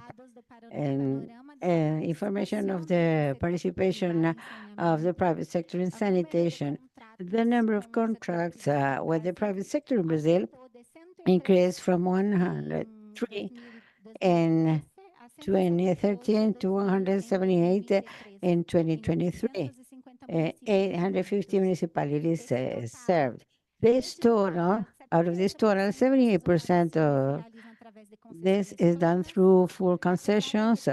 In spite of representing 12% of the contracts, the public and private partnerships that show 9% of private investment represented 9% of investment in 2021. From 2013 to 2023, full concessions and public and private partnerships grew 90%, from 90% to 90% and 91% respectively. Important effort for a better participation from the private sector, increase in investments in order to satisfy the budgetary needs to deal with such a big challenge. The participation of the private sector in sanitation, particularly through public and private partnerships, appears as an opportunity to address the challenges and to promote the development of the sector, which is so vital. In Brazil, the legal framework of sanitation establishes that for 2033, 99% of the population, of Brazilian population, must have access to treated water and 90% to collection and wastewater treatment. Based on history of our country, where the public sector was predominant, so the expansion and the participation of the private sector became vital for the development and the extension of services and the cross-cutting of sanitation. Our current regulation foresees mechanisms for this to be viable, to optimize the services. The legal framework of sanitation in Brazil considers four important aspects. The major ones. The first one is the regionalization of the services to ensure the economies of scale. I mean, that the provision of services be owned by the municipality. Another important aspect is the competition for the market with requirements of standard to join the market as a way to look for the economic efficiency. Number three, harmonization of the regulations, which is spread between 90 national and binational authorities, and finally the establishment of clear objectives in the contracts of access to resources. I must indicate that a framework of the sector is trying to reduce the risk, particularly regulatory matters regarding planning and institutional policies. Besides the risk of crisis in supply, water scarcity, this new regulatory framework also establishes a robust legal base for concessions, basic sanitation, promoting this way public and private partnerships. In conclusion, I would like to mention some common challenges between Brazil and other Latin American countries. And according to our perception, first to raise the coverage in rural areas, to assess the availability of water and to find look for an efficient use, to improve the quality of water, to ensure water security, to increase the need for investment in systems and treatment of wastewater with alternative solutions for the nationals, to establish a program in order to reduce the losses and to strengthen the mechanisms, the regulatory mechanisms. Thank you, Mrs. Argolo. The truth is that the new legal framework of basic sanitation in Brazil has strengthened the legal security of private investment in the sector and has you have already responded to the next question that I have for you, because Brazil is huge and our diversity and the rest of the countries of the region is serious. But you gave us several elements. Interesting elements for a good implementation of these concessions, public and private partnerships. But just to add a little bit more, you mentioned economies of scale, the competition for the market, and clear objectives. Out of this, which ones do you are the things the other countries should pay more attention to or to use as the first step in the sector? So in your experience, something that you say, you do not need to neglect this particular point. I believe that the big challenges we have, I'm going to give some context in this scenario. I believe it's the regulatory harmonization. As I have said, there are more than 90 entities They establish the rules on a big country. And in this context, all this is very important because creating reference standards for the sector is important. These standards reduce the heterogeneity of the regulations in the sector. This reduction attracts investment, attracts the private sector, and this creates an environment of legal security for the country. So legal security for the private sector become part of these concessions, and also to assure the quality of the service provision. So to ensure the quality and to ensure the achievement of the goal, which is 2033 to have 99%. This, so we are on the right track. So therefore, we have many challenges to achieve this objective. Thank you very much for your answer. Round of hands for her, please. Now we will quickly show you the video message left by Mrs. Blanca Antizar. We asked her about technological gaps in managing water resources in the region, strategies for our countries to attract funding in order to adopt innovations, in order to adopt technologies. And we asked her about cost and barriers of entry in the sector. So please, could you pass the video, 7-minute video, so she respects the time allowed for the panelists. Thank you.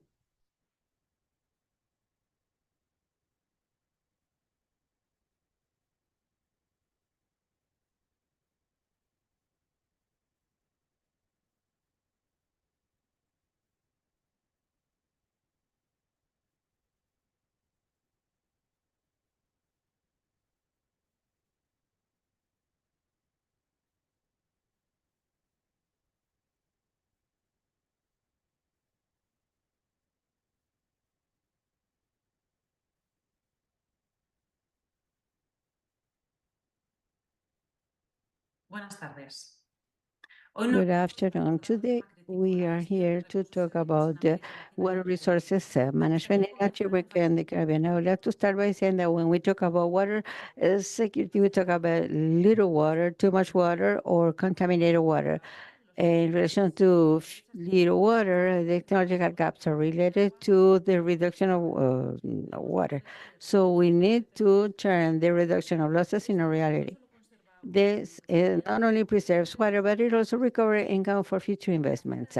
The lack of accurate data and the distribution networks make difficult to make decisions. The current estimates are approximate because of the lack of sensors and appropriate monitoring systems. The investment in the monitoring technology to identify losses and to ensure the quality of water is essential. Imagine to detect escapes or implementing smart counters.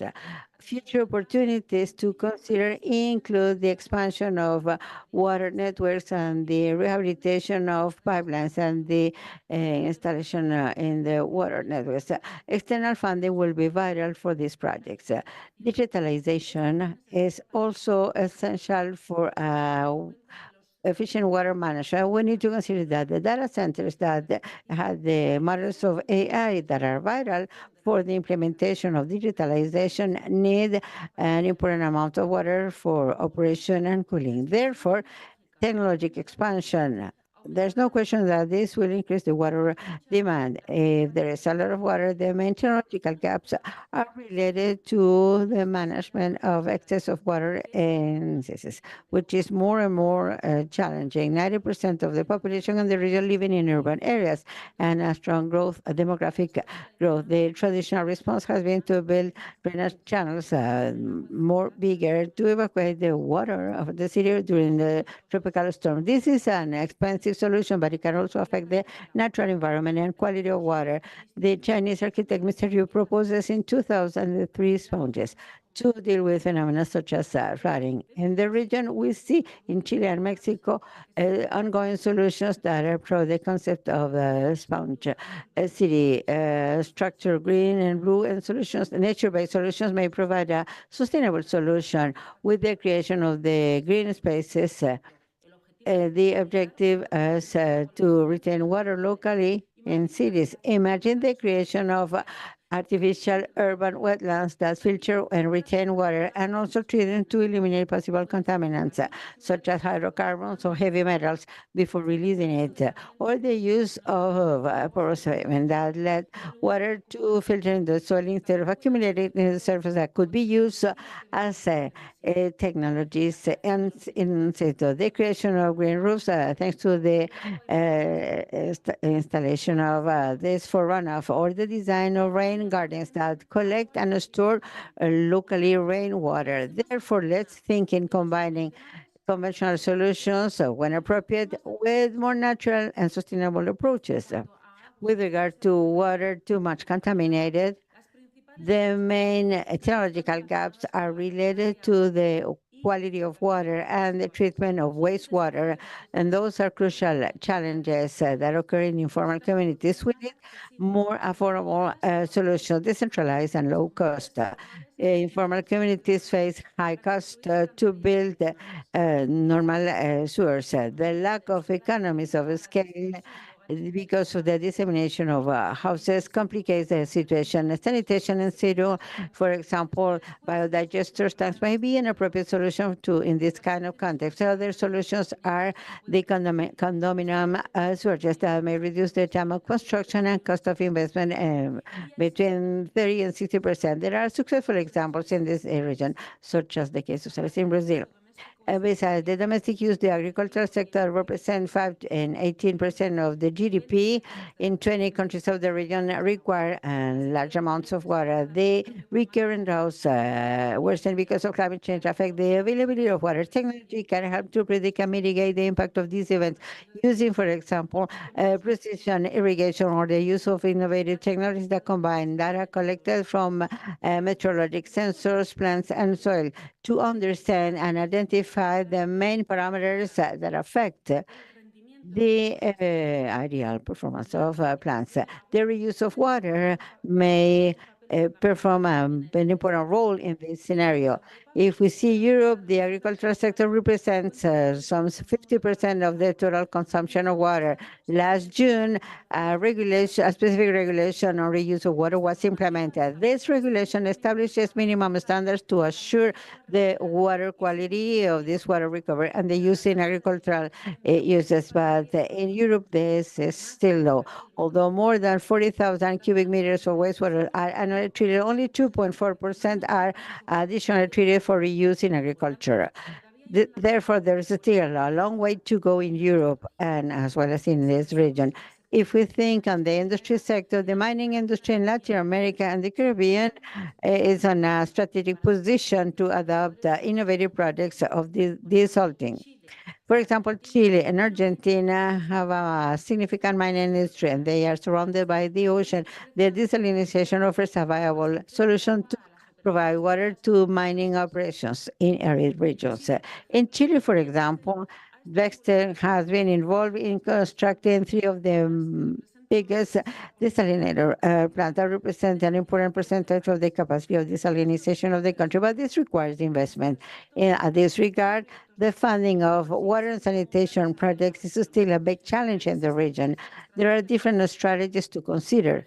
For example, to state an approach and innovative funding, because the international attention is focusing on opportunities of concessions and public and private partnerships or PPP.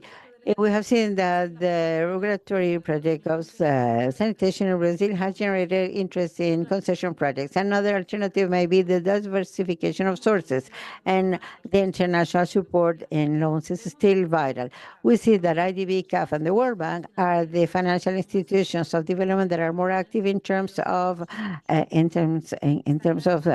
providing money these last years. It is clear that to face the big challenges we're facing in the water sector nowadays, we need and we have to innovate.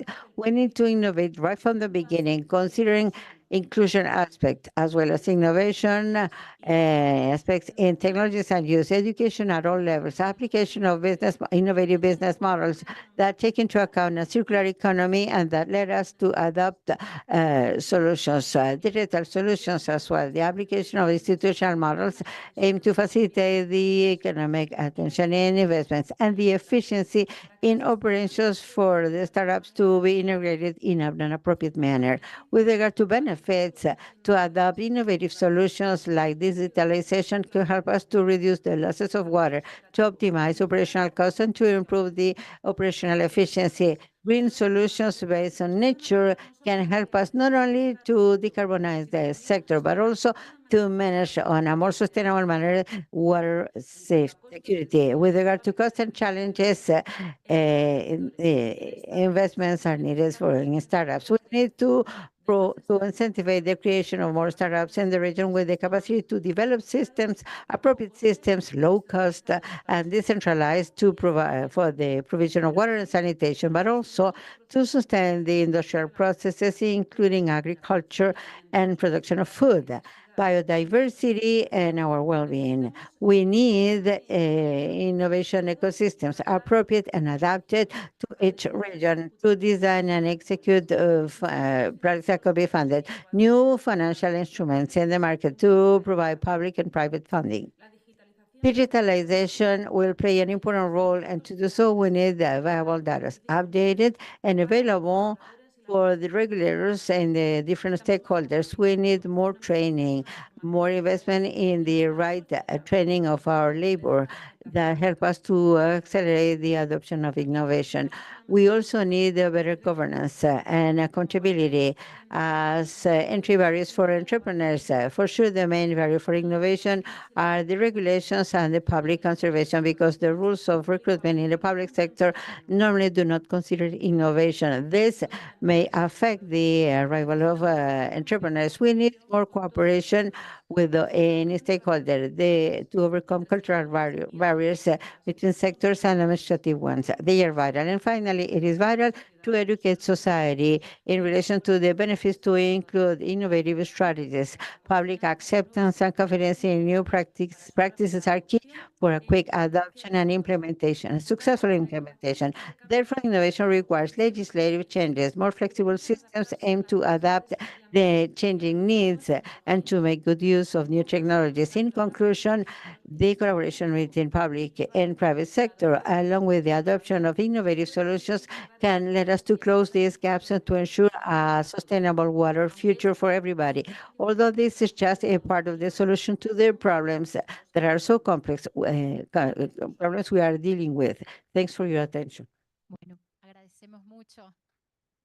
Thank you, Mrs. Blanca Artizar, for sending this video message. I believe it's summarized in many other points some of the core messages. I believe we can close this session and is to highlight the need to move and to articulate investments, public and private investments, in order to address water security, the data monitoring, regulation, training topics. We're going to continue talking tomorrow in session number 6 on water security under the framework of the ROSA project. Because of time reasons, I would like to quickly close to move to the panel about the cross-border water. So without a final round of applause for our panelists.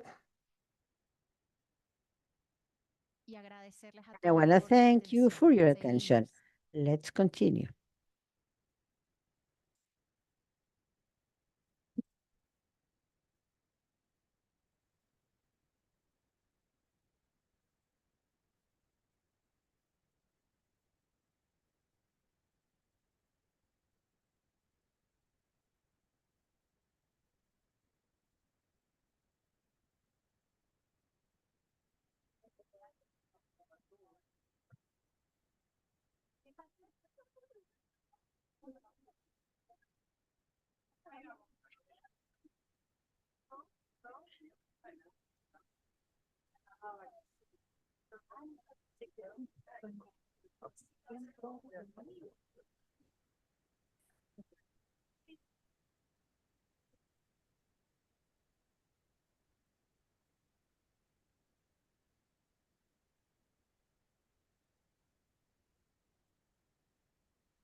Bueno, seguimos.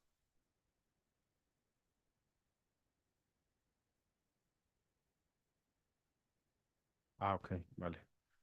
Bueno, buenas tardes a Good todos. afternoon, everybody.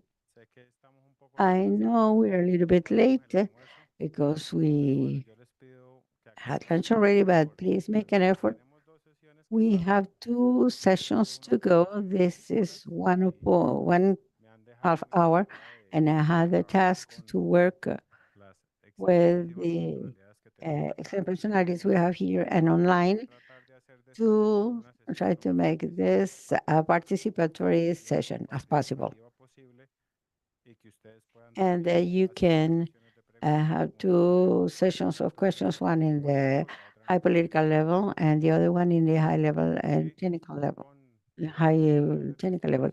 Well, the coordinators of this session, the OAS and the agreement of water, we divided this session.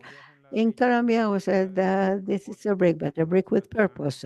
This is transboundary basins, and when we talk about borders and border ecosystems, there are two important and pertinent components, the diplomatic and political component and the technical component.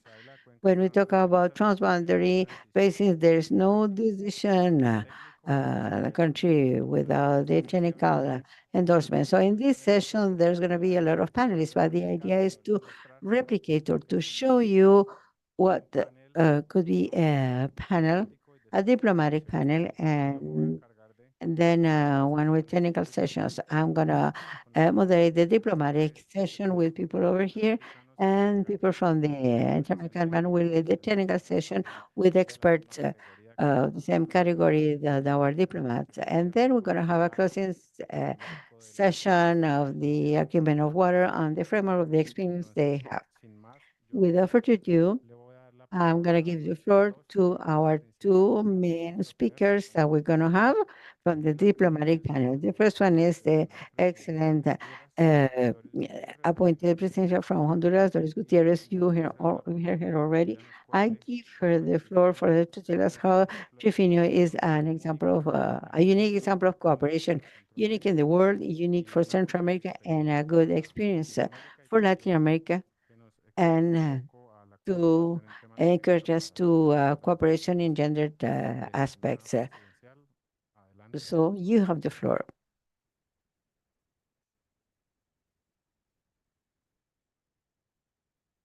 Hola. Hola. No? Okay. A ver cómo hacemos para que no nos Let me durmamos. see what we can do to avoid falling asleep, because it is kind of heavy hour after lunch.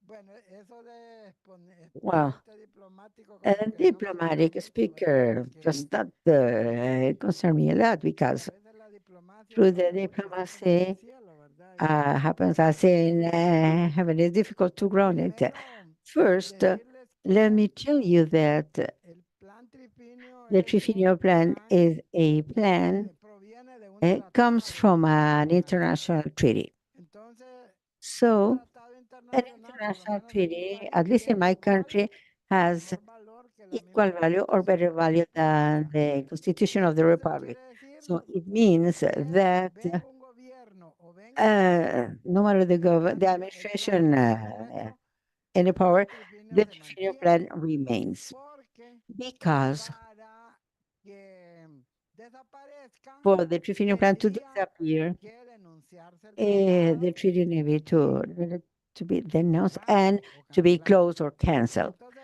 este plan So this trifinio se Trifinio desarrolla, Plan imagínense was ustedes, hace generated 37 años.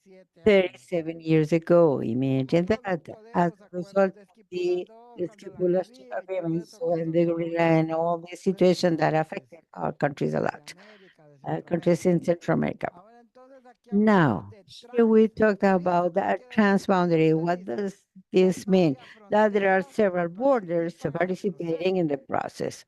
En este caso, In en this case, in Centroamérica, Central America, nosotros son 3 países there are acá 3 al norte, countries digamos, de Centroamérica. located Es at the north. Guatemala, I mean, Guatemala, El Salvador. Honduras, and El ¿Cuántos Salvador. guatemaltecos hay aquí? How many people from Guatemala do we have here? Hay hasta uno. Bueno, ese es One. transfronterizo. So his Guatemala. transboundary is a colleague from Guatemala. Y de El Salvador, And how many people from El Salvador do we have here? otro. Pues hay otro transfronterizo. So another transboundary A here. 2. Y de 2. Honduras, And ¿cuántos from hay? Honduras, how many? I'm the first one, Tampoco, not too ¿verdad? many. Entonces, So este plan, this plan, participamos los 3 the países. 3 countries ¿Cuál es la participating in the ventaja? plan. What is the Que hay advantage? una There is an articulación entre los 3 articulation países. between the 3 countries. Que hay muchos There are elementos many comunes common entre ellos. elements. Entre ellos la riqueza Among them, the naturales, environmental wealth, los recursos water hídricos, la resources, flora, flora, la fauna, y fauna, la población and the de toda la population zona of the whole es un area poquito más de 1 millón de is personas. a little bit more than 1 million people. La ventaja The advantage of this transboundary plan is that we are somos 45 municipios. 45 De municipalities. Guatemala, From de Guatemala, son 15, 15 from de Guatemala, Salvador son 8 8 from El y Salvador, nosotros de Honduras somos 22. and 22 from Honduras, Sí, right? 22 municipios. 22 municipalities. 45, So ustedes dirán, there's qué 45. You poquito say, en este but territorio, there's municipio. just a few in this territory. Easy. Exactamente, ahí es donde va la But this is diplomacia where dentro del diplomacy proceso. enters into the game. Hay We que need negociar to entre los 3 negotiate países. between the 3 Un countries. ejemplo de ellos One es example cuando of llega this is when cooperación. cooperation Por arrives. ejemplo, hace poco logramos una Recently, we got cooperación de cooperation defensa. from 3 veces o Central hace 2 American. años casi no nos ha dado el dinero. 2 years No nos ago, ha they dado. have that was done Nos 3 cuesta years que ago, tanto but they nos have not critica. given the money. It's difficult for them to Entonces, give us the dijo, money. dijo So, del BCE, says $3 $3 millones million para el trifinio. for the Trifinio Después de una plan. reunión que ahí After estuvo a Andrés meeting y where nosotros, Andres and some muy of us alegres present por there, nosotros. Sí, we were 3 very happy. millones de $3 dólares. million. Qué bueno. Pero Good. ¿qué pasó? But what happened? Que That como buenos individualistas as empezamos good cada uno quería individual 1 millón people, para each one want Guatemala, 1 1 millón million para for Honduras, 1 Guatemala, millón. 1 million for El Ahí Salvador, es donde 1 viene la million for Honduras. diplomacia. This is where diplomacy Empezamos entered into the a ver game, cómo le and we hacemos started seeing resultados. what we could Nos do. pusimos de acuerdo So los 2, we reached an agreement pero among luego ourselves. vino But Andrés y dijo, bueno, ¿y el the proyecto de ustedes? ¿Y el de bank says, ustedes? so what is your Entonces, project? What is mejor. yours and what is yours? Pero nosotros queremos un Well, we proyecto want a regional. regional Ahí es project. donde la mula pasa This más is where enredada, things digo yo. become complicated Porque tuvimos que because we needed to sit together again, and we left leave a little bit the project. So project of each country will be managed by each country, but it has to have influence in the whole region. So in our case, we decided to have some experimental areas of in agricultural matters. But there, we needed the participation of friends and young people from the three countries. Those from Guatemala decided, I mean, so nowadays you don't need international cooperation like regional projects. So please invent your trifinios yourselves. And with that, you can get money. That is not easy. Well, why do they like this? Because first of all, this is a collective action among all three countries. In second place, there are several components involved here, not just one component, but instead they themselves agree, okay, IDB will do this and the other one will do that and the other. So there is a comprehensive assistance provided to the region. And the other advantage is that we have to meet only yes or yes. All three countries have to meet to plan together. That's the only way out. Please stand so that everybody can meet you. She is the tri-national secretary for all three countries. How about that? Young girl, agronomist. She's not quite 40, right? Although very soon. So those of you that want to congratulate her, her birthday is in June. Boy, when you get to 40, time flies. Well, that is another point. To appoint the tri-national, some countries, for example, we did it first in rotation, but others do it according to the government in force. We did not do it. President Costa said, Doris, you will be in charge of Trifinio. I had no idea of what on earth that was, because Trifinio had existed for several years and we had never heard about it. She told me, it's a treaty, so you start studying and find out what it is. Okay, and I did. So we had to appoint a tri-national secretary representing Honduras, and we had to negotiate. That is why we need diplomacy, because the tri-national secretary is elected by all three presidents, Honduras, Guatemala, and El Salvador, and there were only men so far. Oh, see. And aside from that, the 45 mayors we were working with, all males too. And the tri-national secretary, 2 men and 1 woman. Now we are 2 women and 1 man. We have made progress. Progress. So my colleague said, okay, go propose curriculum to propose 3 candidates. And I said, okay, we will propose 3. So we did. And they interviewed the candidates and they selected the best person. Not necessarily the one from the same party or from anything. No, the person that met the best met requirements. So they said, okay, if your country is in agreement, let us do it. And we told the engineer, we elected Engineer Alice for this. And she here is dealing, quote and unquote, with technical experts in all 3 countries. Most of the technical experts are male in Honduras. Basically, now we almost have 50% as technical staff. When we started, it was only 20%. It is what? How much is it now? Okay. It was 25 and now we are 48. You are to blame. Yes, congratulations. With you, we are almost half and half. So the UN people said, on the International Women's Day, said, with visible women, the change is possible. Do you believe that? That's what they say. So now we have seen the change in the area because women now are very good, very active.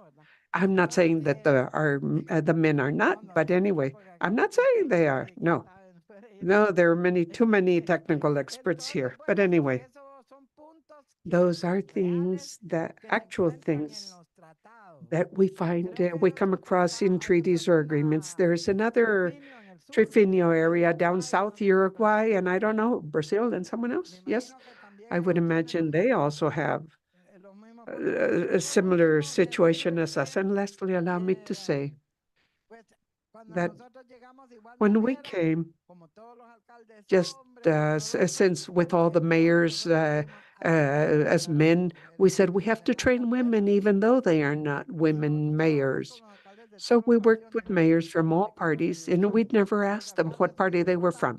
Mayors are important because they are part of the consultative committee, and that is very important. They're the participation of senior authorities for governance purposes, and that is one point that we always say is fashionable. But anyway, what we did say was, okay, let's start training women.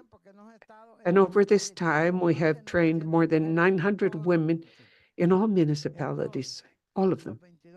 In the 22 municipalities in our country, we have trained them regarding family farms, poultry, beauty, imagine things that are of interest to them, not just matters related to farming. And lastly, allow me to say that the other key point, aside from the organization and women's participation, is that for the first time, we were able to ensure that the vice presidents that were also men at that time approved the Trifinio Plan gender policy.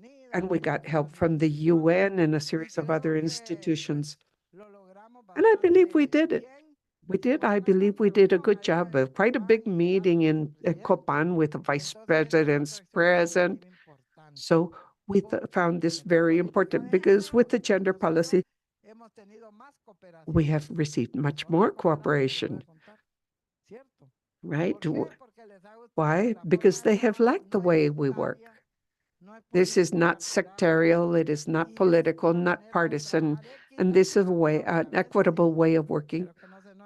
And I hope my friends from El Salvador do not complain, but they have 8 municipalities, but they want to work on equal conditions. And we have a wonderful reservation in the world, the trinational. It's not really a reserve, the trinational Monte Cristo reserve. It is a wonder in the world. And for the first time, we, headed by a woman, will present a management plan, a technical management plan, so technical, social, and economic for this trinational Monte Cristo Reserve. That is what I can tell you. We have made significant progress. We need diplomacy, but more than that, we need concrete actions and results. Thank you.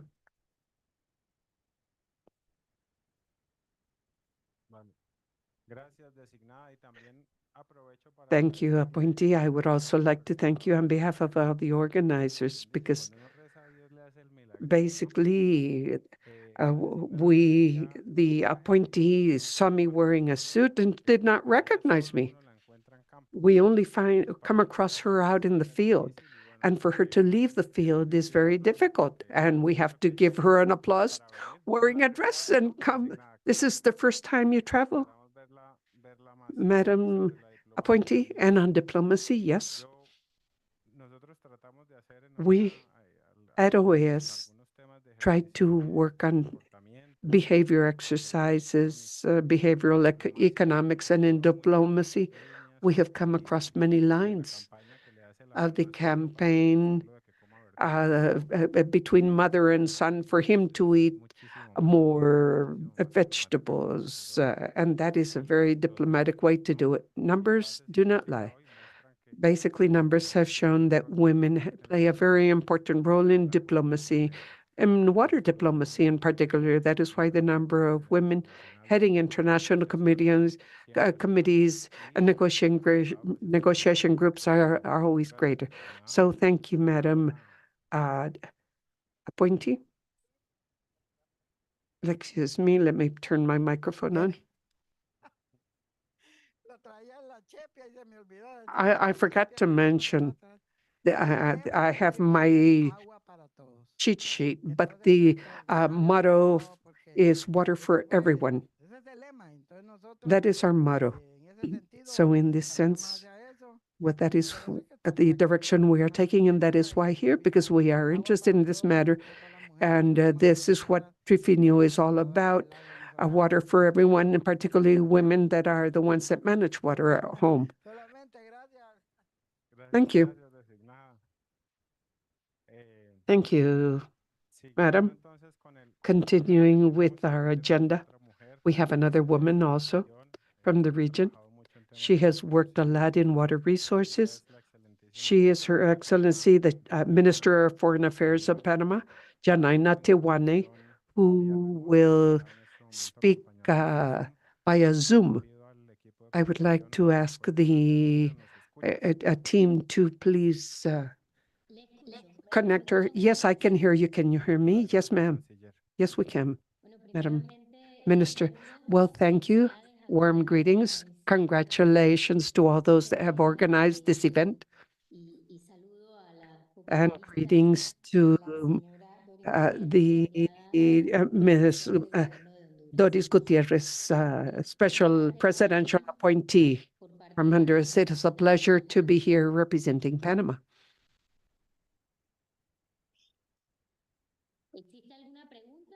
Is there any specific question, or may I just speak out?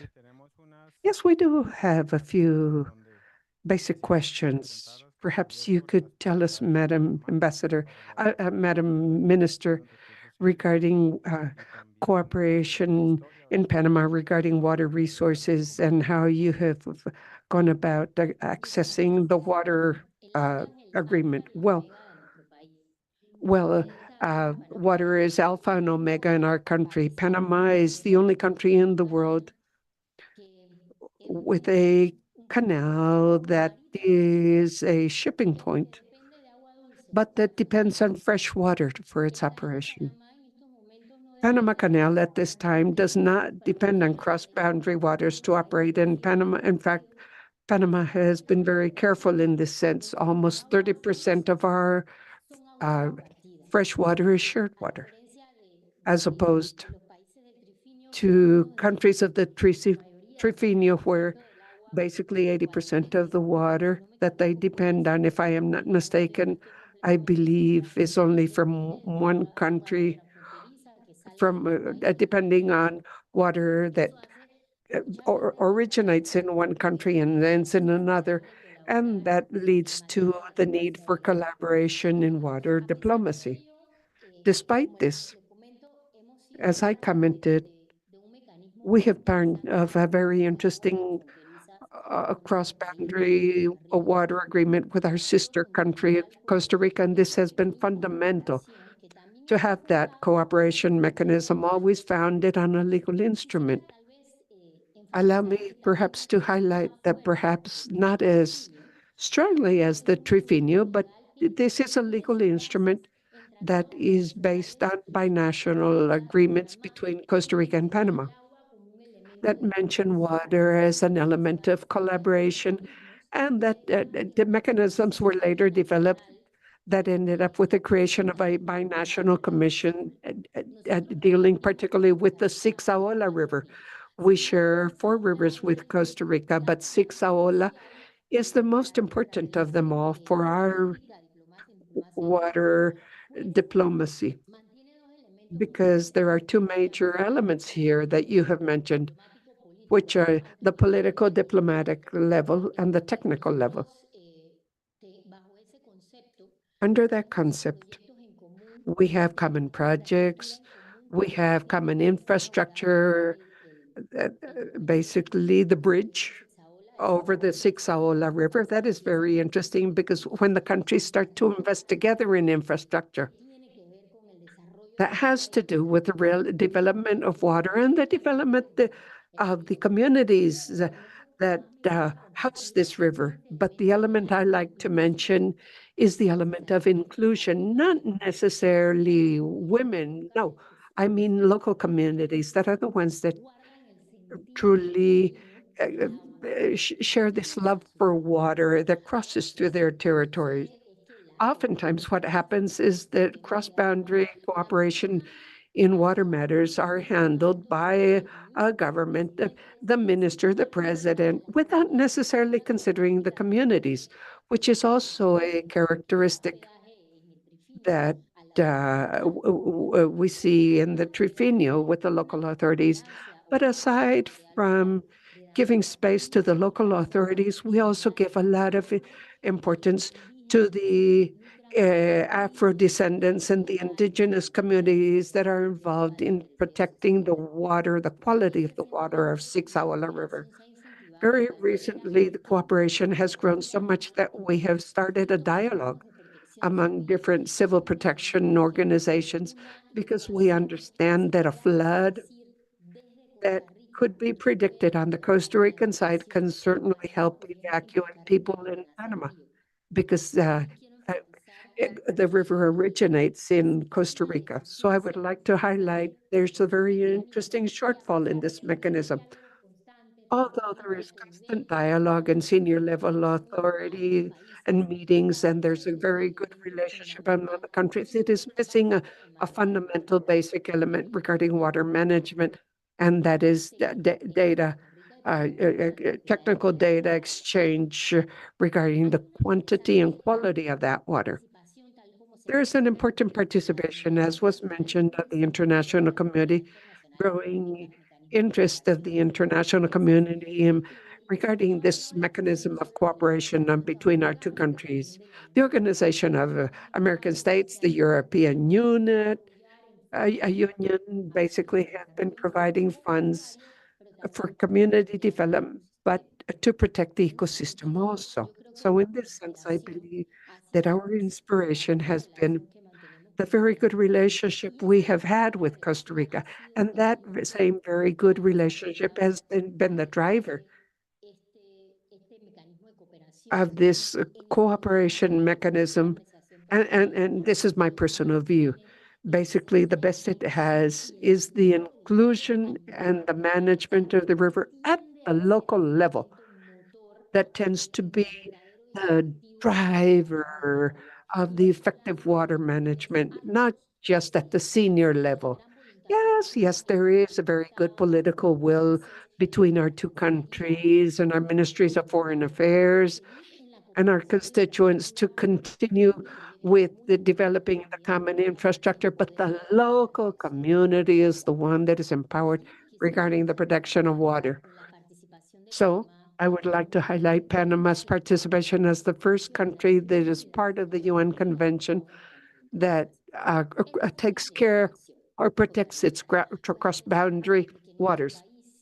Thanks to our collaboration with Costa Rica, although our country does not necessarily depend mostly on a cross-boundary river for distribution of water internally, and additionally is not a country that has water conflict with our neighbors, Colombia. We have a very small river, the Jurado River, which is part of a jungle that is not inhabited and that the population does not rely on too much.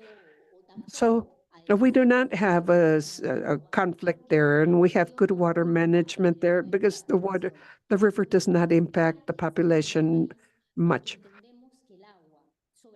We understand that water, particularly nowadays, is one of the biggest assets of humanity, not only of Panama.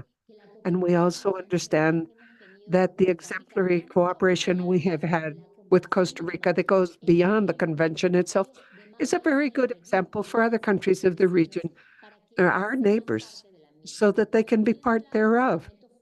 Water is a fundamental element for our economic engine, the Panama Canal. The country has the big responsibility of encouraging the best management of these water resources. And I would like to end by saying that there are examples in the region, in the southern part of the region, in our region, as in Colombia, the relationship with Colombia and Ecuador and their water. They have a binational commission that only deals with water basins. That is the example that we need to strengthen with Costa Rica so that we can together manage water basins and particularly get together with our countries that share water.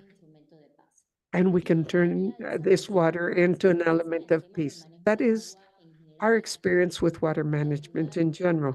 I hope this can help to be replicated in other areas where there is some type of conflict due to rivers. And we know this exists in South America, in San Juan, in Salala, and the different Central American countries. So this type of cooperation could serve as an example for the future and an instrument to share best practices. Thank you, Madam Minister. An applause for her. Madam Minister, we would like to ask you if your agenda allows us for you to join us for the next 20 minutes until the question and answer session of this panel. And we would like to take advantage to thank Panama for joining the water agreement. This is a historical milestone for the region, and let us move forward with this. Now let us go down on the list, not necessarily in the same order, but we will now go to an interface where we say we bring science and politics together at the level of vice ministries. We have a high-level panel here, a senior level panel, going down south, a presentation by Gerardo Amarilla, Vice Minister of the Environment, Uruguay, who will speak about good governance of cross-boundary basins and opportunities to strengthen cooperation in this subject matter. Go ahead.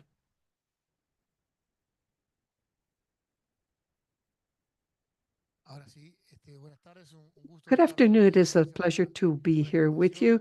Thank you for the invitation, ECLAC and Rica. We have felt very welcome here in Costa Rica. My presentation is focused on what has to do with cross-border waters in cross-boundary waters in Uruguay. Strictest census, if we consider water basins, 100% of our waters are cross-boundary, linked to international basins. The La Plata Basin, the most important one in the region, in the southern cone, includes 5 different countries: Brazil, Paraguay, Bolivia, Argentina, and Uruguay. There is an intergovernmental committee created back in 1969 after an agreement among all 5 countries that has worked very well, and that evidently covers all matters of such an important basin: navigation, tourism, production, consumption, and lately we have included the environmental aspect as a very important element. We just mentioned that one of the river basins, Paraná, had a drought that we had never seen in the last 120 years. So we have a very important precedent in the region.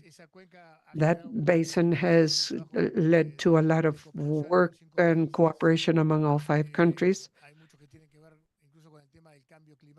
Things that have to do with climate change. Basically, there are funds for adaptation to climate change, regionally, individually, among countries. As the president said, we got used to negotiating and trying to cooperate and see things not only as individual countries, but also as regions. We have some uniquenesses.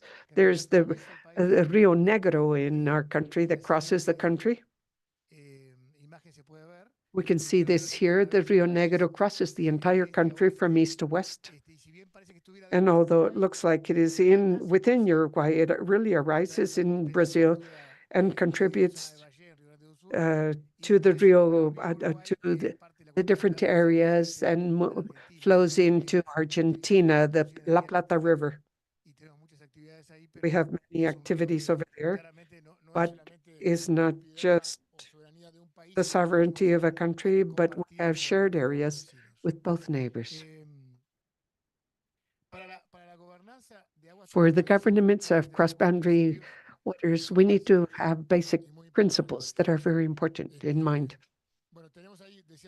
As I said, we have the Laguna making Rio de la Plata, Rio Uruguay, and Frente Marítimo, and we share Laguna Medin, freshwater reserve, which is very important there. Laguna Medin, together with Laguna Los Patos, is the second largest lake in South America. And there we have big challenges due to a project, shipping project, and that is very important for the region and for the production of rice also.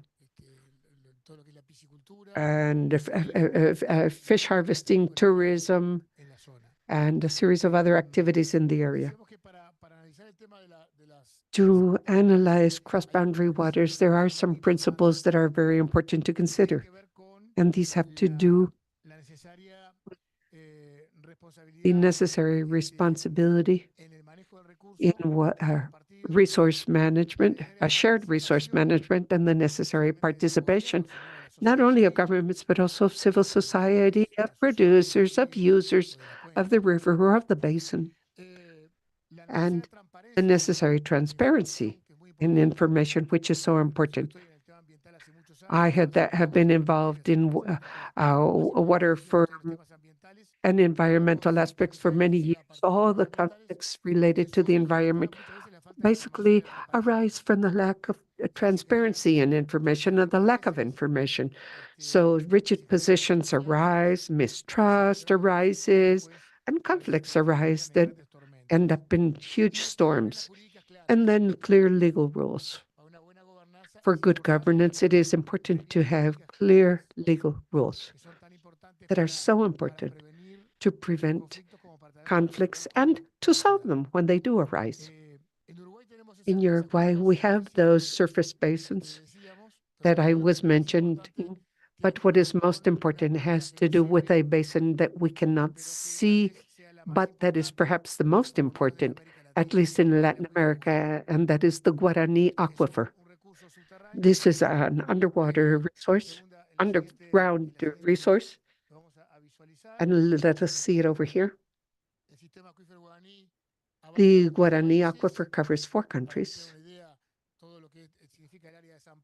The whole the Sao Paulo area in Brazil. It would be impossible to imagine the development of Sao Paulo if they did not have the Guarani Aquifer under them. Northern Uruguay, an important part of the Argentina's mountains, and the eastern part of Paraguay. This freshwater reserve, one of the most important on Earth, led the countries that share that resource, that are the countries of Mercosur, by the way, started in 2013 a project that precisely was the environmental protection and sustainable development of the Guarani Aquifer system, where we started to work with GIF, the World Bank, and the OAS, which was the executing body of the project. The project was very important for us because it helped us understand what the Guarani Aquifer was, how it worked, what the limits of it were. When he started to work in 2003, I arose from an NGO in civil society. We had no idea of what the boundaries were.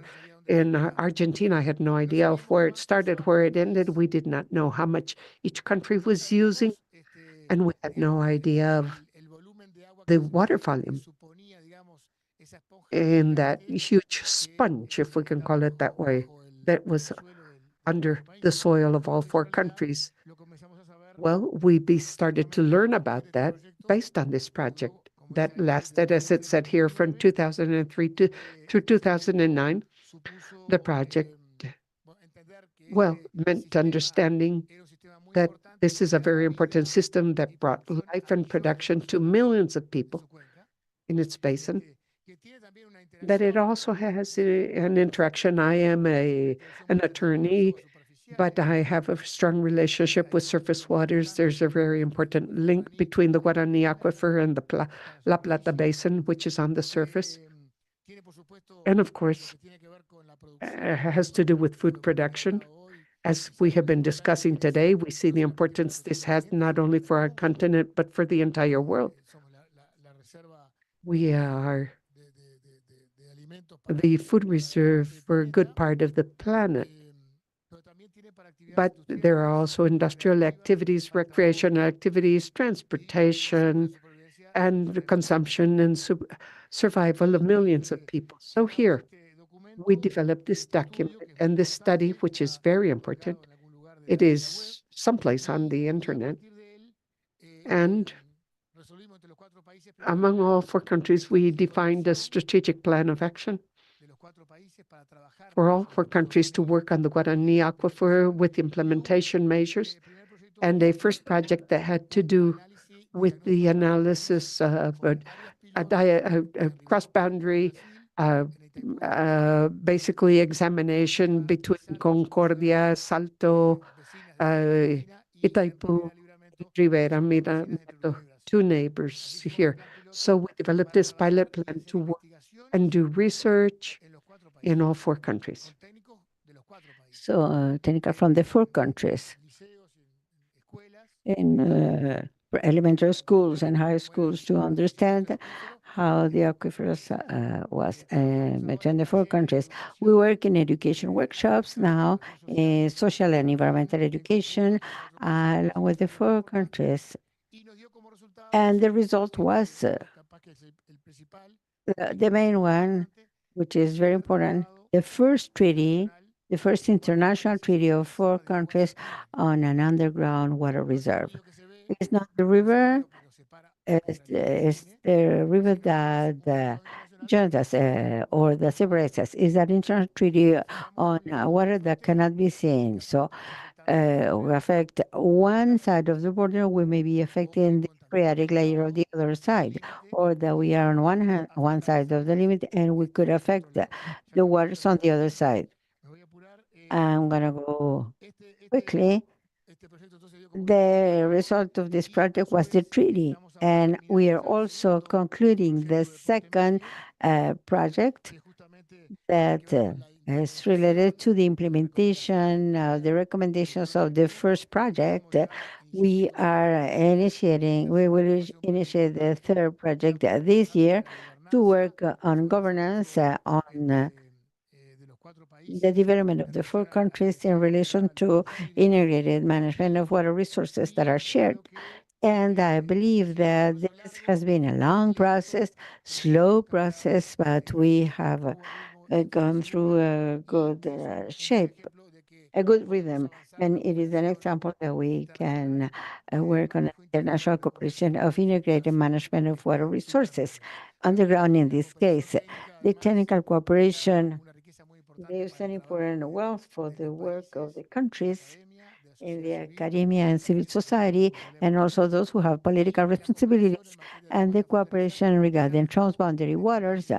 And with the river that we have, is not an option anymore, and it is an obligation for the countries, and we want to be responsible managing water for the future. Thank you.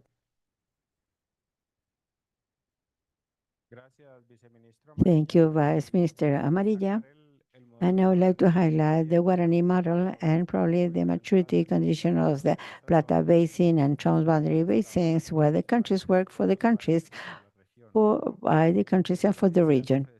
If something can be highlighted from these projects since 25 years ago, is that the countries lead and they are the ones that set the best way they consider, and they define what are they going to talk. Sometimes it's quality of water, other times barbecue, but based on this, they lead, and we as international cooperation, we are around, and where we can help, we support, and where we cannot, we just look.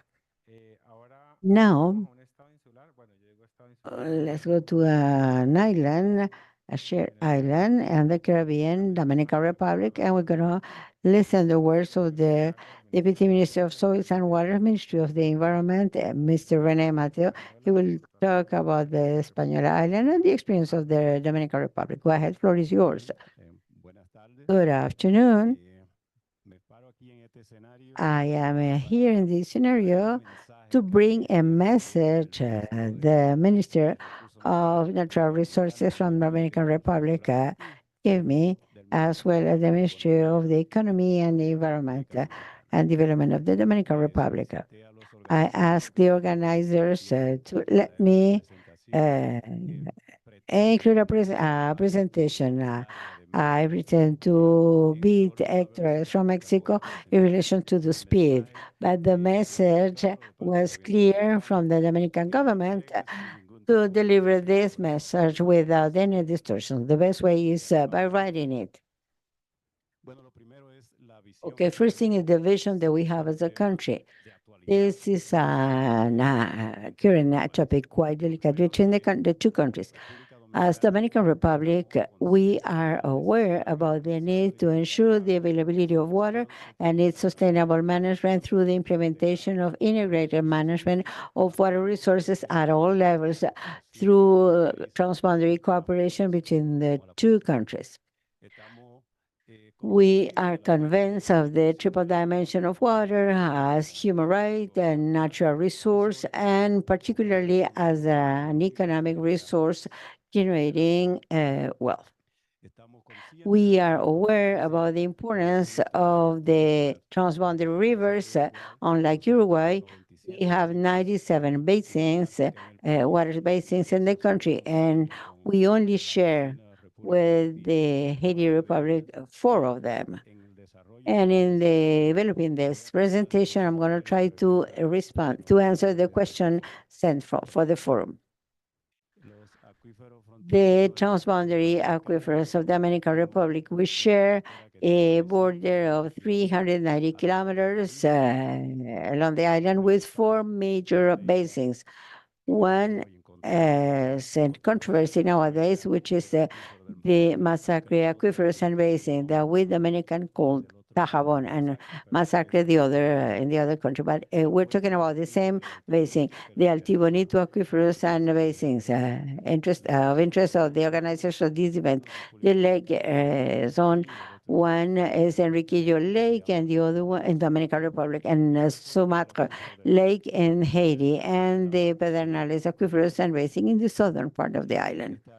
This is an illustration of this 4 transboundary basins going from north to south, Masacre in the north, in the middle, Artibonito, the lake area, and the Pedernales aquifers. The Dajabon River, we're asked to mention this, is some 55 kilometers river. It is mainly located in the Dominican territory, and it has effluents known as Caputillo, another one, Rio Hens in Haiti, Arroyo Manatí, and the Dajao River. The Dajabon River Basin, we wanted to show this. This is part of the discussions we were having with the Republic of Haiti. It goes to the Manzanillo Lake, a complex system of wetlands protected by the Ramsar Agreement and the National System of Protected Areas in the Dominican Republic. So managing these waters is very important for both countries. The second basin, the Altibonito River, which is by far the main river in the island. In this case, is the other way around. 30% of the basin is in the national territory, in Dominican territory, and 70% in the Republic of Haiti. In fact, in this river, the Haiti Republic has their only dam called Perico. In institutional terms, both countries have established 4 treaties, one in 1929, revised in 1936, a revision protocol in 1936, and basic cooperation agreement in 1979, including the creation of a Mexican mission, Dominican Republic, and Haiti, among other important protocols, among other important trade protocols. One of the questions asked is how to share water. Well, the countries that share water bodies, as we saw this morning, must find ways and conciliation arrangements of availability and water demand in order to facilitate the shared use in an equitable and fair manner, assuming the border states the responsibility to take care and manage these resources on a rational manner with mutual respect to the sovereignty of both countries and with solidarity. The prevailing agreements in the Dominican Republic and Haiti establish proportions for equitable use of transboundary waters, and they impose restrictions to works or water transfer from water bases that will drive the volume of water and affect the volume for any of the two countries. I include this image to quickly discuss because this is one of the few examples in the world of good practices in managing of transboundary basins. This canal was built in 1950, has been part of a solution between the two countries. Both in both margins of the Massacre River or the Havan River, there are these little yellow dots are direct intakes in the river. In a harmonious manner, for years, both farmers from the Dominican Republic and farmers from Haiti share this water downstream on a basis that is being stated today as a result of the discussions both countries are having. In this area of the downstream, in the Dajabon River, there are some 24,000 land planted basically from rice. 10,000 belong to Haitian producers and 14,000 from the Dominican side. And for years, they have used this water without any conflict. As a result, because Haiti initiated the construction of a canal, this La Vigia had 2 decades without any operation, but farmers from both countries take water directly from the river. This may be affected by because of the intention of this, the construction of this canal. So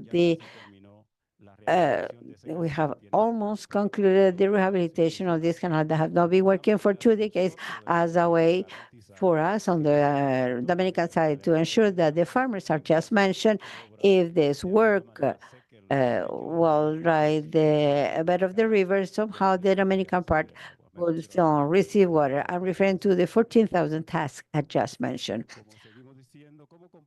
How to share water with the peace and friendship and arbitration treaty that I just mentioned from 1929 in Article 10, for which the works affecting the flows of the course of the transboundary rivers. This provision recognizes the right of the both states to use water from the shared source on a fair, equitable manner in its own territory for irrigation or for any other use. That is why, in line with the good practices we talked about, the projects the country is trying to implement nowadays.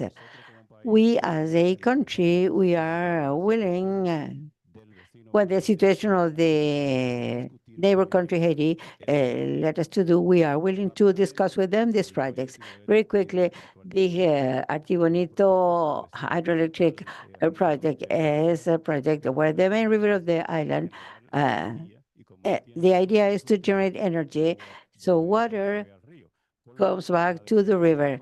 Since it is stored in upstream, we prevent floodings. As somebody mentioned, that the construction of dams will help us to deal with the climate change. We store in the drying times, and we control floodings in case of an abundance of water. As part of the basin of this river, this is the only dam from the Haiti Republic that will favor them in terms of having a regulated volume of water. Also, this is another project we would like to discuss with our Haitian neighbors. This is a project on the Hoka Dam, which is located in the Altibonito River as well, and it will allow the irrigation of more than 300 tasks in both sides of the two countries. Finally, in these two big projects we would like to discuss with Haiti, we include the project Don Miguel Dam. We want you to pay attention to this. If we build this dam, which is a small one, 30 million cubic meters, we can regulate the water from the Jabon Massacre River. This has made that Haiti tries to build this deviation, this canal, because this dam will allow us to regulate the volume at 4 cubic meters per second. The hydrologic studies of the country reveal that we can only assure a volume of 0.96 cubic meters per second. This little dam would take this volume to 4 cubic meters per second because the river or the basin of the Jabon River has two times of rain, one on April. Right now, the volume does not reach 2 meters per second. The rainy season on April and the other one in November. The dam will store this excess and will distribute this throughout the year with a constant volume of water. What are the future steps we understand to strengthen the relationship between the two countries? First, to retake the dialogue, apply the good practices of the past. For example, in 1978, Haiti and the Dominican Republic reached consensus to build a dam on the Pedernales River, which is the basin that is located to the south. The agreement was signed by the chancellors from both countries, and it was certified by the presidents of Haiti and the president of the Dominican Republic. Important information to remember. This dam allowed the two countries to extract from the river 250 liters per second, and the budget for the construction of this dam was shared between both republics. This kind of agreements need to be reconsidered for both countries to share their transboundary waters on an environment of peace, equity, and harmony. So, summarizing, these treaties that started in 1929 are not adapt to modern times of demand and climate change. We understand that focusing both countries in these 5 points could strengthen the future relationships to improve the institutional frameworks that are kind of old, a scientific basis of hydrology and hydrogeology, establishing the monitoring network. One of the serious problems we have and is how to share information and how to generate this information. Although we have several measurement stations, we know they are not enough for the 390 kilometers of the border. And finally, within these improvements for the institutional framework, for example, there is a treaty of the Convention of the United Nations on the Right of International Water Courses that was signed in 1997, establishing the rights and obligations of the countries that share international water courses. Dominican Republic nor Haiti are part of this treaty. So we understand that this agreement is important because there are vital points, those that we are experiencing nowadays, as the one mentioned in Part 3 of the Convention that establishes the principle of prior notification of measures projected and indicated in detail the different aspects of this obligation. The essence of the principle is if a state if in one of the states projects are planned, projects that may have a negative effects in another state or other state that share international course of water, the state that plan this measure must timely notify the other states about their plans and to find measures and discussions to solve this conflict under a peace environment. This is the message Dominican Republic government sends in order to strengthen our relations with the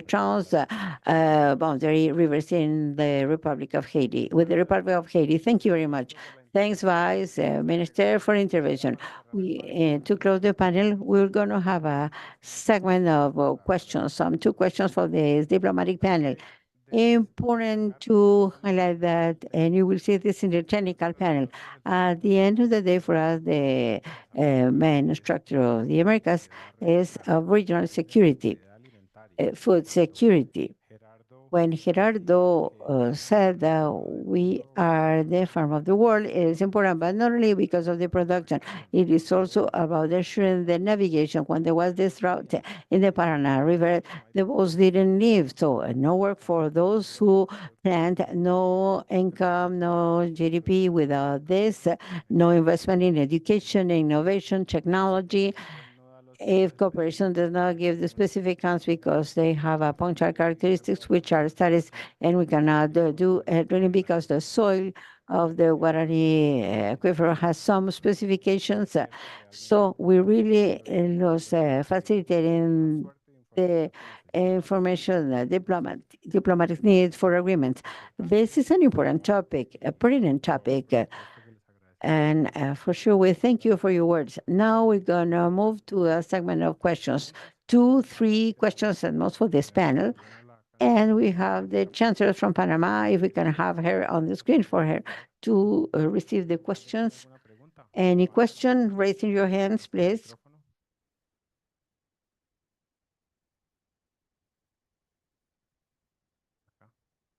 Over there. Hello, good afternoon. My name is José Sanchez. I'm the regional coordinator of the Network for Central America. I appreciate the information provided today. I want to ask a concrete question. One of the challenges that we have in the transboundary work is the access to information. It is very important. The work and incidents and diplomacy at the level of political platforms is important, but when we are collecting information, who really work in those territories, transnational, binational territories, we cannot connect all these initiatives, all this money that go to specific projects with the people that are really experiencing the challenges and the opportunities in water management within this transboundary rivers or basins. What can we do for these initiatives we have at the political level, go at the local level? What can we do for to get the answer of the needs of people living in those territories? Thank you. I'd like to answer the question on the panel. Yes.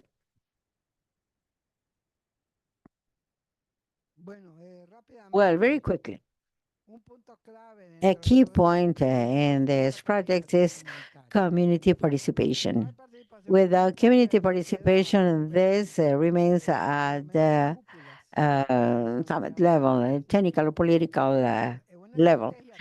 A strategy we are using is to have networks at the middle level or the basic level, mayors, and then at the technical level.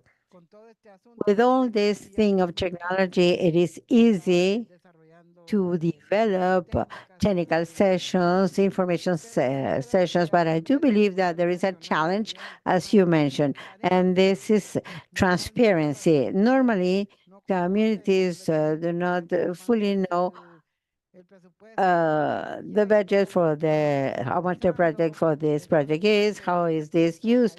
I believe here we need to give it a better priority. But besides that, people need to feel that with this water issue, which is a basic need, they are asked and that they make some proposals as well. A challenge we have is that water gets to the municipality, any municipality, to villages of the Trifinio. This is a challenge. The only way to succeed is in getting together with people, going to the bases, and particularly to be in permanent contact with the progress of their projects, where they are the most important element. And with this, we can succeed, which is to have water for everybody. Thank you. Thank you. Anyone else that would like anything? The Chancellor from Panama will complete the answer. Thank you. Basically, in the same line, what we can see is how the cooperation mechanisms evolve. How can this improve? By collecting all the needs and putting them into a document that could be formalized, that could formalize them. The best, and the Deputy Minister of the Dominican Republic mentioned this.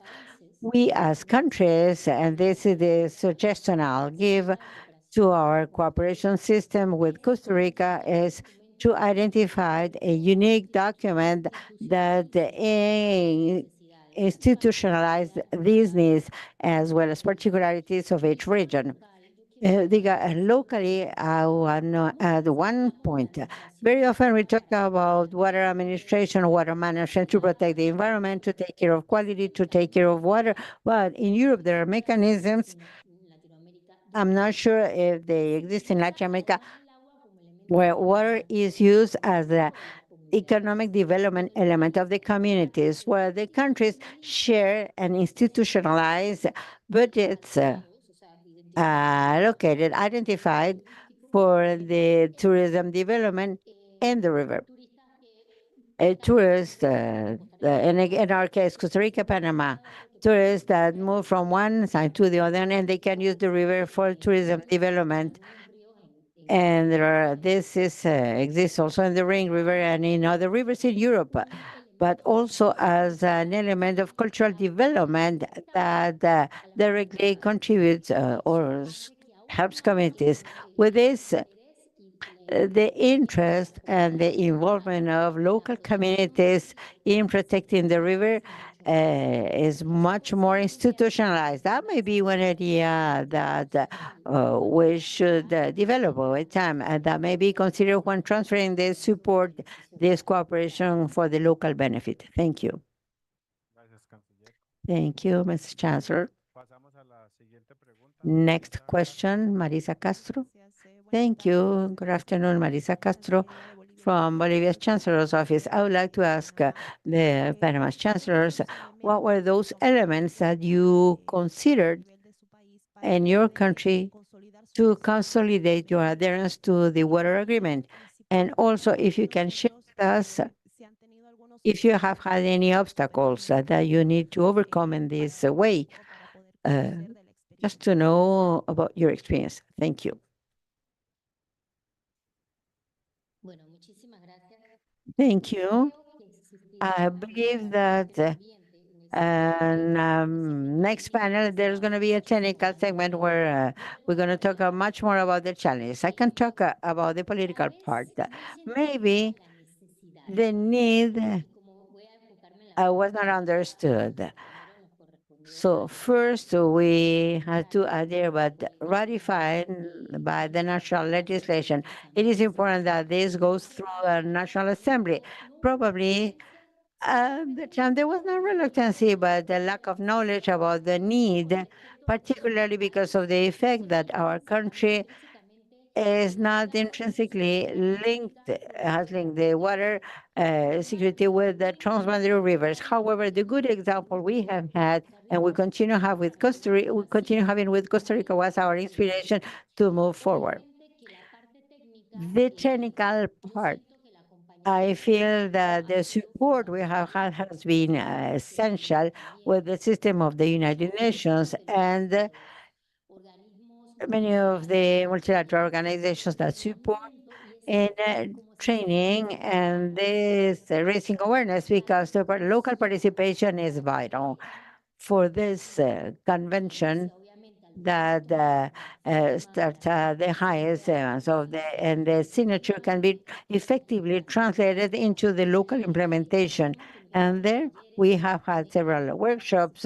I have participated in some of them, and the Ministry of the Environment, which is the ruling entity on the political side, is the one that is executing. I believe they are the most appropriate people to to mention more than challenge, the sensibilization on the importance of the urgency of the cooperation of transboundary waters in our country. We have had the great support, and we thank this space to United Nations for the support provided.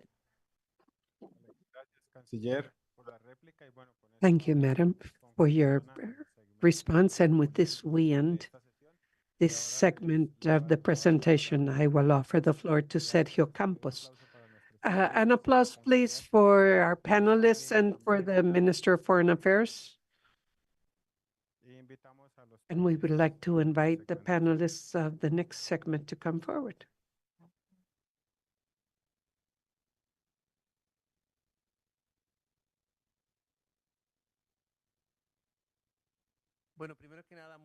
First of all, good afternoon.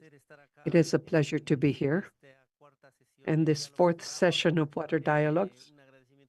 A special appreciation to Rica, the sister organization, together with the OAS, for welcoming us here. Congratulations and appreciations to ECLAC for organizing this fourth edition of Water Dialogues and for including the matters of the forum. It has been a pleasure to organize this meeting together with the OAS. And regarding context, we at the IDB always say that the Latin American economy flows through water. 70% of our generation of energy is hydro in origin. Most of our exports depend on water. Flowers, beef, soy, whatever. Even the export of mining products depends on water sources. And water security for Latin America is fundamental. So the first thing in my thoughts I want to share with you is that in Latin America, we cannot talk about water security if we do not talk about cross-boundary basins. 70% of the fresh water in our region is in transboundary basins. Basically, this represents 60% of the territory of Latin America. And in transboundary waters, we have basically a huge percentage of the population that lives there. So if we're going to talk about water security, essential for the economic development of our region and for the well-being of our population, we need to talk about our cross-boundary or transboundary waters. Only in Central America, there are 38 of these basins. In South America, 38. So there are many water bodies that we share amongst the different countries. And hopefully the challenge today were a good management of the basin or increasing access to fresh water, sanitation, or disaster prevention, etc. Now we are in an era of climate change that is affecting all countries the same, all the way from the most developed to the most underdeveloped. Today, we are experiencing one of the most outstanding droughts in the Amazon region, the one that is affecting the 8 countries that share that basin. Chile has, over the last 15 years, experienced the worst drought in 200 years. Monterrey, Montevideo, Mexico City today are suffering the consequences of climate change. And unfortunately for our region, drought is a synonym of water shortage, and basically we see the loss of lives and economic losses. So not only should we better manage the water resources, but we must address climate change. And when we talk about addressing climate change, the challenge is no longer, it has to go beyond what we usually have done. We have to work on the reduction of greenhouse gases. Decarbonization has to be a key element in the agenda of transboundary basins. Otherwise, we will not be able to stop global warming. So in this sense, within the bank, we have created, with the support of Aquafondo, resources coming particularly from donations from the Spanish government, Swiss government, the Austrian government, a water security strategy for Latin America based on 4 pillars. 2 principles, 4 pillars. First principle, well, decisions have to be science-based, no longer based on who has the biggest political, social, or economic power. We must make science-based decisions. And for this, technology and innovation will be essential. The incorporation of that technology and that innovation in the basin authorities. And the second principle is that the main axis for development has to be the preservation of water resources. If we do not clearly understand that, well, all of those that rely on water resources, the private sector, the public sector, rural communities, cities, everyone will suffer the consequences of climate change. So in this sense, the 4 pillars are data. The question is, yes, there is discrepancy with data. The number of hydrometeorological stations among the different countries is very different. We have to work with data, with technology. The second pillar is strengthening institutional structure that are transboundary. The third is human capital training. There are very few technical professionals working at these entities or enjoying stability. And the fourth is the development, project development. Projects that are greener, projects that are more nature-based solutions, the development of projects that lead us to decarbonize. So that, from the perspective of the bank, is the context in which we are moving in the transboundary basins and where we are supporting most countries of the region to address this challenge. And for this, we have 4 panelists, very high level. I would like to invite you to come forward. Mr. Pedro Pablo Silva, Director of State Borders and Boundaries of the Ministry of Foreign Affairs of Chile. Mr. Fernando Cisneros Arza, WRM Technical Specialist of the Amazon Basin Project, ACTO. Ms. Yarid Guevara, Head of the Department of Integrated Water Resource Management and focal point of the Water Convention, Panama, and Ms. Lizette Hernandez, Trinational Executive Secretary, Trifino Plan. First of all, I would like to thank you for being part of this panel, and I would like to congratulate you for the efforts you are making. Allow me to start with the first question for Pedro Pablo. Pedro Pablo, we understand that cooperation between Chile and Argentina has been exemplary. What is the experience among the 2 countries regarding the 6.52 GDS? Those that do not remember which one, this is an indicator in the Sustainable Development Goals, particularly for transboundary basins, that mention that we need to have transboundary organizations that have to enter into agreements and need to have regulatory frameworks with professionals, with funding allocated to it. So go ahead, Pedro Pablo.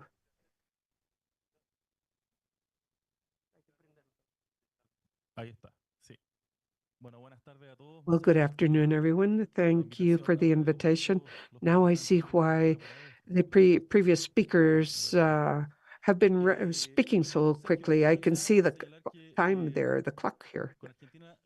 With Argentina, our relationship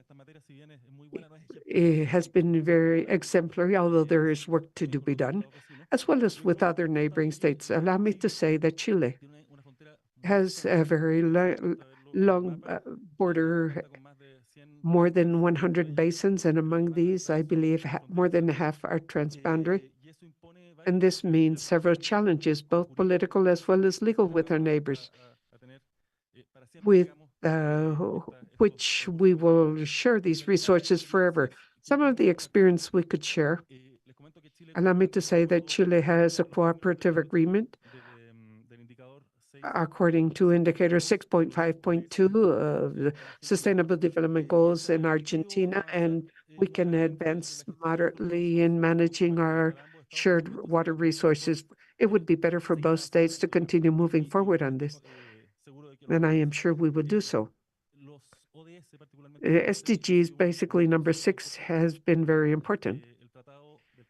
The agreement I mentioned dates back to 1991, way before that. but this has been pushed by SDGs. And on the other hand, I mentioned that since 2022, Chile is part of the Coalition for Transboundary Waters, and their cooperation therein. We have had the opportunity to share our experiences with other member states. I must refer to the last two reports sent by Chile in 2022 and 2023 regarding SDG 6.52, UNESCO, developed together between the Directorate of State Borders and Boundaries and the Water Directorate of Chile. But before developing these reports, a series of meetings were held with the Argentinian team. That is why I mentioned this. This experience was shared with the Secretariat of the Water Convention. Chile was present at the UN Conference on Water last year in New York, represented by a Minister of Public Works, Minister of the Environment, many officers of the Ministry of Foreign Affairs. And why do I mention this? Because our authorities, in their comments at the time, mentioned the urgency for improving cooperation in shared water resources. At the conference itself, the Directorate of State Borders and Boundaries organized a seminar for the second semester of 2024 talking about cooperation in transboundary waters, the agenda of which has already been shared. And the date, the specific date has not been specified. Why? Because there is effervescence.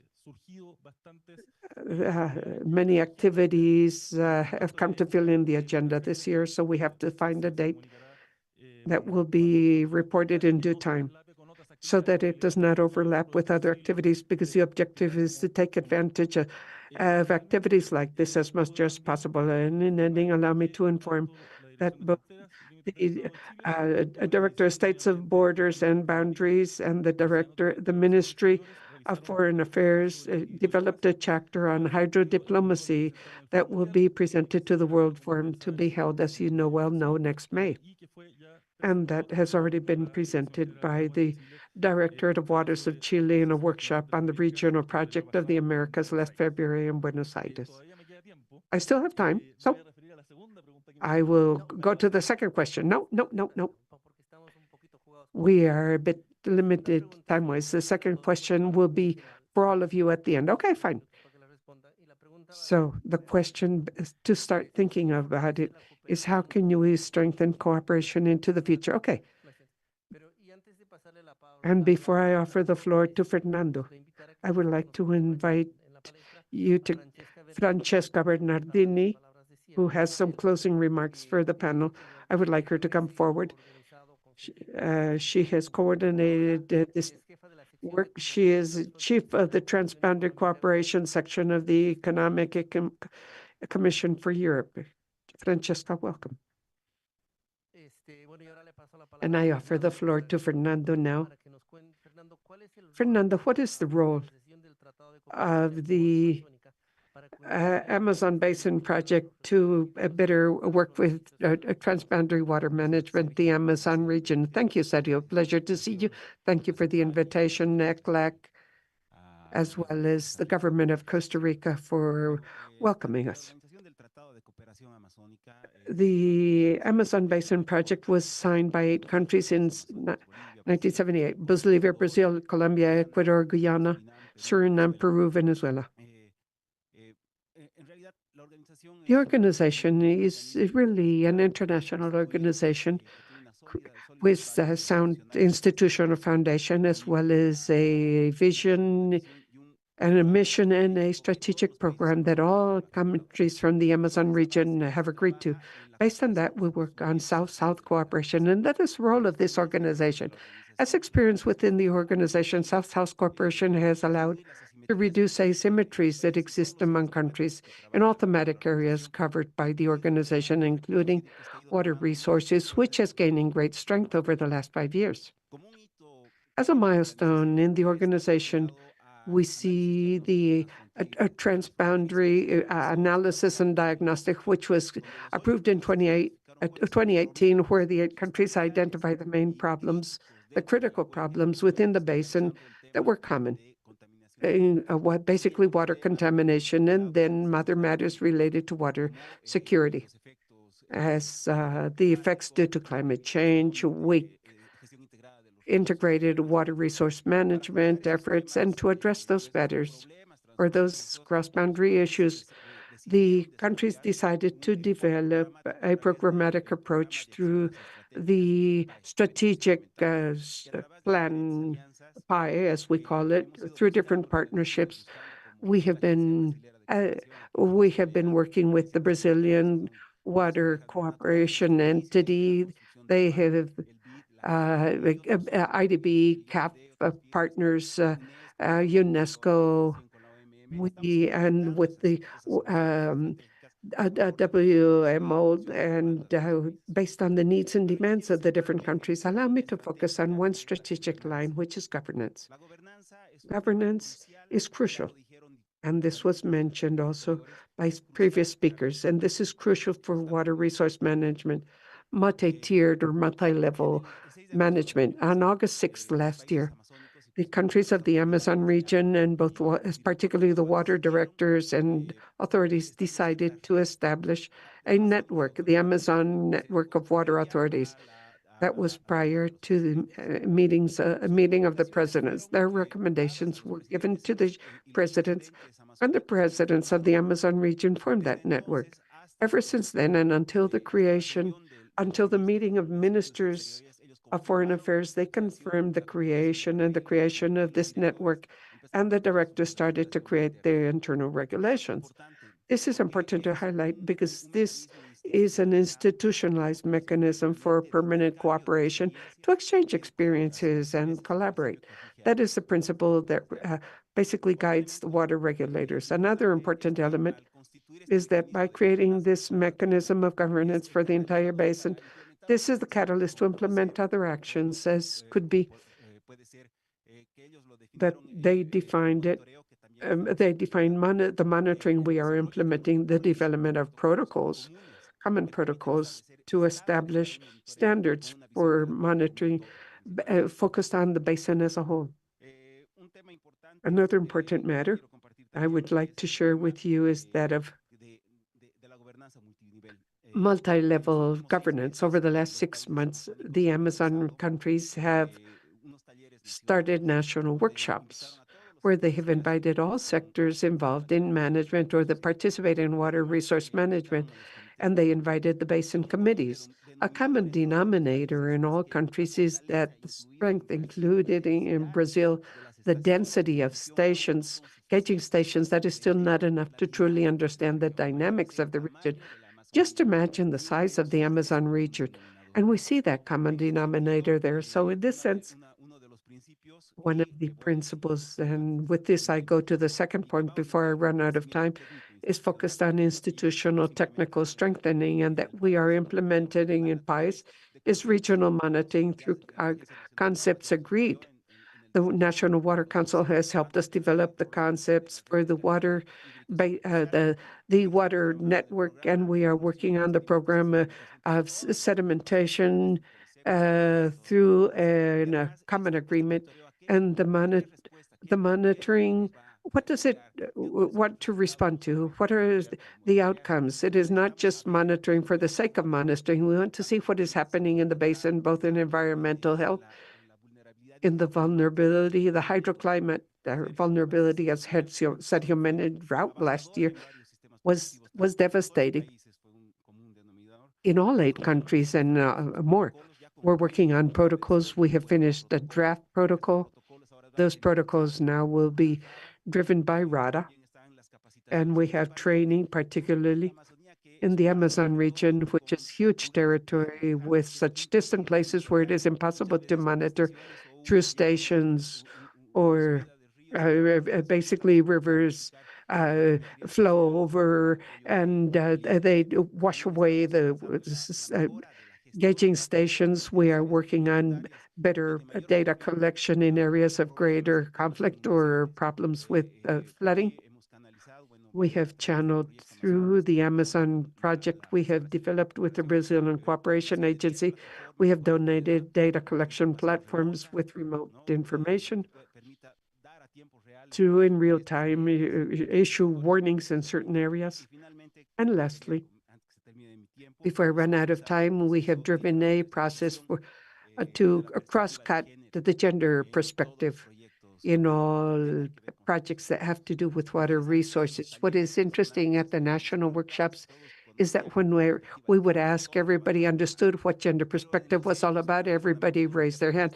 But through a methodology proposed by the UN scanner, in the project cycle, in each project, we must identify whether there truly is the role of women. Well, and that has shown that is not the case. So it has been very interesting, and this implies modifying the way we think and articulate of projects. Thank you, Fernando.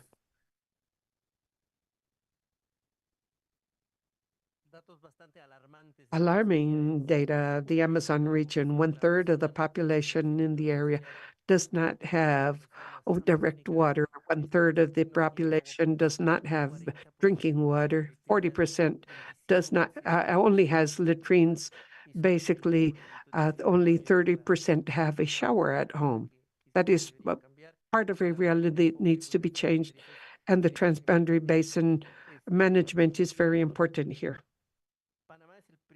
Panama is the first country that joins the convention. That is a historical fact, and I hope that many more countries can follow that, because we see the convention. Basically, this is lessons learned of what this is all about. Please, could you tell us about the implementation of cooperation agreements as the Amazon Basin project, and if this could help better manage shared waters? You're talking about the water convention? Yes. Okay.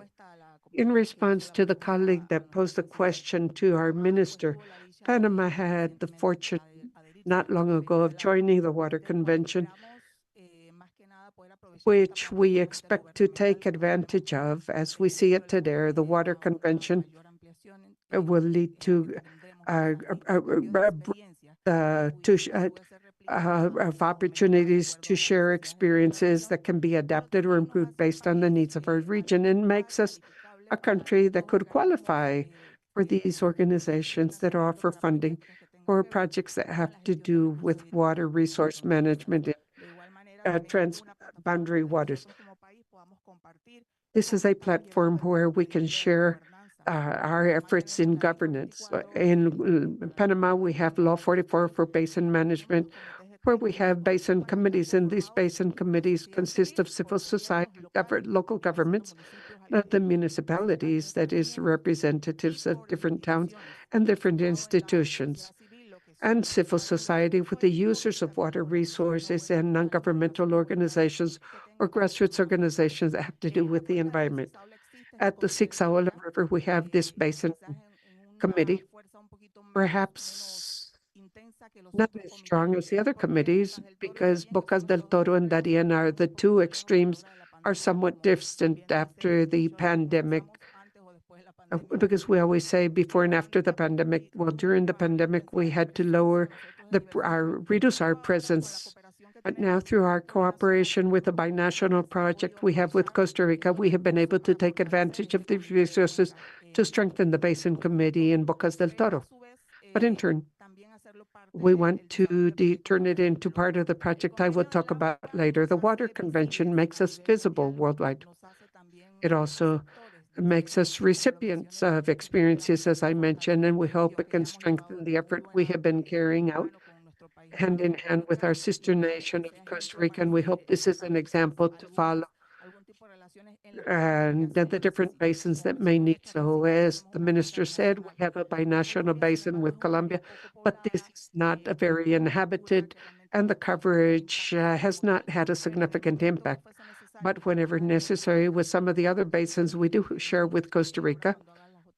And with the next question, I will explain what we have been able to share with our friends and colleagues at MINAI. The agreement has basically led us to make visible other proposals that may be needed to strengthen transboundary basin management. Okay, here we have different types of thinking. Some people say transboundary waters could become a source of productive local development and joint development, growth, harmonization, and improvement. But we have the other side. It could be a source of conflict, as we have seen in so many other countries worldwide, as well as many in our own region. Precisely in the previous panel, we heard about how this tradition of cooperation between Haiti and the Dominican Republic needed to be strengthened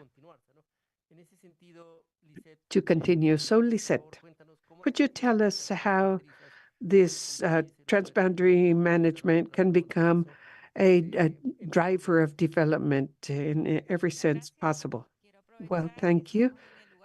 Thank you that we are in the home of an institution that promoted this.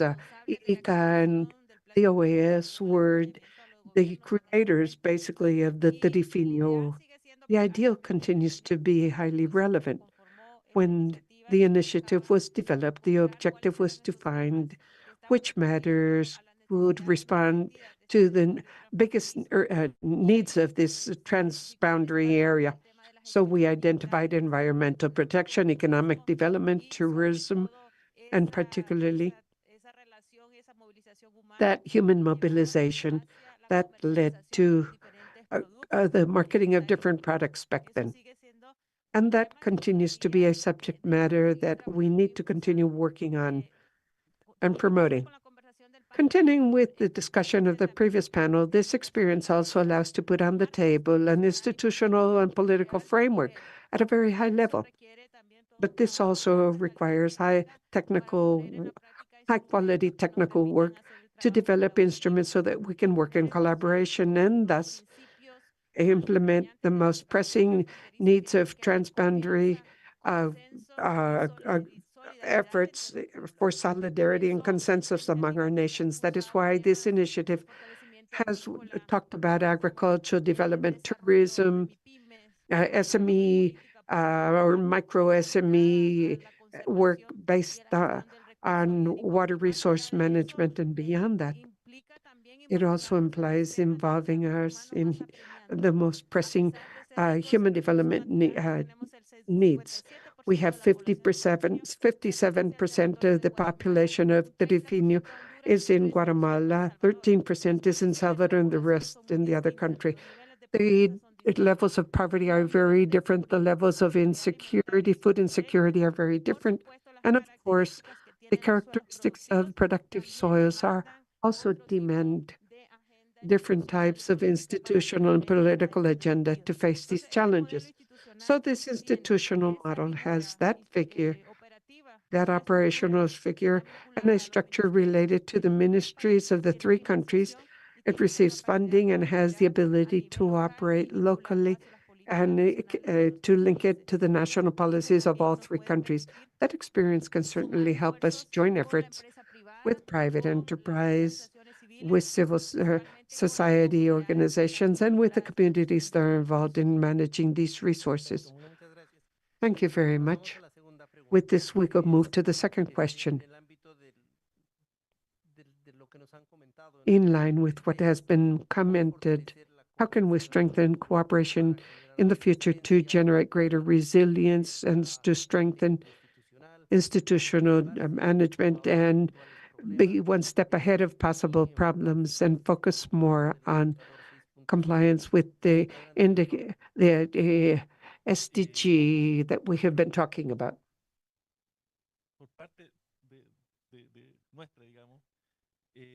As far as we are concerned, in the Chilean case, we want to continue strengthening cooperation. So far, the progress made has been quite modest, but we know this is gradually, step by step. As we advance, we can strengthen activities more. So in this sense, I would like to mention the case of the Silala River, which was mentioned by the Panamanian Minister of Foreign Affairs. This is very interesting because the tribunal basically confirmed the importance of international cooperation beyond the details of the case, which, of course, it would not be correct for me to mention those because I am not partial, if I can say this. But the International Court strengthened international cooperation and all the duties that result therefrom. What do I mean by this? International cooperation is a principle, perhaps reflected in the international arena or context. Ever since 1945, the Article 1 of the UN Convention Charter, basically in the Stockholm Agreement, Principle 24, I believe, in Rio. But this is a principle, right? So when we have the sentence of a tribunal that recognized this norm as a common law, when we bring this principle down to multilateral cooperation and we bring it to bilateral cooperation, this is an obligation among states.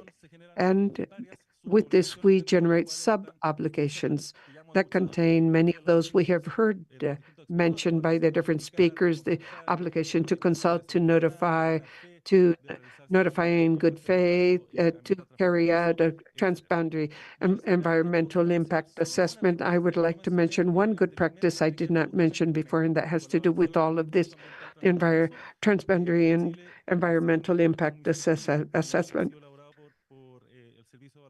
In Chile, we have a series of regulations that provide the environmental impact assessment when we are facing projects that eventually may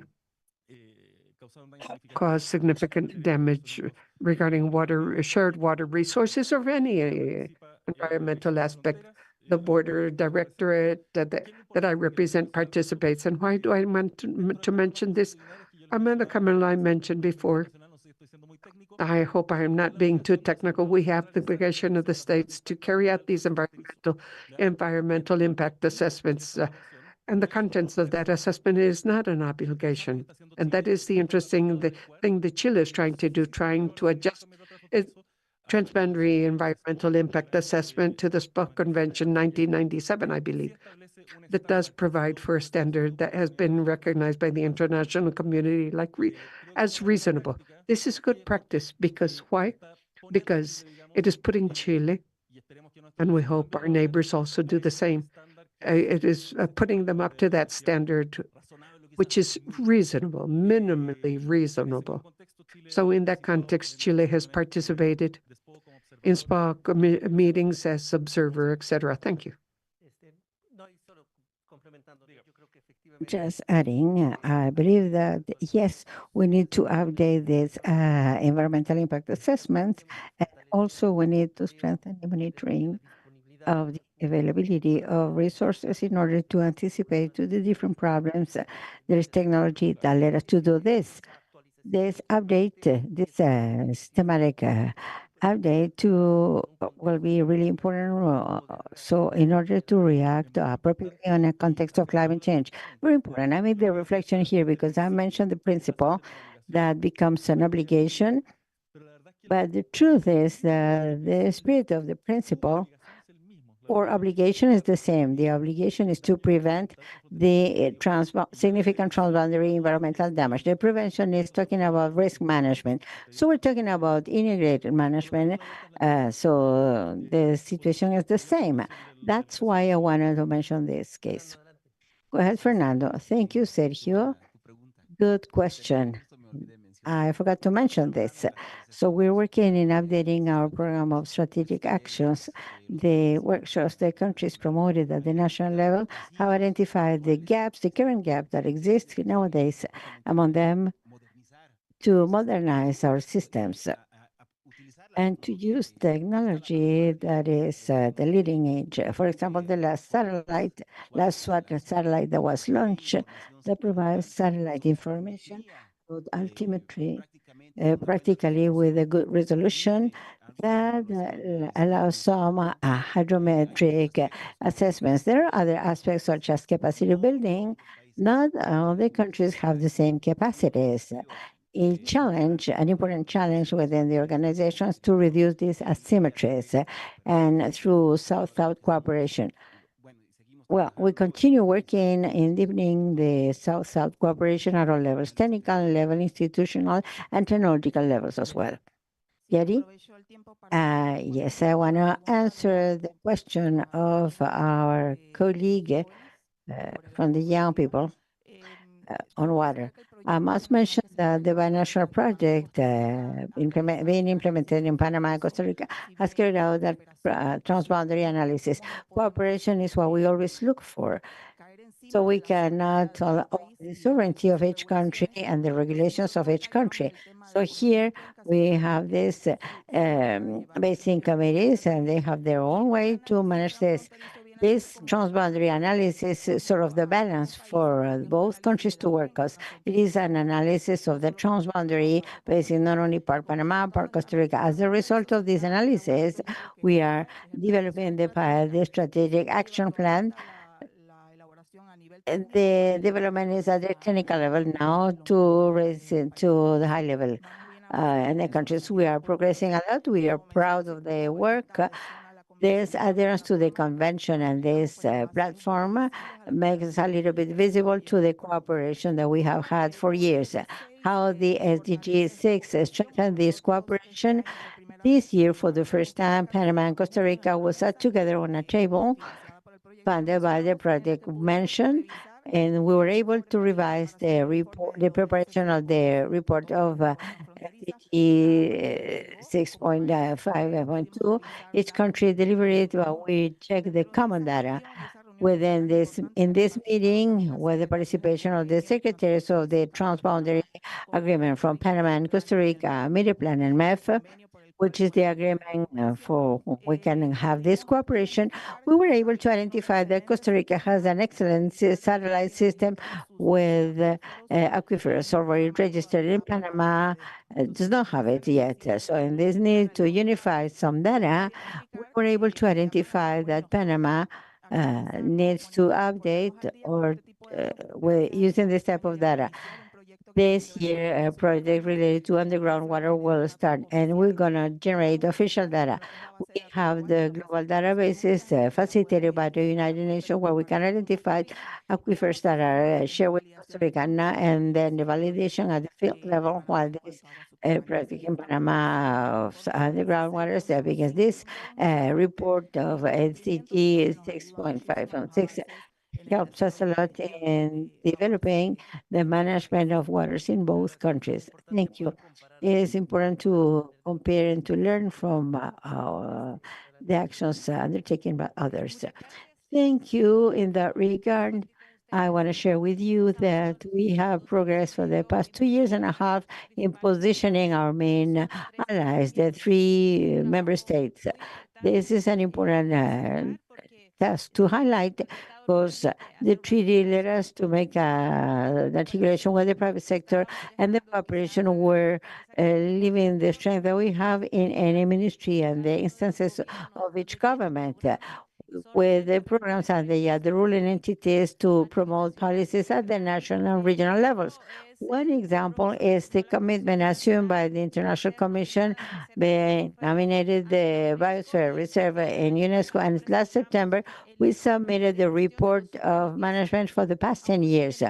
Even without a defined plan to promote this development in the territory, this year we're going to submit the plan of biosphere reserve management for the coming 10 years. It implies the first subject of conservation, which is water security. In that regard, we are trying to articulate indicators in the territory that will let us to sum the efforts of the member states, the cooperation, the private companies that need to invest a lot in this territory, because they use water for energy, for agriculture, for the industry, among others, and that requires a harmonization of this effort to invest in the territory. And here, we mentioned the importance that we still have some challenges where cooperation can facilitate the process of articulation in these topics where the gaps are found. So we're working with programs. We left the emphasis on working just with projects. Now we have 4 major programs, and with that we can progress and develop in the territory. That may be on a program to have 3, 5, 10 projects, but pointing to a global indicator of the territory. With that, we could reduce the dispersion and the duplicity of efforts. This could generate impact in the short and medium term in a more visible manner. Thank you, Lisette. Colleagues, we have heard the vision of 2 countries with different circumstances, different realities, but facing similar challenges. And we also heard the vision and the work of 2 leading entities in relation to the creation of transboundary authorities. Like our country, Fina, Francesca, what are the main conclusions? Thank you, Sergio. I'm going to try to speak in Spanish. It's not easy for me because I am not with this, but I believe when we work on a transboundary cooperation, we need to be a little bit ambitious and not thinking that things are not possible. So maybe we're going to have a funny time, but here we go. There are some key elements that are highlighted from this session. First of all, we notice a growing awareness about the importance of cooperation. The most important thing is that there are more and more commitments. And there is an awareness that this is key for water security and in general for the development, for human rights. For border areas, we talk a lot about the border areas that need development because this is the region with more inequalities and problems. Environmental matters, regional integration, peace, and justice. So, transboundary cooperation is seen as a solution to this problem. Very important. At the global level, there is also the same trend. And to the United Nations conference of last year on water, the topic of cooperation was recurrent. Many countries underlined the need to strengthen cooperation.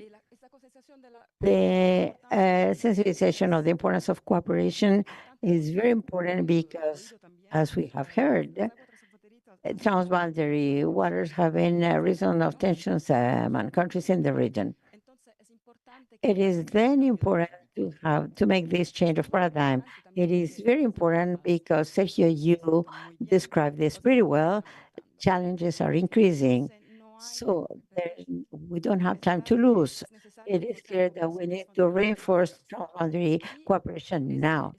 And the Stefan session showed that there are examples, there are good practices showing the way to follow. So there are clear recommendations. We need a strong governance. We have heard about the basins where there is governance, but there are many basins without an agreement, without joint institutions. I mean, they need to be established in this basin. Also, we need to provide it for sustainability to have means and enough capacity for an efficient water management. We have heard that a strong governance is a multi-level, inclusive governance that involves local communities, women, young people, private sector. This needs an approach.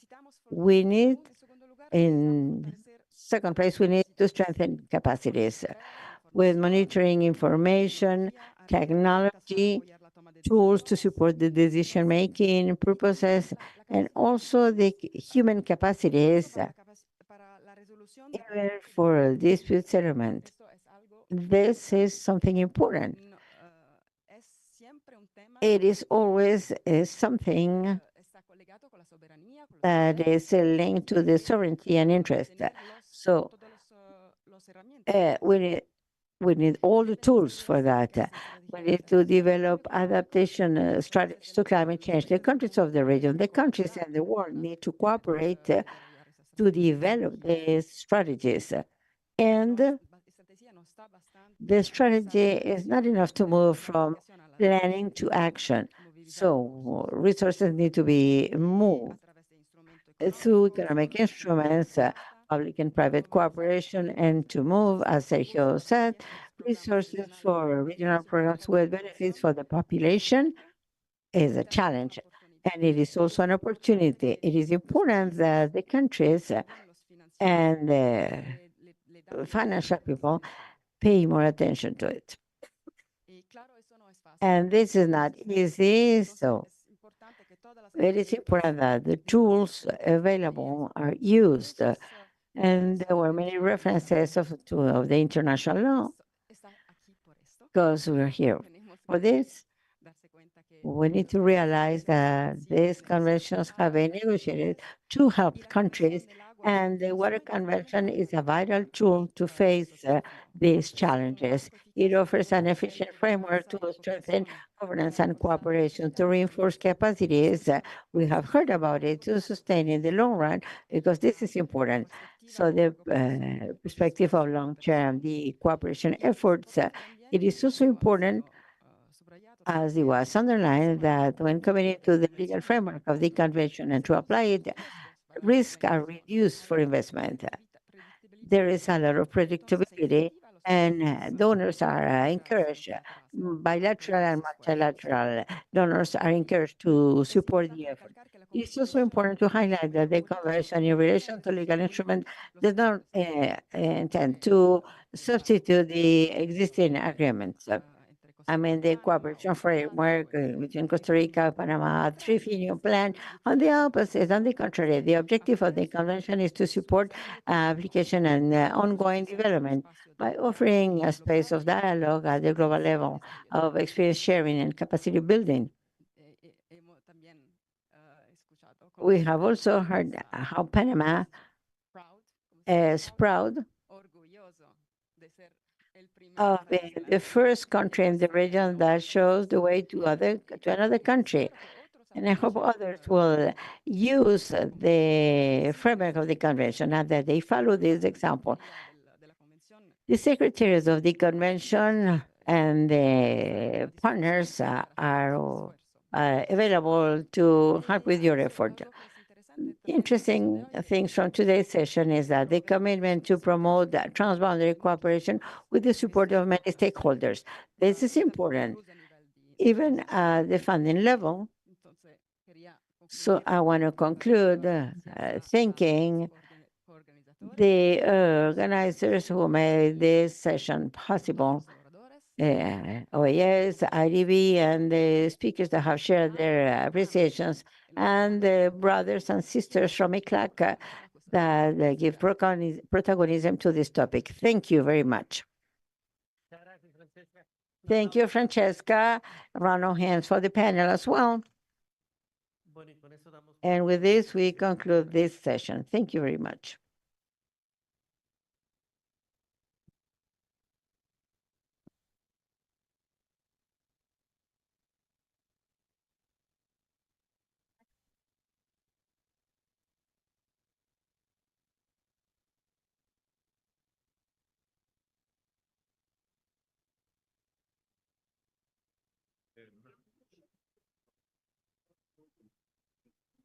Vale, nuevamente. Again, good afternoon. To continue with the agenda, we're going to move to the session 4. Session 4 about towards the World Water Forum 2024, the preparatory process.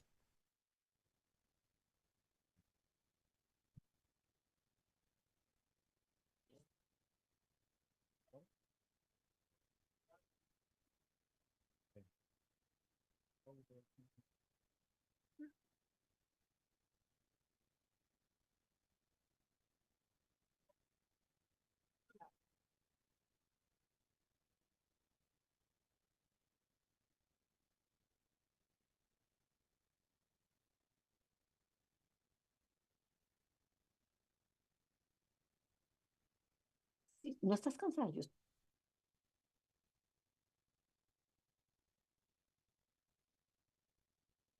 Te hacía falta.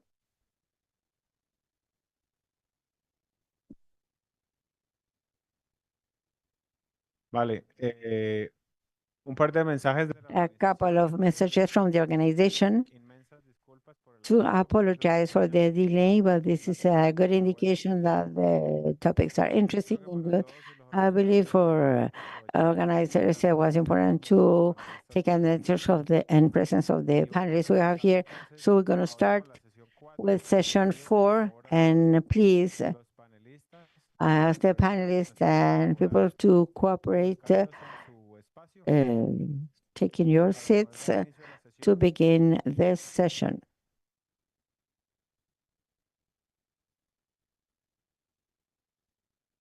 Voy a ir llamando a los panelistas I'm going to call the panelists we're going to have for this session to come to the front.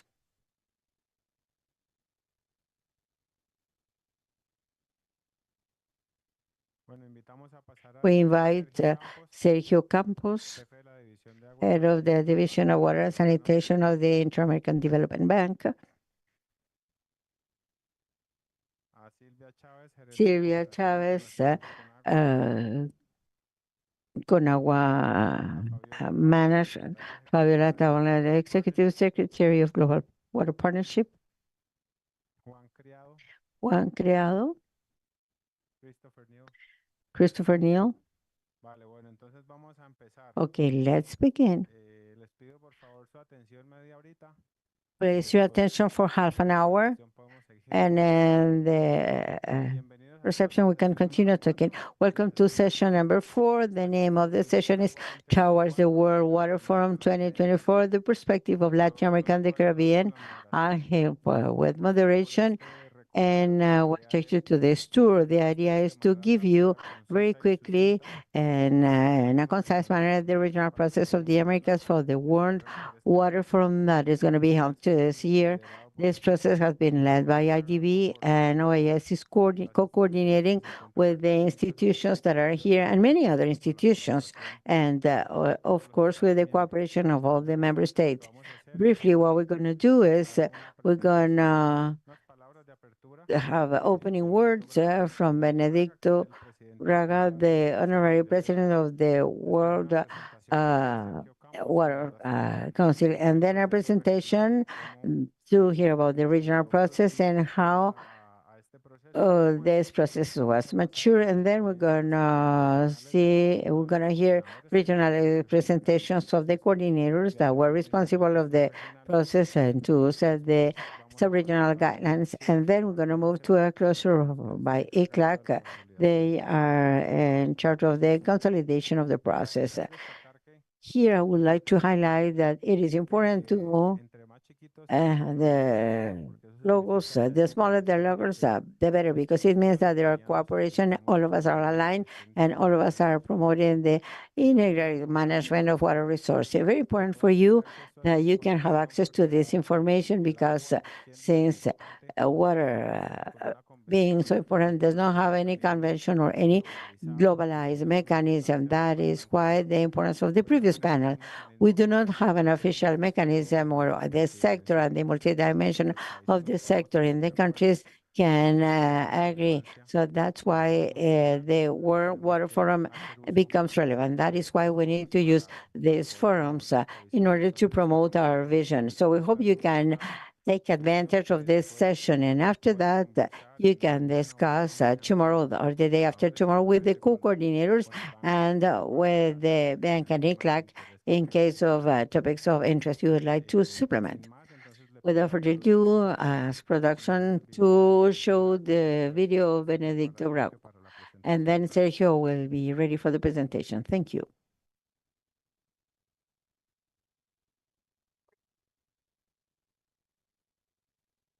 Good afternoon, everybody.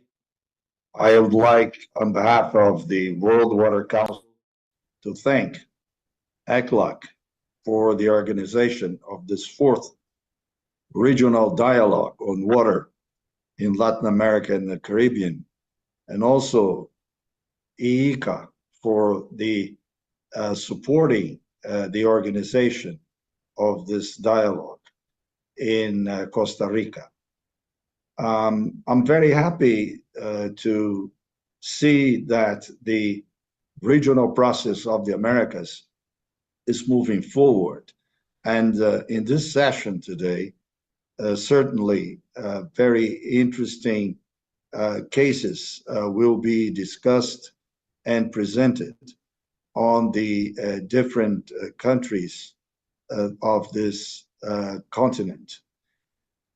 The forum in Bali is going to look very carefully into Latin America and the Caribbean because many important challenges that we face here are faced by other continents in the African continent, in the Southeast Asian continent, and in the Middle East.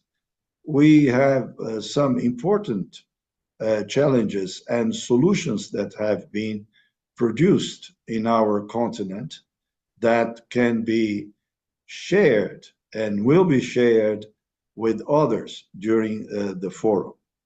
So I am very sorry that I'm not able to be there with you. I wished I could, but my message here from the World Water Council is one of excellent discussions, very good presentations that will be shared with the rest of the world to show the vibrant Latin American Caribbean continent with its with their own problems, but with very important solutions.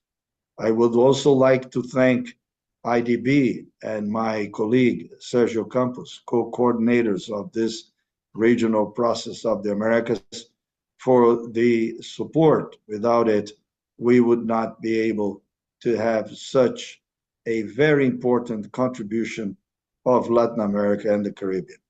With that, I wish you a very excellent session and thank you for your attention.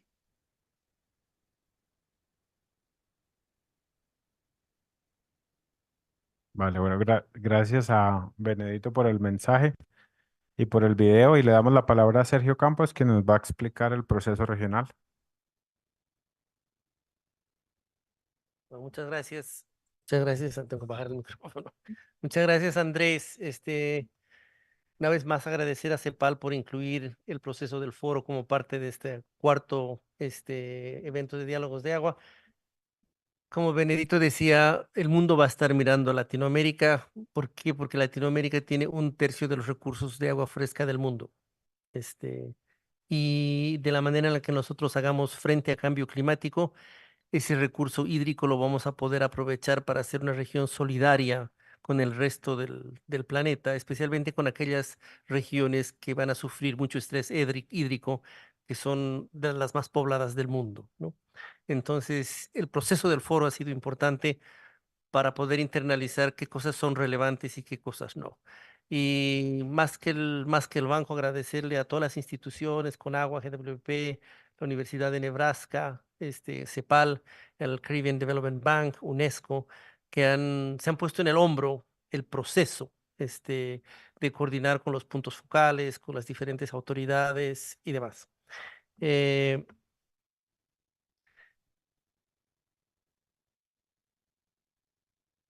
Para la próxima, si alguien me lo puede pasar. Ok. Este es el 10º foro mundial. Se han realizado 2 veces el foro mundial en Latinoamérica, uno en México y uno en Brasil hace no mucho tiempo. Los foros mundiales, cada uno ha tenido un tema diferente. El tema de este año es aguas compartidas para un progreso conjunto. Va a tener lugar en mayo de este año. Los temas han sido seguridad hídrica y prosperidad, altamente vinculado con temas de cambio climático, por lo de seguridad hídrica y prosperidad. Agua para consumo humano y naturaleza. El ser humano ha llegado a la luna y hoy día no podemos atender el abastecimiento de agua y saneamiento rural y mucho más aún el tema de igualdad de género en lo que es el acceso al agua y al saneamiento, ¿no? Entonces, el tema de agua para consumo humano y preservación de la naturaleza es importante. Reducción de desastres y gestión por todo el tema vinculado con cambio climático.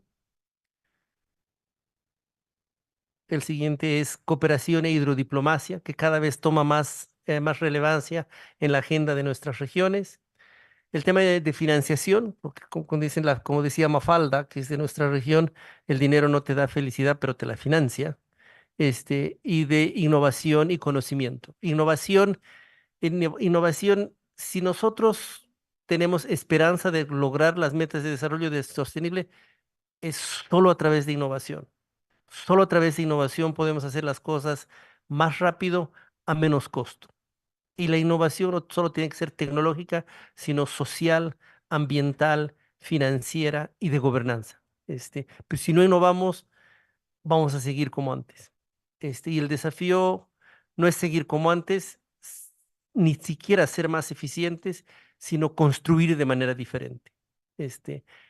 Uno de los grandes desafíos de nuestra región y del mundo, como mencionamos adelante, es la descarbonización. El sector de agua se queja mucho de que no se lo incluye en la financiación climática, pero el sector de agua no está hablando el lenguaje de la financiación climática y tenemos que hacerlo, porque si no el calentamiento global no va a parar, ¿no? Entonces, esos son un poco los temas del foro en los que nos hemos trabajado.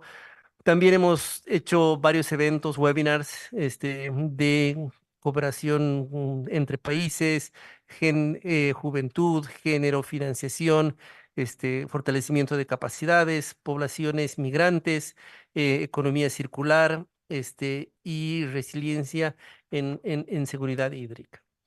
Nos hemos organizado nuevamente, porque en el 2018 nos organizamos también de manera igual, en la parte de Norteamérica con la Asociación Ambiental de Ingenieros Civiles, que está con Dale Jacobson, pero quien ha liderado todo este proceso es Christopher Neal, quien está acá. El Caribbean Development Bank a través de O'Reilly Lewis y Adrian Katzman, el profesor que ha estado trabajando en los informes del Caribe.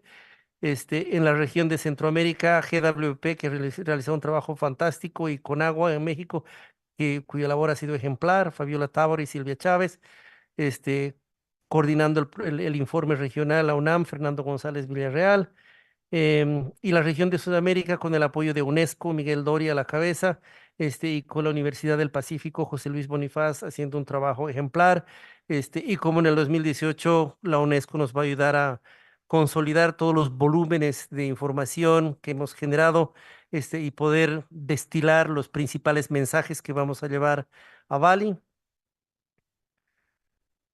El proceso hemos tratado de que sea lo más inclusivo posible. Hemos conseguido 48 puntos focales de los diferentes países. Hemos tenido revisión de desarrollo de muchos documentos Many proporcionados. documents provided by more than 48 institutions. We did not want the forum just to represent institutions and governments. We have organized workshops in different regions, more than 6, in fact, in Brazil, Guyana, Argentina, Panama. We have tried to, as much as possible, involve civil society groups and different stakeholders, and made a call for proposals to include young professionals that are interested and motivated, professionals, experts, sociologists in these 6 areas of the thematic interest.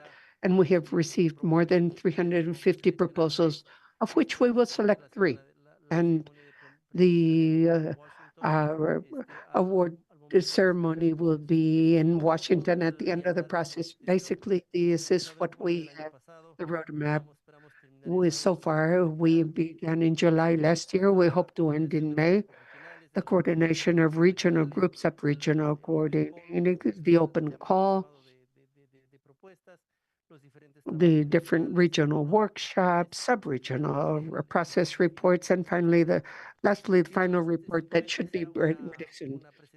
That it was just a general overview for all of you that have not seen what the process has been like. I just wanted to share that with you. Without further ado, I offer the floor to Andrés to continue moderating the panel. Thank you.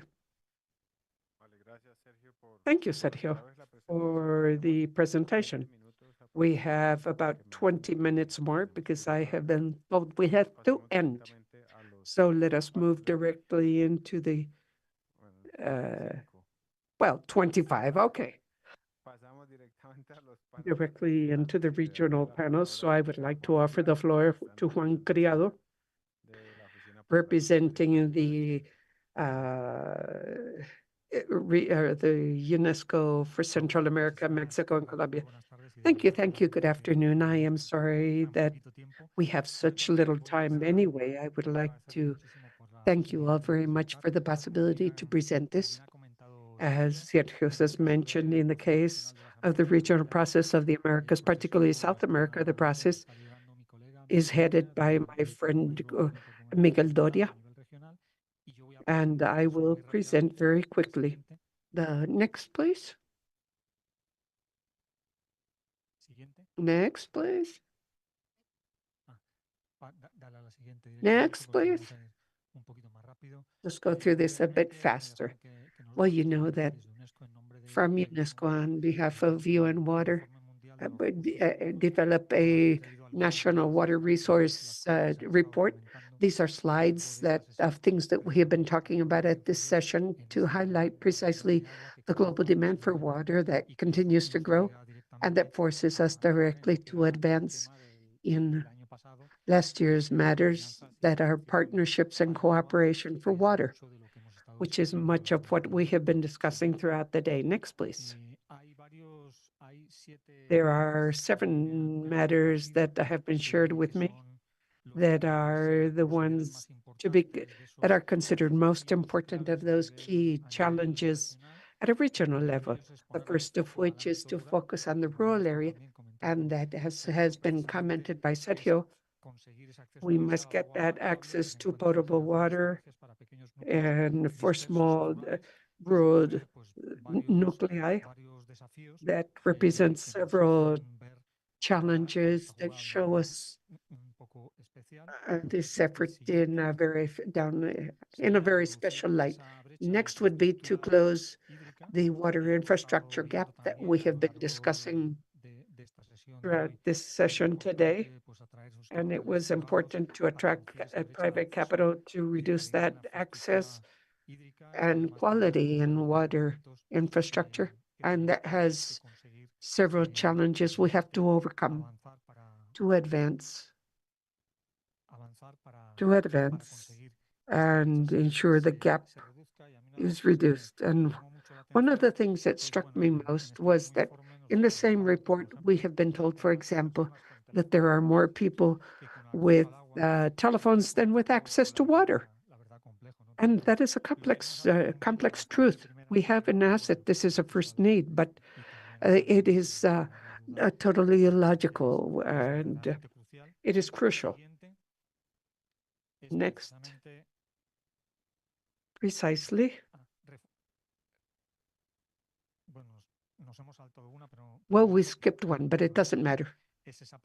Oh, this part about investing in capital training, human capital training. This is evident in all the presentations so far of the different institutions, and which additionally we have to look for that, to build that bridge between the political side and the academia, which is down at with hydrodiplomacy, which is so fundamental, and work on strengthening capacities at all levels for better water management. Next. All the part that has to do with strengthening public state policies.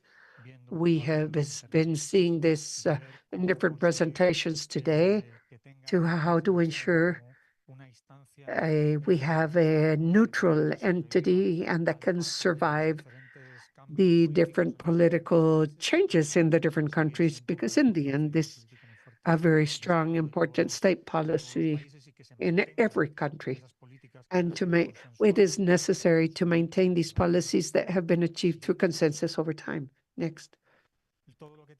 and all the part that has to do with integrated water resource management. As you can see, there are several aspects there that are very important, and I will share this with Miguel to strengthen all the governance side, because as you can see here, we have this institutional structure challenge, the political higher authority that has a very important role to play, coordinating among the different as water-related actors, and that has to do so much with that governance and ensuring integrated water resource management. Well, there should be an image. Okay, here it is. This has to do with what our colleague from the IUCN mentioned earlier on nature-based solutions, and have a comprehensive view of the basin as a whole. And when we focus on something, we should focus on at the regional level, the generation, the basin, the whole basin, because the river that flows into the ocean is important, and we must remember this at all points in time. It plays a very important role in human consumption, so it is very important to make this combination of gray work or traditional work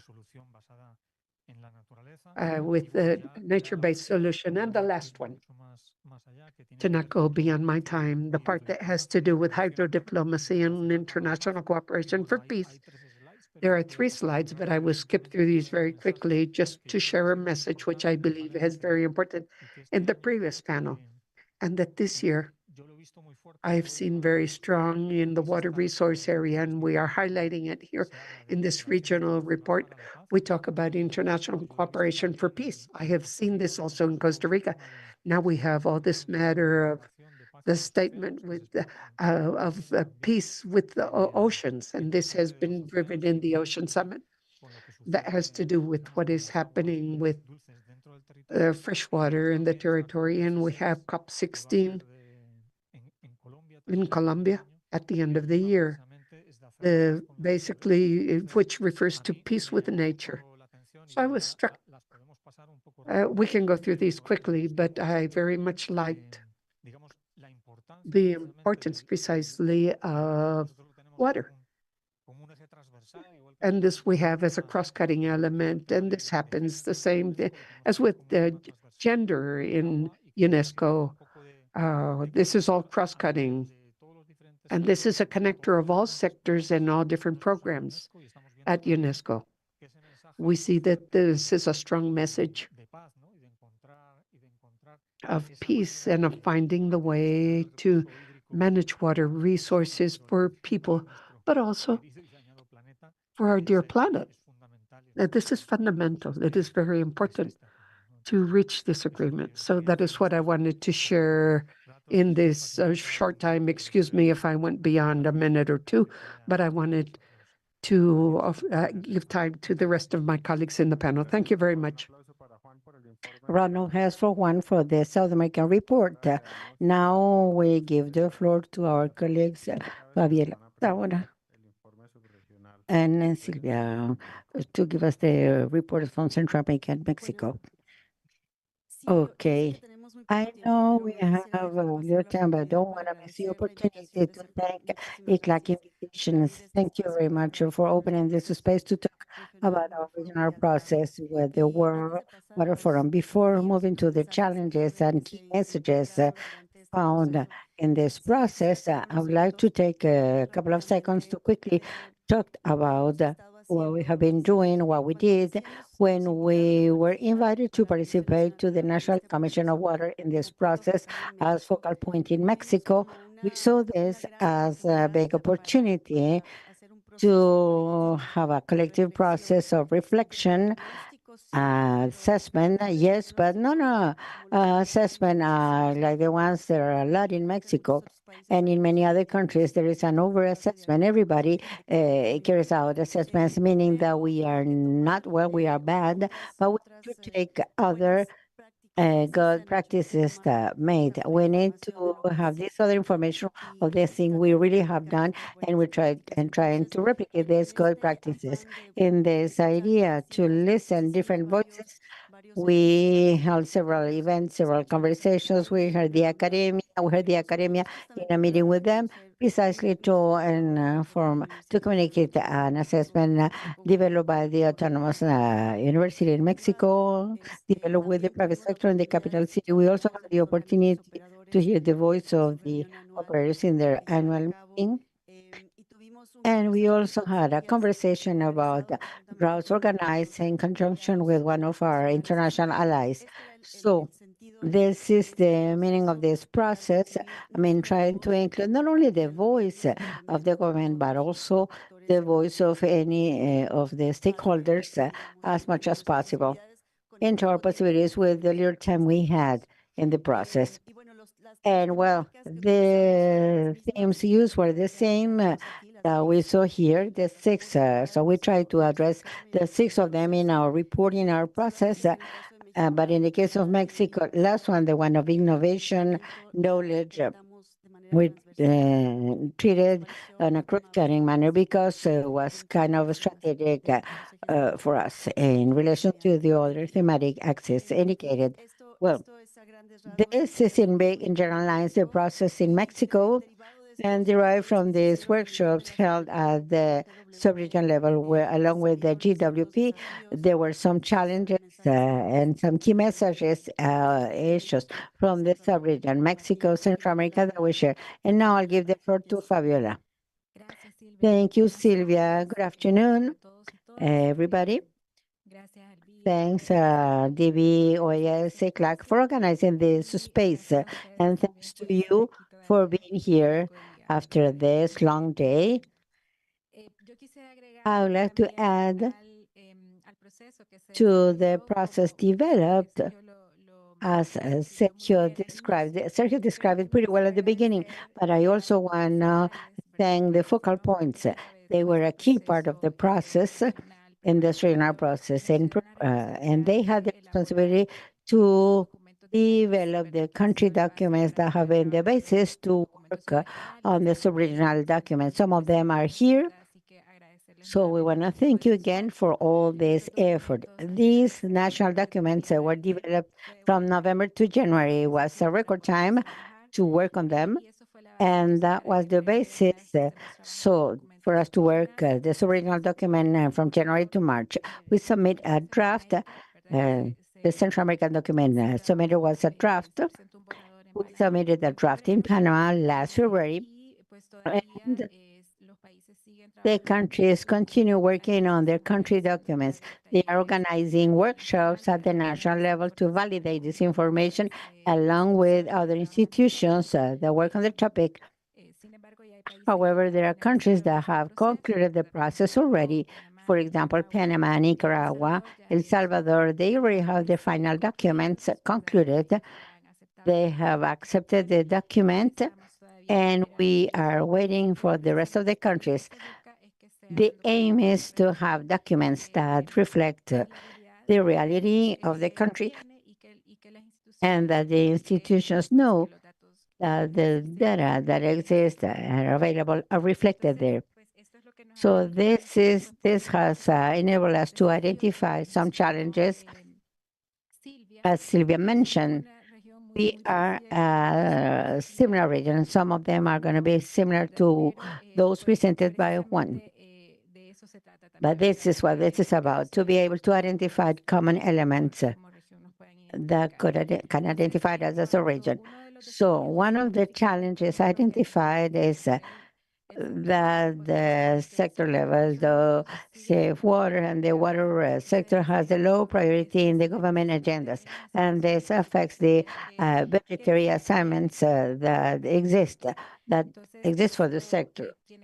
This needs to be reflected somehow in the planning tools, the national planning tools.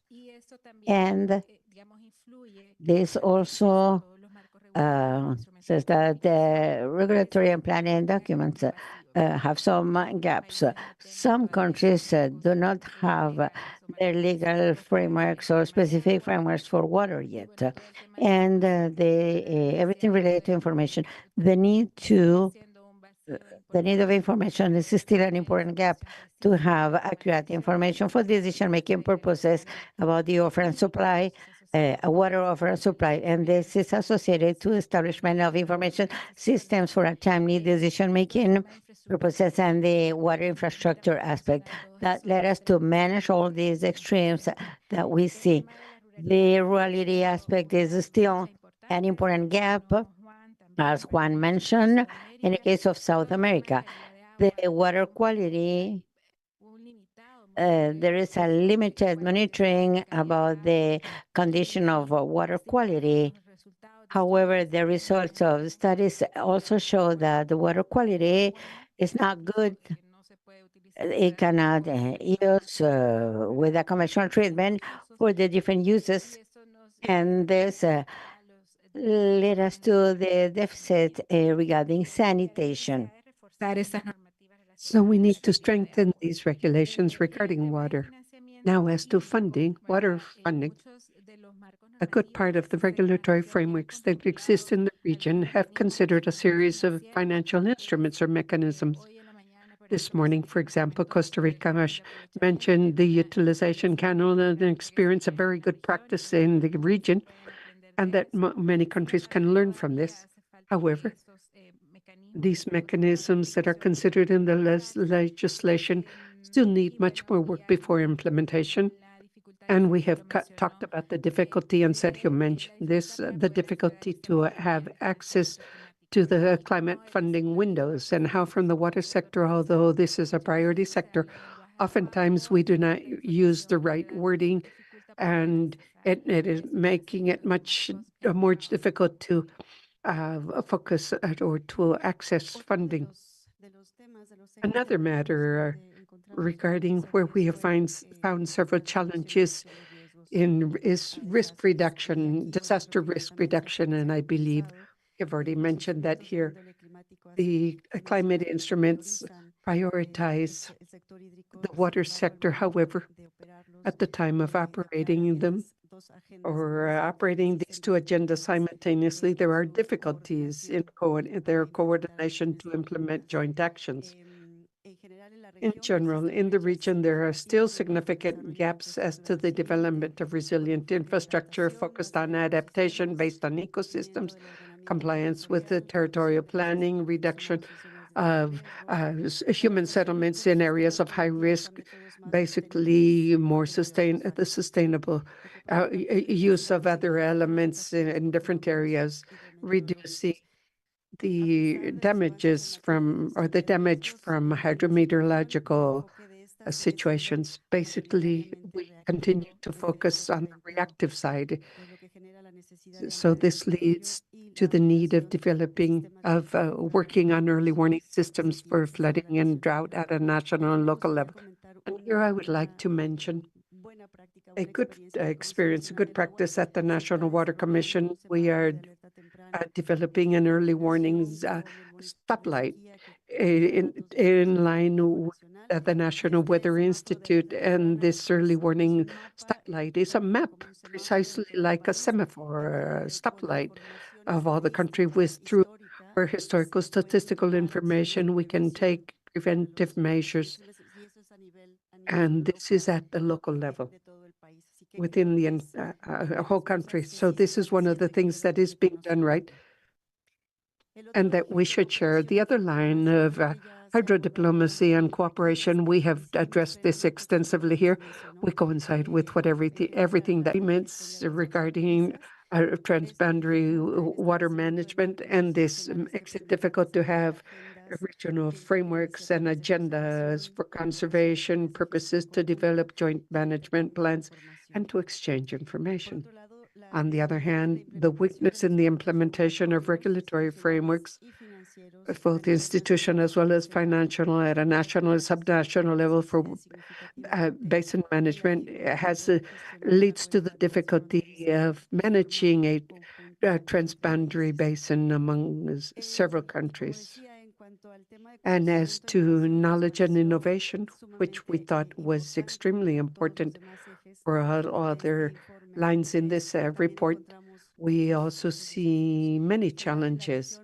in general, in the region, there is a weak awareness as to the importance of water resources as well as the value of water sanitation and hygiene.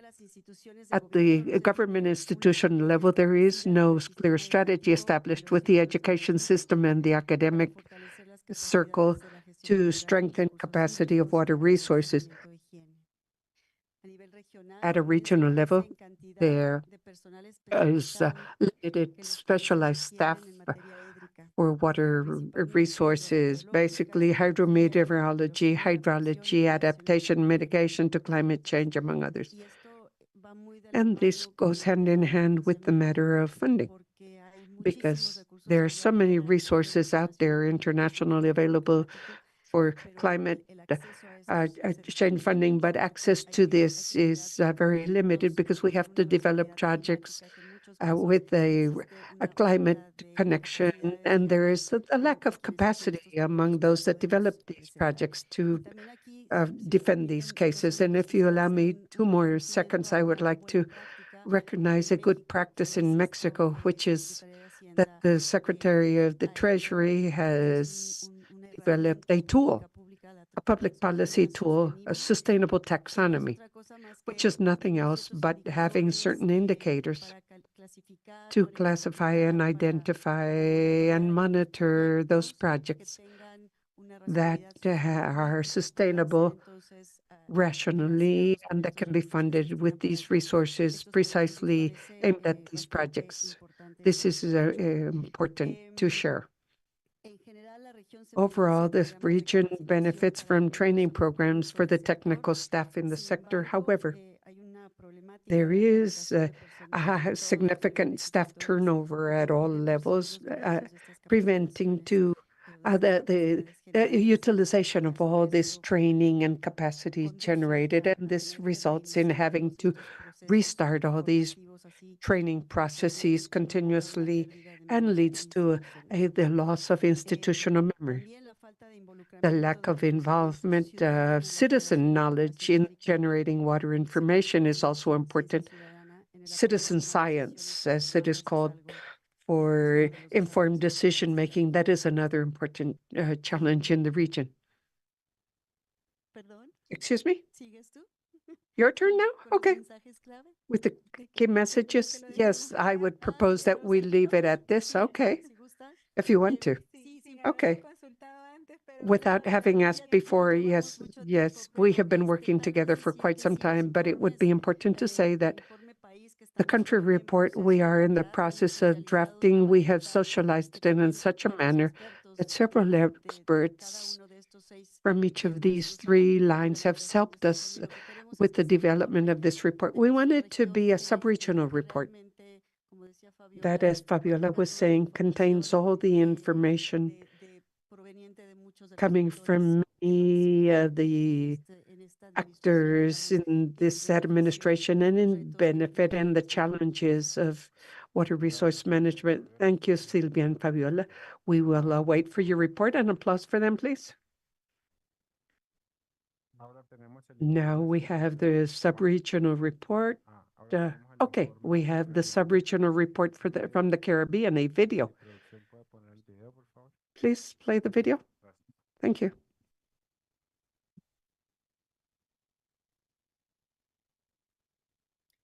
Hello, my name is Dwayne, and I am an operations officer within the Economic Infrastructure Division of the Caribbean Development Bank, as well as the Water Sector Lead. The Caribbean Development Bank is a multilateral institution and serves 19 Caribbean states, consisting mainly of the English-speaking Commonwealth nations, as well as French-speaking Haiti and Dutch-speaking Suriname. CDB is coordinating the Caribbean sub-regional process as part of the Americas regional process towards the 10th World Water Forum. The Caribbean is made up of some 28 states and territories and is home to some 43.5 million people. Those people are among the most globally diverse in terms of language, creed, and race, and have varied political and legal systems. The region is also among the most vulnerable to disasters, as well as the impacts of climate change, as many Caribbean countries consist of small island states, making them more susceptible to rising sea levels, storm surges, hurricanes, extreme temperatures, and torrential rainfall. Even for the continental territories of Belize, Guyana, and Suriname that are considered part of the region, a significant portion of population and infrastructure is located along coastlines, increasing exposure to coastal hazards. Long-standing low economic growth and lack of competitiveness have contributed to high levels of national debt and continue to greatly reduce the ability of governments to fund development priorities such as water and wastewater services. The majority of providers of these services are also government-owned and suffer from financial and operational challenges. Given the regional context, the topics of disaster risk reduction and management and water finance were selected to be presented in the regional process. Disaster risk reduction and management is key in the Caribbean as a result of exposure to multiple hazards and high vulnerabilities. Both fast and slow onset events affect the region and the water sector. As a result, interventions targeting all aspects of the disaster management cycle of prevention and mitigation, preparedness, response, recovery, and rehabilitation are being pursued. The most recent intervention in this space is the formation of a Caribbean Water Utilities Insurance Collective, or CWIC, as a segregated portfolio of CRIF SPC, formerly the Caribbean Catastrophe Risk Insurance Facility. CWIC leverages the experience of CRIF as the world's first multi-country, multi-peril risk pool based on parametric insurance to providing parametric catastrophic insurance to Caribbean member states for over 17 years. CWIC has been developed with inputs from the Inter-American Development Bank, the Foreign and Commonwealth Development Office of the United Kingdom, and the CDB, and has three components. The CWIC insurance program offers parametric insurance to the water sector. The parametric approach means policies are triggered by independently certified events, resulting in payouts in days rather than months. The CWIC response program will strengthen preparedness and response by utilities to disasters, including peer-to-peer support in the provision of water, equipment, and personnel. The CWIC Resilience Program will assist utilities in developing resilience projects through the provision of technical assistance to prepare critical infrastructure projects. In terms of water finance, in most Caribbean countries, tariff levels are low, at best covering operational and maintenance costs, and in some cases not covering capital expenditure. Tariffs across the Caribbean also do not take into account other potential objectives such as environmental sustainability, promotion of access, or quality of service. However, the Jamaican water sector has introduced into their water tariffs what are referred to as K and X factors. The K factor covers capital investment and is a predetermined factor applied to customers' bills to implement capital projects for operational efficiency. The X factor is essentially an efficiency gains calculation that is passed on to the customer on the assumption that the K factor investments would have yielded financial benefits to the utility. The X factor represents a credit on customers' bills, reducing the billed amount monthly. Both factors are monitored by the regulator.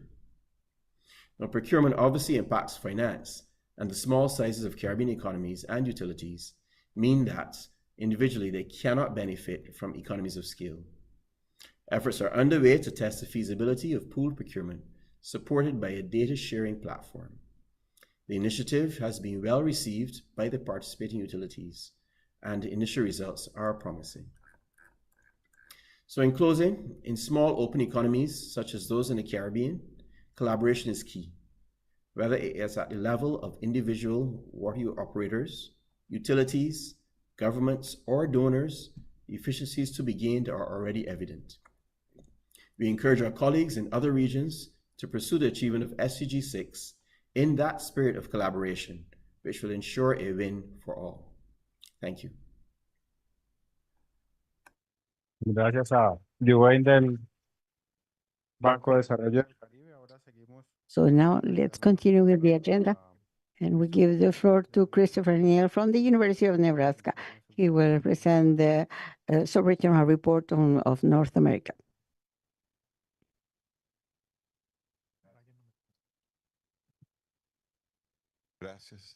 Thank you. I want to clarify for the regional process effects. Mexico is included in Central America and the Caribbean, and not in North America in this case. So, as mentioned, and our report will have two parts. Dale Jacobs, who is an president of the American Society of Civil Engineers, will discuss the infrastructure of safe water and sanitation in the United States and Canada. The situation, the current situation, for example, some of their problems are because of an old infrastructure with many waterworks in the large urban areas, pipelines that cause problems in the quality of the water, and also effects of problems caused because of floodings in the East Coast. Tropical storms are reaching New York and creating trouble, creating problems to the infrastructure of drainage and collection. One example from Nebraska, the Lincoln City safe water comes from wells that extract water from the aquifer that is connected to the Platte River. And in March 2019, after 2 weeks of negative of 30 degrees negative and 40 centimeters of snow, one day we got to 9 degrees centigrade with rain. So what we saw was a big flooding because the water didn't have a way to filter. The soil was frozen, so the Platte River and all the rivers in the region, at the floodings, there was a lot of losses of cattle, ice hitting bridges, them failed. And the system, and Lincoln system, almost underwater. So that made Lincoln to find a second source of safe water for the future to prevent any future problem in terms of water for agriculture, was the second part of the report, where our institute is responsible for.